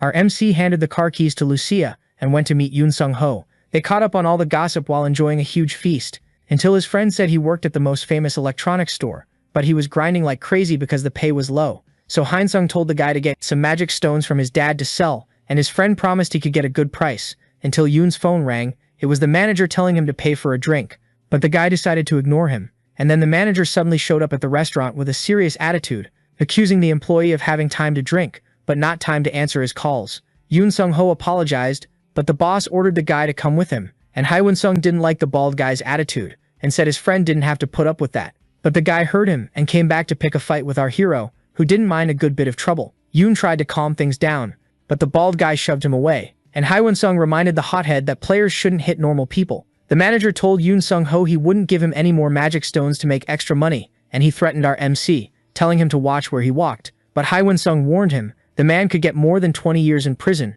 Feeling disrespected, the bald guy went at our MC, but he blocked the hit. The guy could tell by the strength that Hai Shin-sung was a player too, so he immediately switched to a calmer stance, even willing to promote Yoon Sung-ho. But Hai Shin-sung didn't fall for the sob story, determined to send him behind bars. The bald guy said the MC couldn't do anything to him because he had some big shot relative in the CO Woo Guild, so he called his cousin, who wasn't too happy about the guy reaching out, and Hai Shin-sung recognized that voice. The bald guy said the MC claimed he wasn't afraid of the CO Woo Guild, so the woman said she wanted to talk to Hai Shin-sung. When he took the phone, Hai Shin-sung remembered the name Lee Soo-hee from when she tried to recruit him. Hai Shin-sung spoke super casually with the woman, and she got curious about who was on the phone, so he revealed himself as one of the leaders of the Players Association, Choi. The woman was shocked, and so were the bald guy and his childhood friend. Hai Shin-sung said the woman's little cousin was abusing his player status against normal people, thinking the guild's influence would save him, and that's why the MC thought about reporting what happened to the association president. But Lee Soo-hee said that bastard had nothing to do with the guild, and was using her name without permission. Hai Shin-sung said she should file a lawsuit against her cousin for defamation,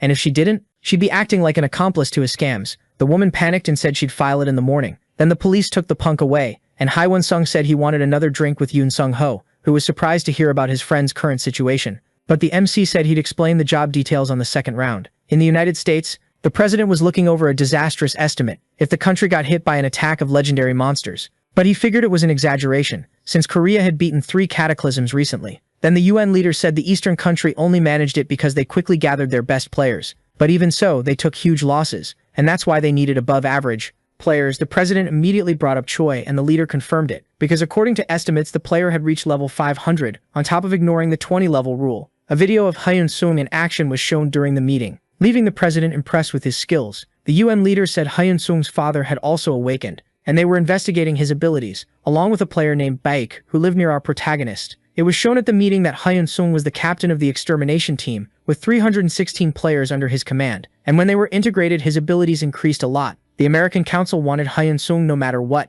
and they decided to come up with strategies to build a relationship of trust with the kid in Korea, and they'd use every measure, fair or not, to reach that goal. A group of mercenaries was lurking around Hyun-sung's home, and they quickly took out the bodyguards, breaking into the MC's house, where his mom was distracted watching TV. The mercenary used magic to stun the woman, and noticed she was wearing a magical protection ring, so they tried to destroy it. But before they could lay a hand on her, Hyun-sung showed up looking pissed, and blew the punk's face off. The group scattered, trying to run for it in a panic, but our MC wasn't letting it slide and took out the guy who attacked his mom. Then he fired arrows that blew up on the others, and not a single one was left to tell the tale. While his mom recovered, Hyun-sung asked Lucia to protect her, and he shared a piece of paper with the knight before leaving. When the hero got to the shop, his sister had already been grabbed by the Chinese mercenaries, who ordered the MC to back off and carried out a forced teleport to a subspace. Pressing the blade deep against his sister's neck, Hyun-sung agreed to go in as long as they left the girl alone. The thug said he wouldn't hurt her, and would even take her along, so Hyun-sung accepted and was taken to the parallel space, where he pulled out the paper he'd shared with Lucia,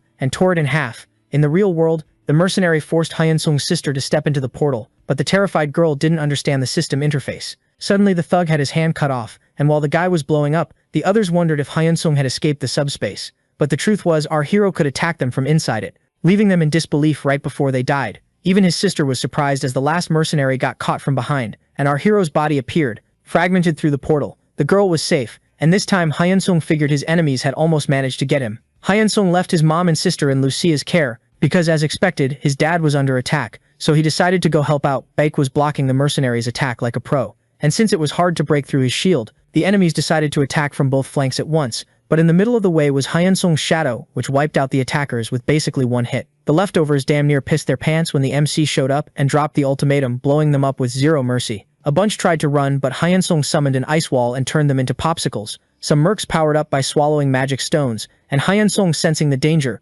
summoned the absolute shield, making the enemies blow up as they came closer. Our hero was holding his own, even though he still hadn't fully recovered his energy from the last ambush. Baek jumped in, and now way stronger, blew up a few enemies with his built-in shield, which ended up leaving Gyu exposed. But Hyun-sung used an order-type skill that paralyzed the mercenaries and dumped an electric wave on them, and they dropped like rotten tomatoes. The thugs kept charging at Gyu because the mission was to take him hostage, but the old man was in shape and managed to dodge, until the big guy blew up more thugs than a kid popping firecrackers at a New Year's party. The trio regrouped, and Mr. Gyu used his skills to heal his son's wounds, and wanted to know why those Chinese guys were attacking them. But Hyun-sung still didn't have the answer. At the association building, Hyun-sung told the president what happened. Kang Soon-young asked if the kid had captured anyone alive, but Hyun-sung had taken them all out. So the president asked if the bodies were still at the scene, but Hyun-sung said they'd all been turned to ash. Kang didn't say anything, but he knew he couldn't lose Hyun-sung no matter what. The president suggested Hyun-sung stay at the association barracks with his family, and for safety reasons the kid went along with it. Kang felt really bad about what happened, and said he'd raise the bodyguard's rank for Hyun-sung's family. Lucia listened to the worried MC say it'd be hard to hide from the attackers forever, so she suggested her master send her to wipe them out, but Hyun-sung said he wouldn't, because the psychometry skill was super important for this kind of mission, so Lucia said she'd go with him. Hyun-sung thanked the knight, but he needed her protecting his family, and also asked Lucia to look after the electronics store. The MC went looking for a disguise, and after seeing the options figured the rat form would do the trick. The Korean government announced to the public the Chinese attack on the country, and the association president got word that Hyun-sung would be taking a break from his activities, and that he'd moved with his family to a place in Pangyo where there were lots of high-level players. Hyun-sung found the secret base in China and figured Inakuso was being really useful, especially with the disguise he'd gotten, so he decided to use the sick rat disguise to keep the mission going. The warehouse was packed with players and soldiers, and our rat man decided to reveal himself, ready to cut them down one by one. Then he rushed in, giving the Chinese no room to defend themselves, but when the men tried to counterattack, he fired ice arrows and split the opponents in two, and blew up the rest, finishing his first objective. The noise caught the attention of other agents, and when they got there, they saw the damage our MC had done. The Chinese government was furious at the provocation, and one of the members suspected our MC was behind the massacre, because of the report that showed what kind of magic was used during the operation, until an assistant walked into the room, revealing the killer's monstrous nature, and that's how they figured the attack was carried out by a mutant rat of legendary rank, which ended up freaking out the Chinese top brass. Meanwhile, Hyeonsung was putting the pieces together to take down everyone who came after his family. Ratman kept delivering justice with his own hands, spreading terror wherever he went, and the authorities assumed the monster was super intelligent and had one goal: wipe out all the high-level players gathered in one place. Our rat got to another warehouse, but this time found the place empty, so he went after the guys in their own homes and noticed the government had decided to spread the players across the whole country. But luckily, Hyeonsung was a beast at teleporting, so he figured he'd cause some serious damage. That night, the next day, the meeting room was total chaos, with the Chinese government furious about losing more than 100 agents in just one night. The leader pulled himself together and asked for the tracking status, but one of the council members explained the creature could teleport. The guy took a deep breath so he wouldn't lose it, and guessed the intruder might be someone with a transformation ability, even though it was a really rare condition, as one of the agents explained. Then they watched a video of the rat in action, and ruled that out, assuming it was a monster with an insanely high level. The next night, Hyeonsung noticed two agents with invisibility powers, and even though he could sense the presence of 100 people at the same time, didn't find the minister who was his target. So he decided to take those two out and get the hell out of there. But when he executed the agents, there were other players watching him from the shadows, and they angrily set off to hunt down our Ratman. But Hyeonsung didn't chicken out and jumped to the back line, throwing his explosion at them. Then he started pushing through the enemies until he ran into the team's tanker, who used a taunt skill to pull him in. But Hyeonsung held out and finished the giant with a single blow. Wherever the Chinese players looked, an attack from our MC was coming, and little by little they all started dropping, until a man came up and Hyeonsung realized he'd walked into an ambush. Our MC tried to teleport over and over, but something there was blocking the skill. So he found himself surrounded by yet another bunch of players thirsty for his rat head. Ma Boon-sok was the president of the country's Players Association, and he ordered everyone to attack him. So Hyeonsung downed a bunch of cheese, or rather magic stones, and like a war machine he went at the players like a madman. Hyeonsung didn't want to kill that many players, but he also couldn't afford to die in that clash, which had turned into a full-on war, one nation against a one-man army. And despite the whole task force the warriors threw at him, Hyeonsung, like a legendary rank monster, wasn't getting hit by their assaults. The tankers tried to stop him, but got tossed aside like bowling pins. The rat had already taken down around 1,000 players and suddenly activated berserker mode.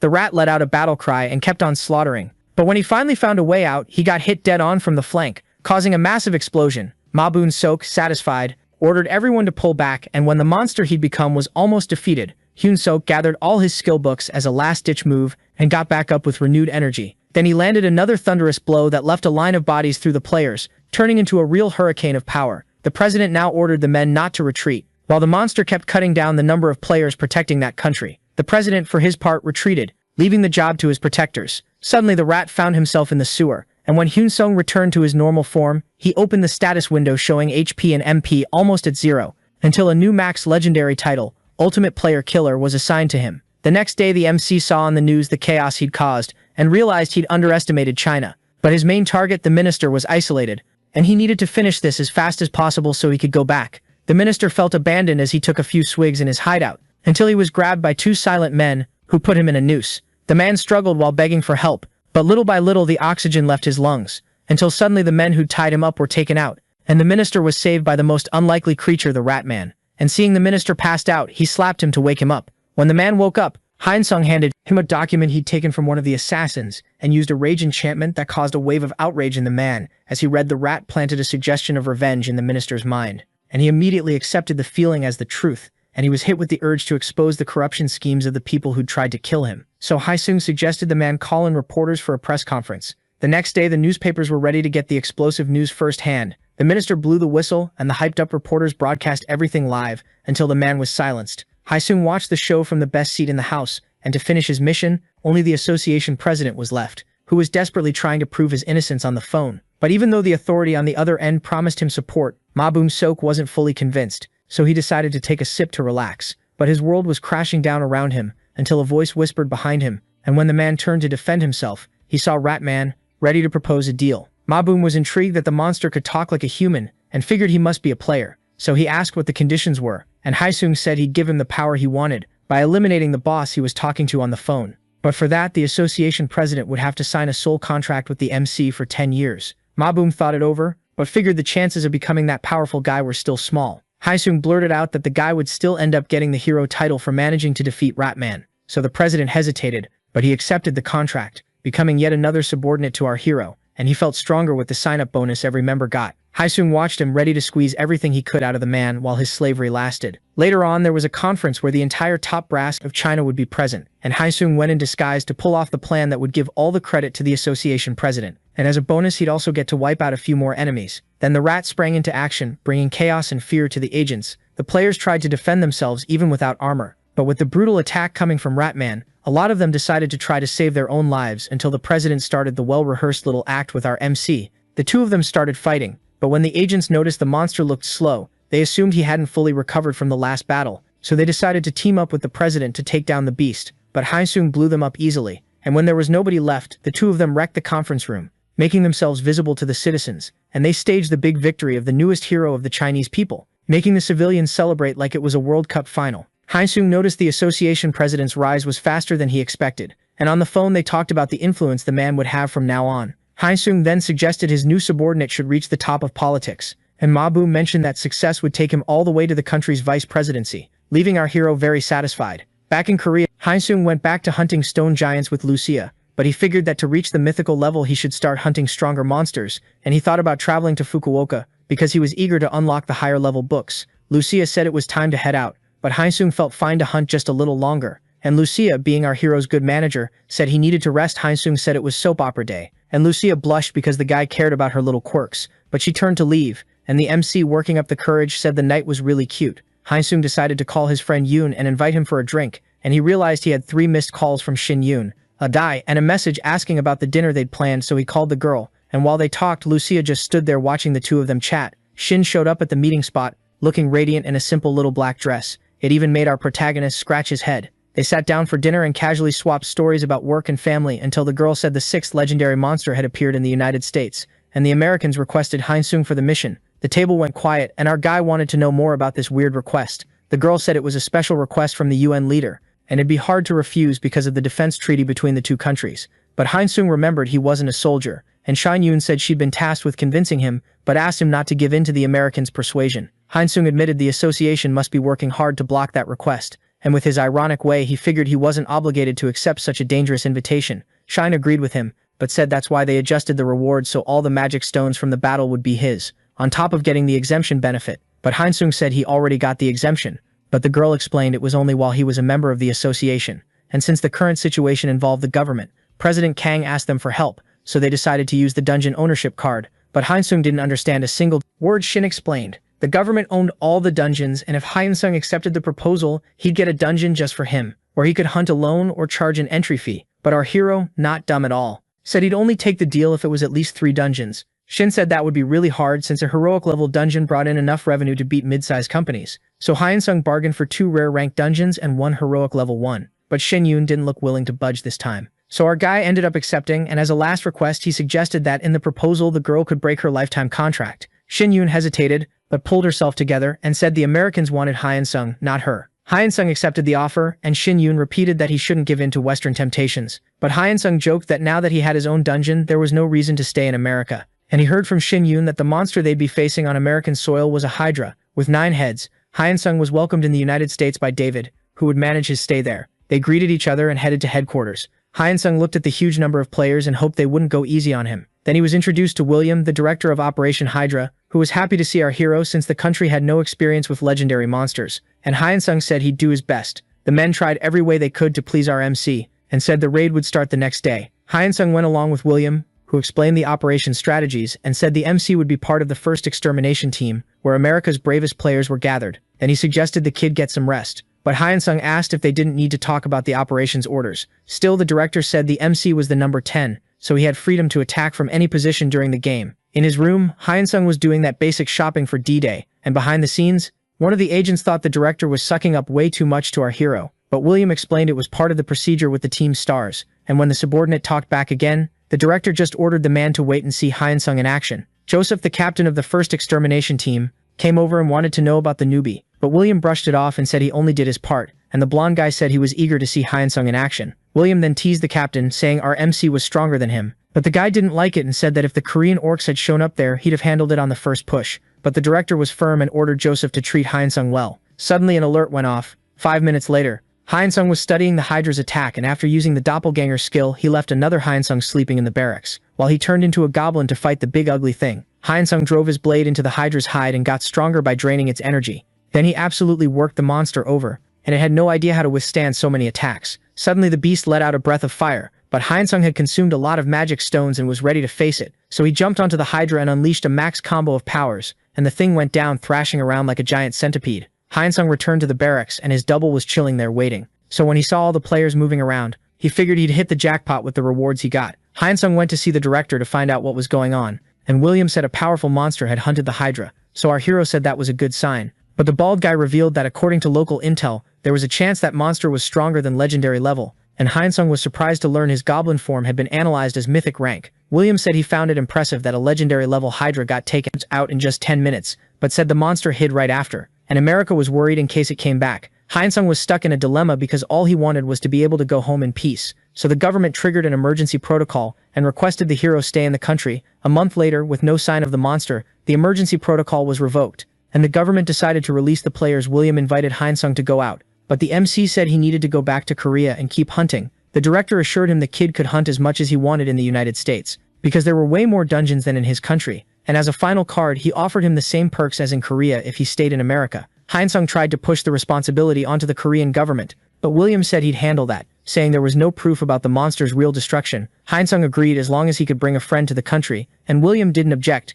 and even said the American government would cover her expenses too. He reminded him that the president's orders were to keep Hyun-sung in the country no matter what. The MC was happy, and a few days later he went to the airport to pick up the knight. Together they made the most of their time, sightseeing around the city, and when they went hunting, they were watched closely by director William. Back in Korea, President Kang wanted to know why Hyun-sung still hadn't returned, and he pressed Shin-yoon for answers since they were close. But the girl only knew he was out there having fun and that they shouldn't worry about it. So Kang-sung noticed that Shin-yoon had feelings for the MC, but when she got asked about it, she just blushed, not knowing what to say. So she defended herself, saying she was older than our hero, but Kang knew the girl was trying to hide what she felt, and said it was hard to cheat the heart's desires. But Shin almost freaked out, not knowing where to put her face. The president said he'd figure something out for the player, and without meaning to show interest, she asked how he'd do that. So Kang-sung decided to send Shin-yoon to the United States. Not believing it, the girl wanted to know what her orders were, and the president obviously said it was to bring Hyun-sung back to Korea. Then he gave the player a credit card and told her to take a vacation. The man guaranteed he could get an unofficial extra dungeon, so Shin-yoon wouldn't get jealous of Hyun-sung.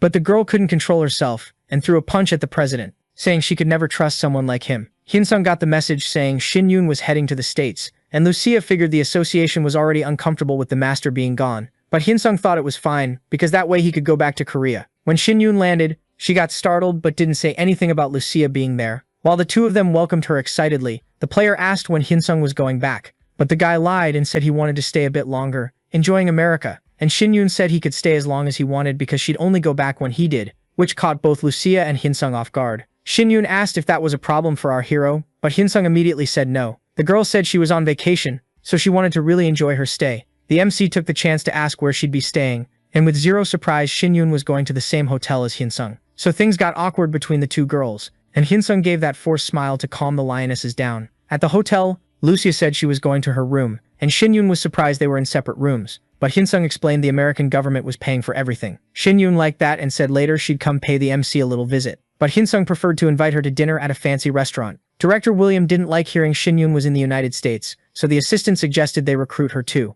But William said they'd already tried and failed, and they couldn't keep Hyun-sung in the country any longer, even though the director believed the hero felt a little tempted by the United States. So the best move was to loosen the rope while tightening the collar. The director also ordered that Shin-yoon be welcomed properly, so it wouldn't leave a bad impression. Suddenly, another agent rushed into the room, desperate to report that another legendary monster had appeared. The military immediately fired missiles at the dragon, but it didn't work. Meanwhile, the beast was blowing up everything in front of it with its fire breath and burning civilians alive without mercy. William ordered all the players to gather, while Hyun-sung and Shin-yoon headed in on a supersonic fighter jet, which gave the director hope. An admiral gave instructions to lure the dragon down to the ground, and the players knew it would be a tough job. Hyun-sung watched the dragon getting closer to headquarters while the range damage players got ready to shoot it down. The MC figured the thing was way stronger, and at the attack signal, the launchers fired at the beast. The dragon landed, and the ground troops charged in with blood in their eyes. But they had to defend themselves because right after that came the million-degree blast. The dragon's wings were healed, so the players jumped onto the beast, which let out another vicious breath.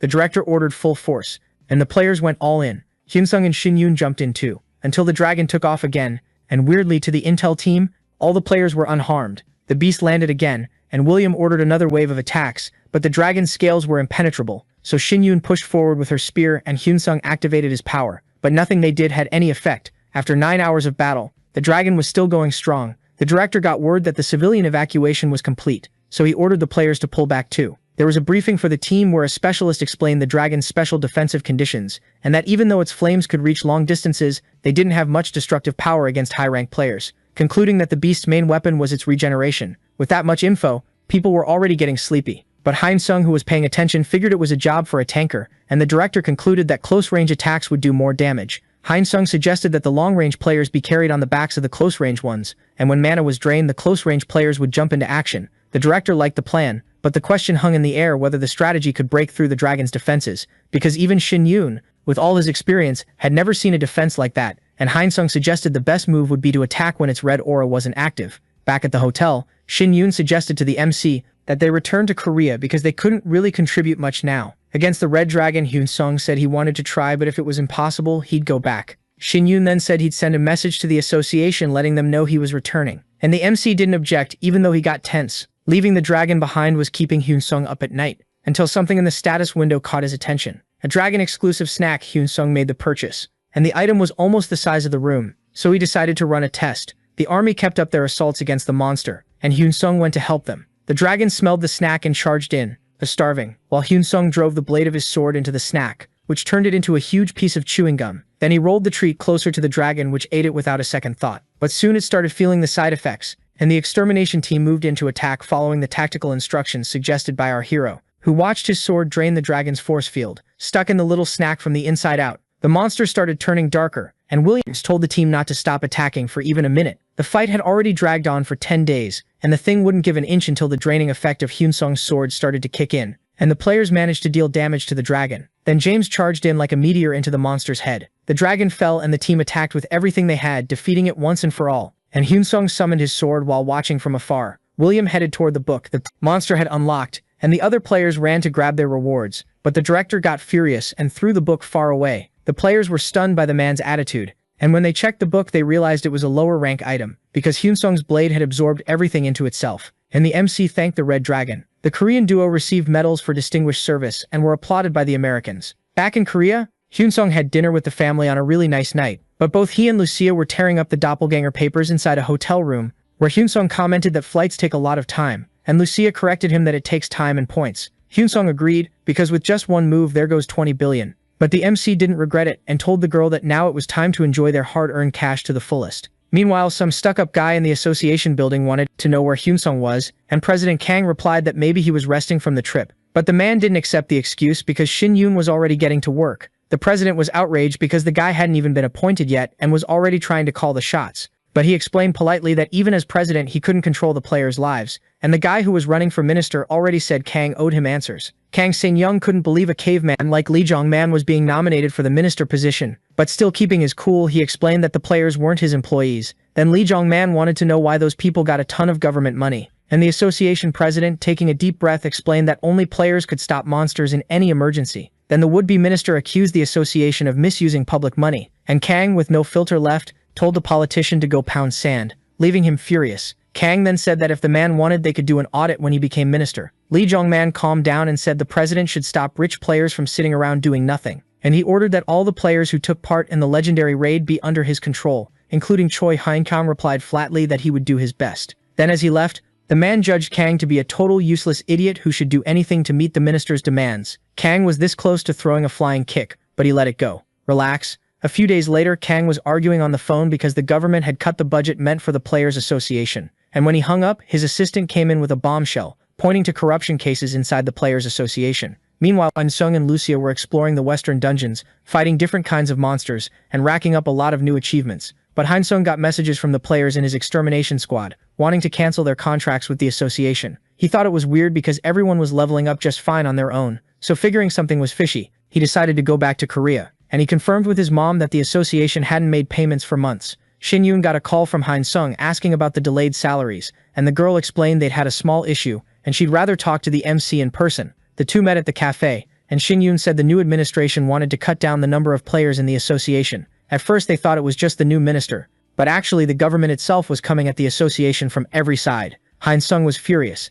and the girl went on saying the current government was supposedly in an illegal scheme with big companies to weaken the association and force it to be privatized. Han Sung asked how the opposition was reacting, but according to Shin Yoon, opinions were split, with both sides holding marches to defend their points of view. But the media was trying every way possible to turn the association into the villain of the story. Han Sung listened to it all, worried, and Shin said even the public was against them because of the losses from the orc invasion, seeing players as a privileged class in society. Han Sung walked through the city, taking it all in, and came to the conclusion that he didn't need to revive the association. He needed to put it in his own hands. Han Sung started pulling strings, getting in touch with Ma Boom-sok in China, and Shin Yoon called the MC to ask why he'd cancelled the contract. Han Sung then gave some lame excuse that he couldn't wait for the association to recover, especially because he'd lose the dungeon that had been assigned to him. But he mentioned the offers the girl had been getting from other guilds, and Shin confirmed scouts were coming after everyone. But she wasn't giving in no matter what. Han Sung asked if the girl wanted revenge, and she immediately said yes, so the MC revealed he was creating his own guild. Shin was surprised but said she didn't plan to leave the association or her friends. Han Sung then said she could bring everyone, promising to give the same perks to the association members, so they could all work together. Shin Yoon and President Kang went to meet Han Sung at the cafe,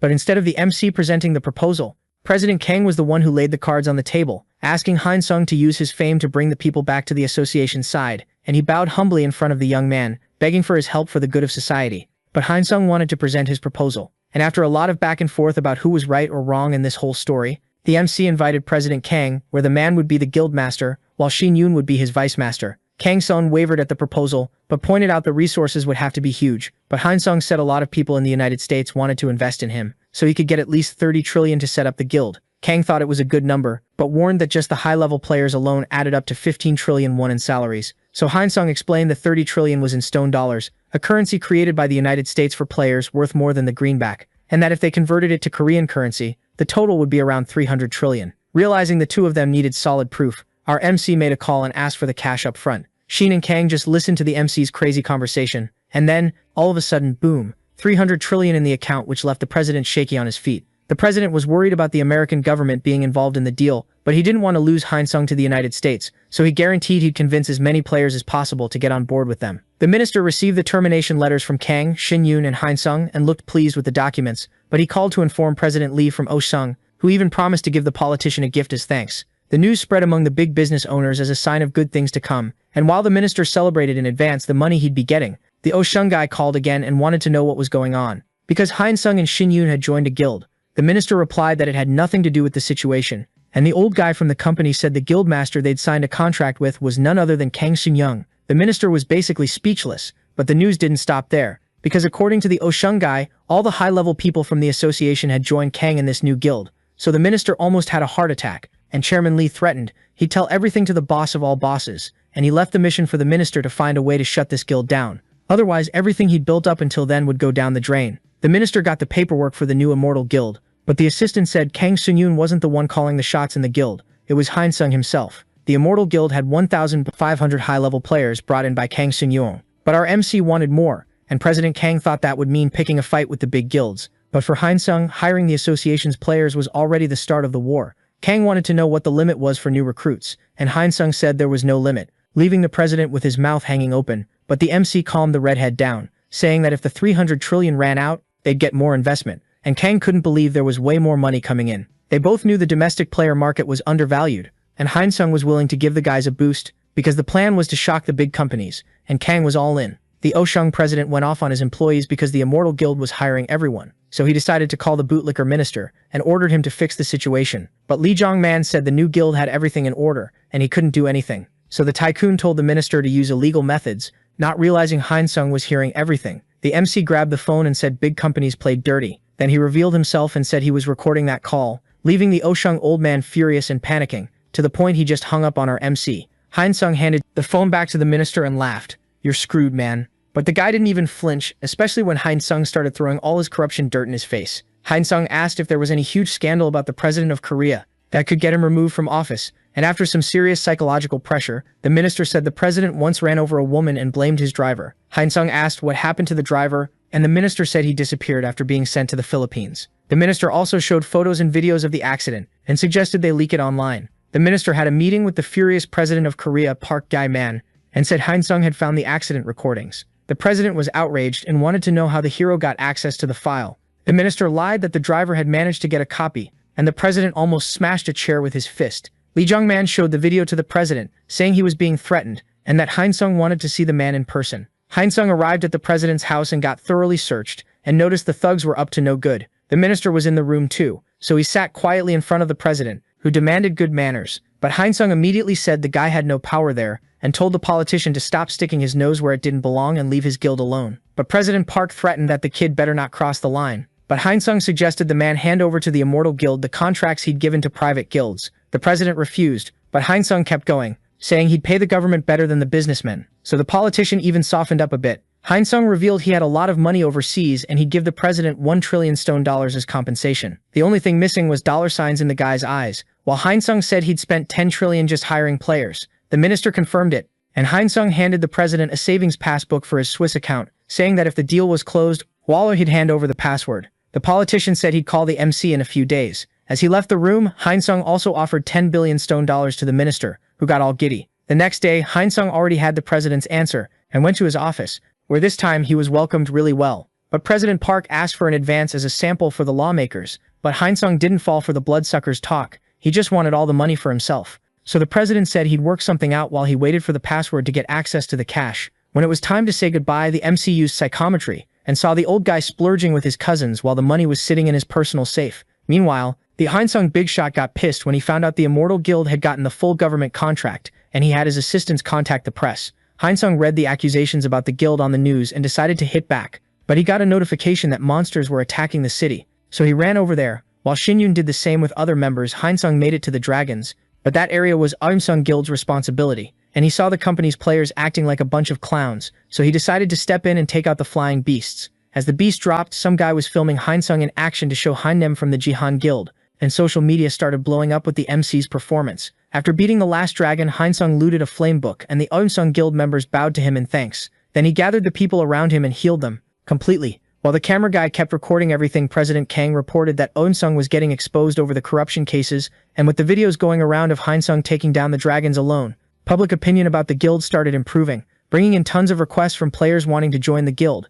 But to avoid losses for the company, Kang offered contracts with lower pay, but Hyun-sung argued that neglecting players could make the guild lose new talent, and Kang explained that if that happened, they could just persuade them like the other guilds do, plus get contracts to use government money. The guild made the deal with the government, and the minister went to the president's office to celebrate the win, until an agent reported that the news about illegal campaign money had been posted online. With that, people went out into the streets calling for the president's head, but the guy got on a plane and went who knows where. While a judge issued an order removing President Park from office, the corrupt guy went to Switzerland to get the money he'd made off Hyun-sung. Then the bank employee, after seeing the document, asked the ex-president to come with him. But waiting for him was the police, accusing him of falsifying bank account data, and they hauled the guy off to jail. Meanwhile, in Korea's election fight, Minister Lee Jong-man started his run for president, and Hyun-sung felt relaxed enough to go on a light hunt. But suddenly he got a call from Inukuso, warning that the Japanese government would be visiting Korea, and they'd be looking for the Immortal Guild to ask for help. Hyun-sung wanted to know what they'd get out of it, and Inukuso said the country would hand over part of the dungeons. So when the meeting happened, our hero decided to negotiate in person for the guild.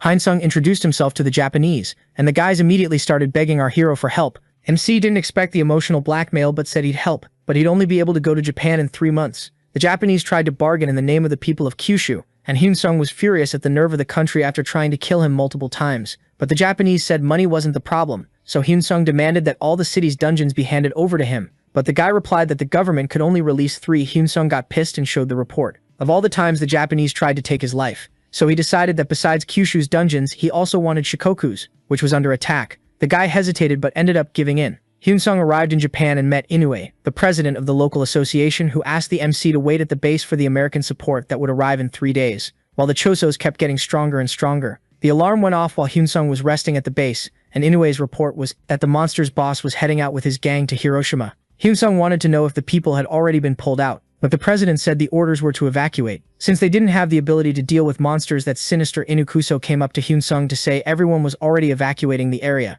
But the MC didn't want to run, and asked if his subordinate was down to become Japan's hero. Inukuso immediately accepted the offer, and Hyunsung said the plan would make the man the country's portal manager. Then he gave the soldier a teleportation cloak and the guy thanked him loyally. Hyunsung wanted to know if anyone had disobeyed the evacuation orders, and Inukuso said one of the soldiers was trapped at the site. So the MC asked him to free the man, explaining that live broadcasts would bring visibility, so the guy's job would be to film them in action. Inukuso went to talk to the guy who, even though he was a healer, accepted the filmmaker role. The guy started filming and the hero duo headed toward the 10,000 monsters to save Japan. The Chozos noticed the heroes and the battle began. Both Hyunsung and Inukuso used their skills to take out as many as they could, while the healer filmed and narrated, "You're the real deal for sure," and a rain of flaming monsters lit up the sky. Hyunsung liked the light effects while the system updated his status with 5,000 more monsters added to the tally. The Chozo leader got furious and charged at our hero, who dodged and landed a powerful counterattack, but the beast deflected the power with his magic spear. Hyunsung tried to push forward again and got electrocuted by the monster so hard it broke his armor. The fight got so insane with the shocks and explosions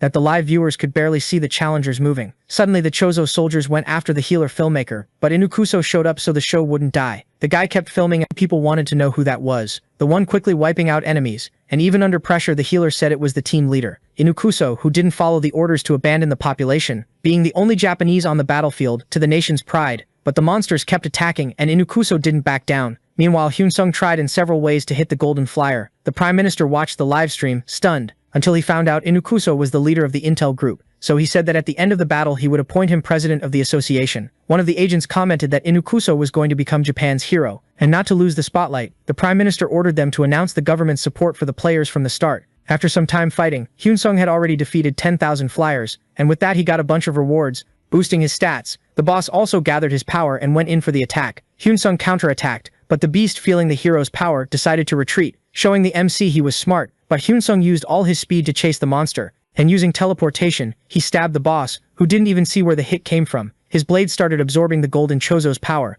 and when everything exploded, the camera didn't miss a single detail. The beast dropped down lifeless, and Hyunsung watched, panting, while the live chat commented excitedly, wanting to know who the heroes were that saved Japan. Healer Kimura ended the live stream, and Inukuso praised the man's work. Hyunsung walked up to the monster to claim his reward, and found the monster's flying cape, which he thought was awesome. So he put on the cape and noticed, with the skill book, that he still hadn't reached mythic rank. Inukuso and Kimura came up to Hyunsung until a helicopter arrived with Japan's top brass, who named Hyunsung the hero who saved Japan. But the MC said they should congratulate Inukuso, and the association president did just that. Then the Prime Minister in front of the cameras also bowed to the heroes, and Hyunsung, realizing the politician just wanted the spotlight, mentally ordered Inukuso to step in front of the cameras. The player walked up to the politician, pulling the honors toward himself, and the minister thanked Inukuso for accepting the difficult mission. When Hyunsung heard the word mission, he got really pissed, especially with the media praising the government that had nothing to do with the battle, so he told Inukuso to play along, while the minister kept spewing nonsense in front of everyone. The next day there was a celebration,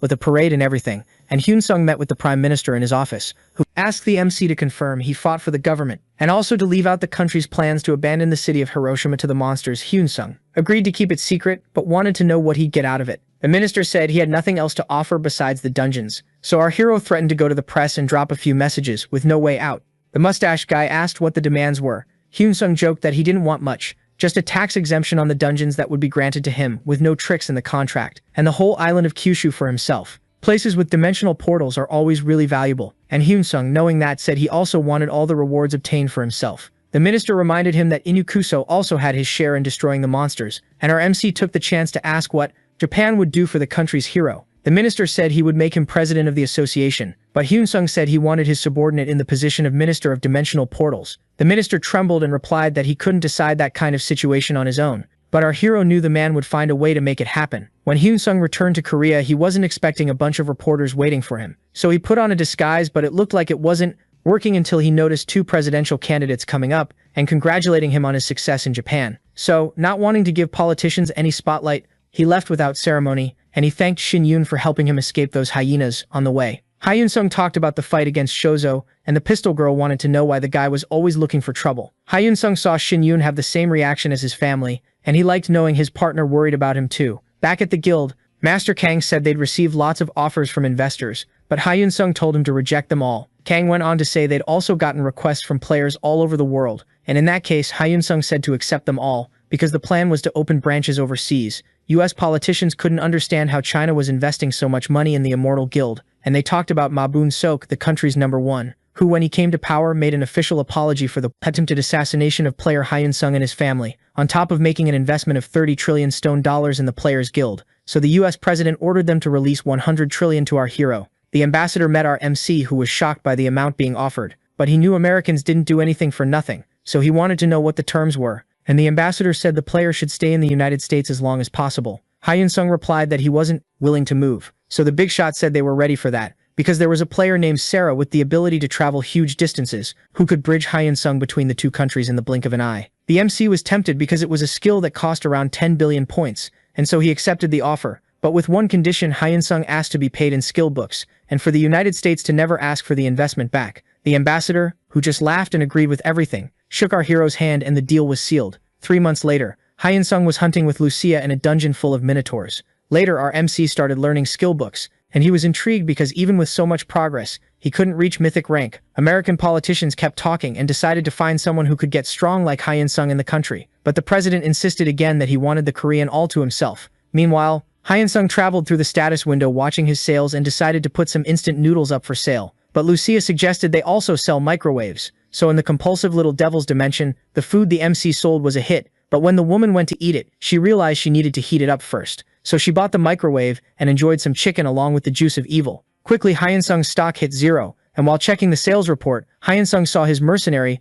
status level up. Lucia said it would be interesting for the hero to invest in the career, because depending on the contract it would be easier to get mythic items. Hyun-sung got excited and accepted his first contract, being summoned to a raid full of demons. Then a crown with a trying to act young vibe showed up, asking our hero to protect the castle. Hyun-sung went in and easily took down 300 freaky monsters. Then the client offered all the loot to our hero, begging him to stay there. Hyun-sung accepted, but felt like he was taking advantage of someone worse off. A lot of monsters appeared and were taken down by our hero, who thought their toughness was a bit high, but he promised to wipe them out one by one, and with the battle won, the people went out into the streets to celebrate, but Hyun-sung didn't seem satisfied with the upgrades, so the client thanked the MC, who thought the woman looked like Lucia when he first met her. After getting paid, Hyun-sung said goodbye, forming a bond of friendship with the old young lady, and when he got back, he got curious about a credit score notification, so he went to ask Lucia, who explained it was a kind of user rating classification. Hyun-sung decided to push harder into the profession to get contracts from higher-ranked players. Suddenly, another request popped up from someone called Gaspit,